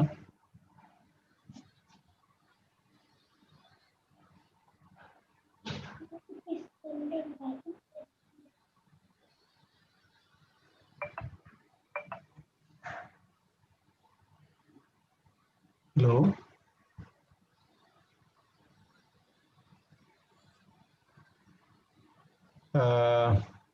Dr. Krishna Kumar is here, who is dealing with many children or family with this sort of problems. Dr. Javed here.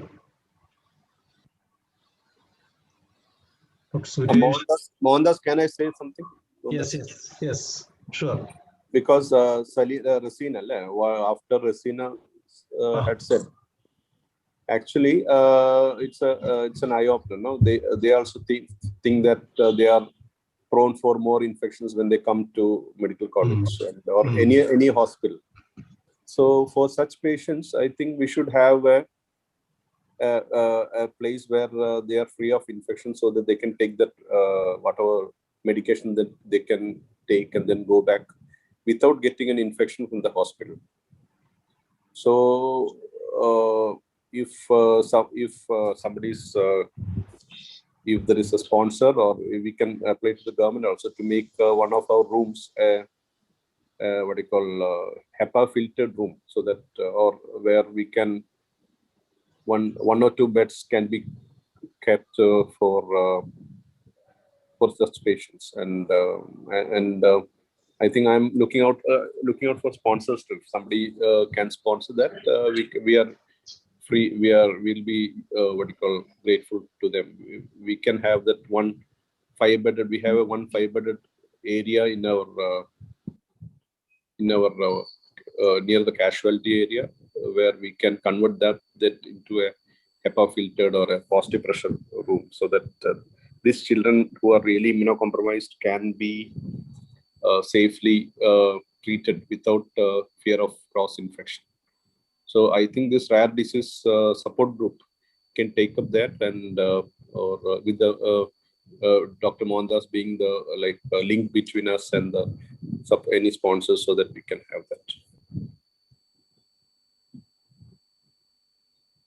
Okay, so we will try to achieve the goal. Yes. Yes, please. Dr. Shall I Mohandas, answer, sir? yeah. Yeah, thank you, Dr. Ajit. Yeah, actually, can you hear me? Can you hear me? Yes. Yes, yes, we can Can hear. you hear me? Yeah, we can hear you. Please. Sorry, actually, I'm in a different place. Okay. Actually, ORDA has a concept called Rare Disease Care Coordination Center, and we have first exclusive daycare ward in Indira Gandhi Hospital, Karnataka. This is a 7-bedded ward where the place is given by government hospital and we manage it. And all our ERT and PID patients, more than 80 patients who are taking treatment in the center. So this is a concept we would like to develop because we understand all these families require a separate place, and you raised the very right question, only funding. So we'll definitely reach out to you because that is our area of interest. I'll take the contact number from you, sir. Okay, thank you very much. Thank you. That's a very good news. Rasina, you want to say something? Hi, sir. Yes. Rasina is I'm running from a support group for SMA. Yes. I'm from SMA Foundation of India. It's a national charity for the welfare of SMA patients. And we have around 100 patients here in Kerala now. We have some sort of government support, for the access programs. We have for all the 3 approved medicines worldwide, that is global approval. None is approved in India.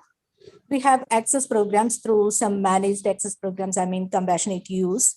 But not even a single drug is approved in India, but we are awaiting approval of risdiplam, the oral drug, very soon. And it is also going to be very costly. And we are not having a funding mechanism in India. But what we have now is the institutional support that is abundant from Kerala, I have to say, with so much of thanks to all the supporting medical fraternity. Dr. Smilu ma'am, who is very much here, Mohandas sir, Suresh sir, all of them are supporting with whatever possible now with the infrastructure and the multidisciplinary clinics. Most of the rare diseases, they need multidisciplinary management because they are affecting multiple systems and causing long-term effects in patients. So we are happy and luckily we are having those all supports in Kerala. But the major thing, that is the funding we are not having. That is why even though we are having this much support, this all become useless because we are not able to save the children. And here also, I'm requesting the support of all of you. The medical fraternity, the legal wing, the government. If all align together, it will be possible one day, I hope. Thank you, sir. Dr. Mohandas, can I make a comment? Please share. Yes, sorry. Just 1 minute. Actually, as you have mentioned earlier, I was unable to unmute earlier. That's why I didn't respond to your question. Basically, we were involved in the initial clinical trial, the first clinical trial of veloglucerase alpha, which Sumita Danda ma'am already discussed about. So we were able to give it to one patient, and incidentally, that patient was actually under follow-up of Dr. Sumita Danda from CNC. So after that, we were actually involved in the second. We were about to start the second, that is trial for type 2 Gaucher disease, but we couldn't get the right patient with consent, proper consent. So we didn't start it. But anyway, that was a very nice experience because these are all very costly medicines, but some of our patients, fortunate patients, may be able to get access for it. So as Dr. Rasina mentioned, we were able to get permission from ethics committee and the government to start only compassionate access programs. So there is a lot of significant challenge in this particular issue, that is treatment for SMA children. And all these children could not be enrolled in these clinical trials or compassionate or managed access program. So we may have to find some other funding agency or the government help to support these children. I totally agree with Dr. Rasina, and if we work together, we can do it. And as Dr. Ajit said, obviously there are now the concern is about those infections in the admitted patients, especially such immunosuppressed or disabled children. So I think it's very important to have an isolation area or a specific area for children who are vulnerable. So we should also work for that as a group. IAP can, I think, support these activities. Thank you very much. Thank you, Dr. Suresh. And I can see Dr. Javed, who is having a group, Varam, which supports differently abled children and all. Javed, do you want to tell anything? Thank you, sir. Thank you. This CME was very much helpful, and I would like to add something like to get the social benefits for the children with rare disease. Now, actually, we know that up to 9% of the population is having some sort of rare diseases. And there are more than 5,000 rare diseases, of which up to 300, we are only known about almost 300 to 400 rare diseases, which are commonly almost heard. Our main issue is that only 3 of these rare diseases like hemophilia, thalassemia, and sickle cell anemia has got some status in the disability sector. So if we are, I think we must, even osteogenesis imperfecta doesn't have any status in disability, in the aspects of disability. So we need to make the government authorities aware that these persons must get some social benefits, social support, rather than treatment. So in order to get that benefit, these persons must be included in the list of persons with disabilities under a group named Rare Diseases of India. That's one suggestion by me. Other one is a proper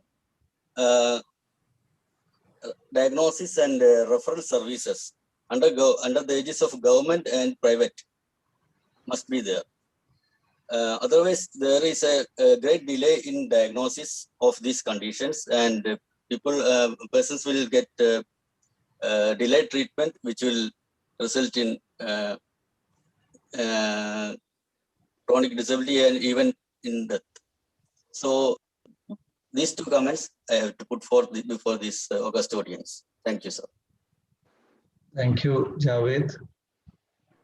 Krishna Kumar, any comments to make?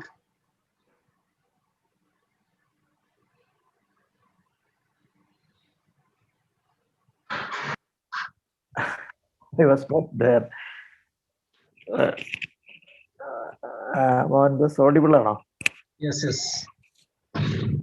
Actually, when listening to this panel discussion and the other talks, I was thinking that the rare diseases are actually not rare. Most of the time, we don't pick up these diseases, and that is why it becomes most of the time it remains rare.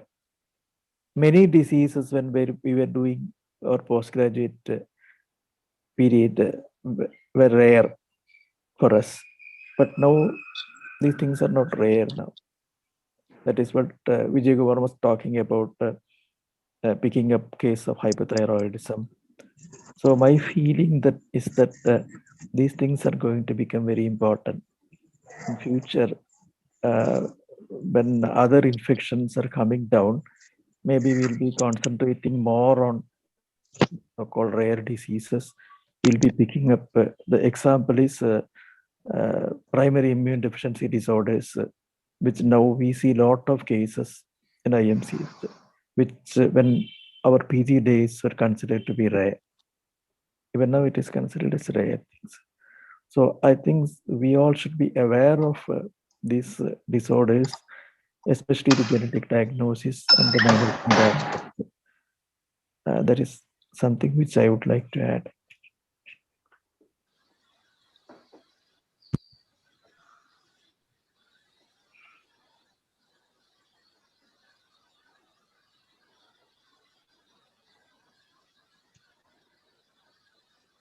I would like to make one comment, sir. Hello, can I make one comment?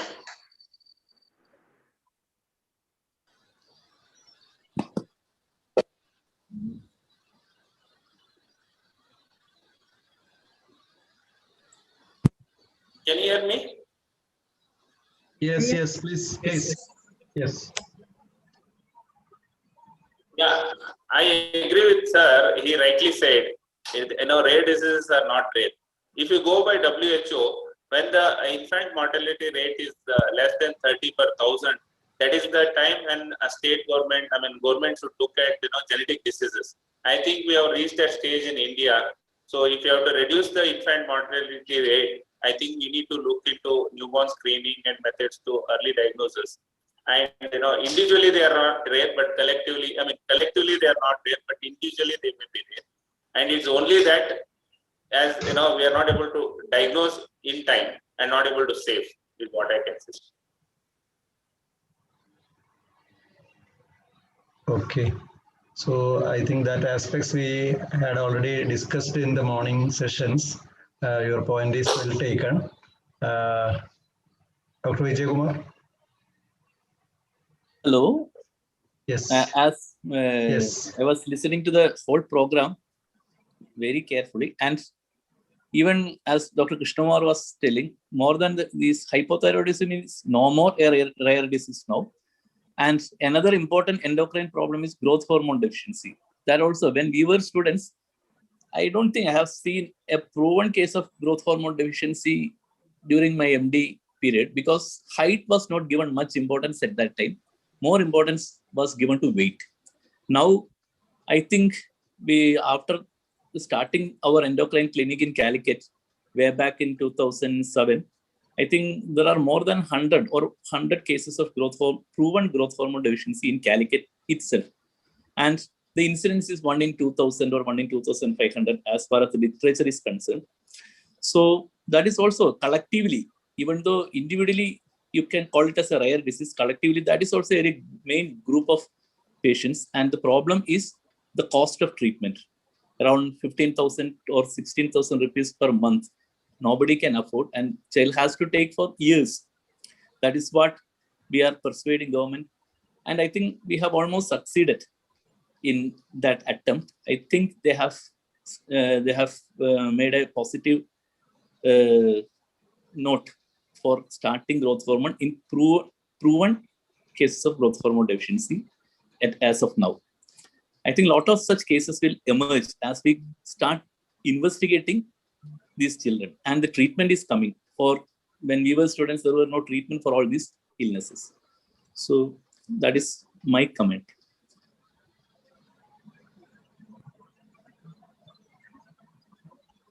What IAP is planning to do in this field of rare disease? Any action plan in your mind? I think we have to formulate. This is a high time that we have to concentrate on rare disease and start making action plans. We have an action plan on universal screening for congenital hypothyroidism. And this year, as far as the IAP Kerala action plan is concerned, we have included the primary immune deficiency also. So I think we have to go forward. And I think Dr. Mohandas and all others can help us in formulating guidelines and how to move forward regarding these rare diseases. Okay, thank you. I think we have exceeded the time, so we will stop here. I would like to invite Dr. Smilu Mohanlal, Joint Secretary of IAP Calicut, to say vote of thanks. Dr. Smilu is in charge of pediatric neurology at Aster MIMS, and she's taking care of children with spinal muscular atrophy with curative treatments. Dr. Smilu. And I thank all the panelists for participating here. Dr. Smilu. Yes, sir. Thank you. Good afternoon, everybody. On behalf of IAP Kozhikode, Department of Pediatrics, Government Medical College Kozhikode, and CSIR, the organizing committee, I would like to thank all the dignitaries, Dr. Shefali ma'am, Dr. Vinod sir, Dr. Aman sir, Dr. Sumita madam, Dr. Mohandas sir, Geeta ma'am, Ajit sir, Riyaz sir, Vijay Kumar sir, Binu Kumar sir, and everyone. After attending the whole session, I got a I think each and everyone must be feeling the same thing, that each of us have got a new hope and enriching experience the dignitaries had given us on management of rare diseases. As earlier mentioned, the rare diseases are not rare anymore. When somebody asks me, Madam, do you know any rare diseases? I tell them every case that I come across in OP is something a rare disease. Either there are Rett syndrome, Angelman syndrome, Fragile X, almost all of them are rare diseases. So we should all unite together and make their lives better. And we look forward for more get-togethers like this. And very happy to meet you all today. Thank you. Thanks a lot.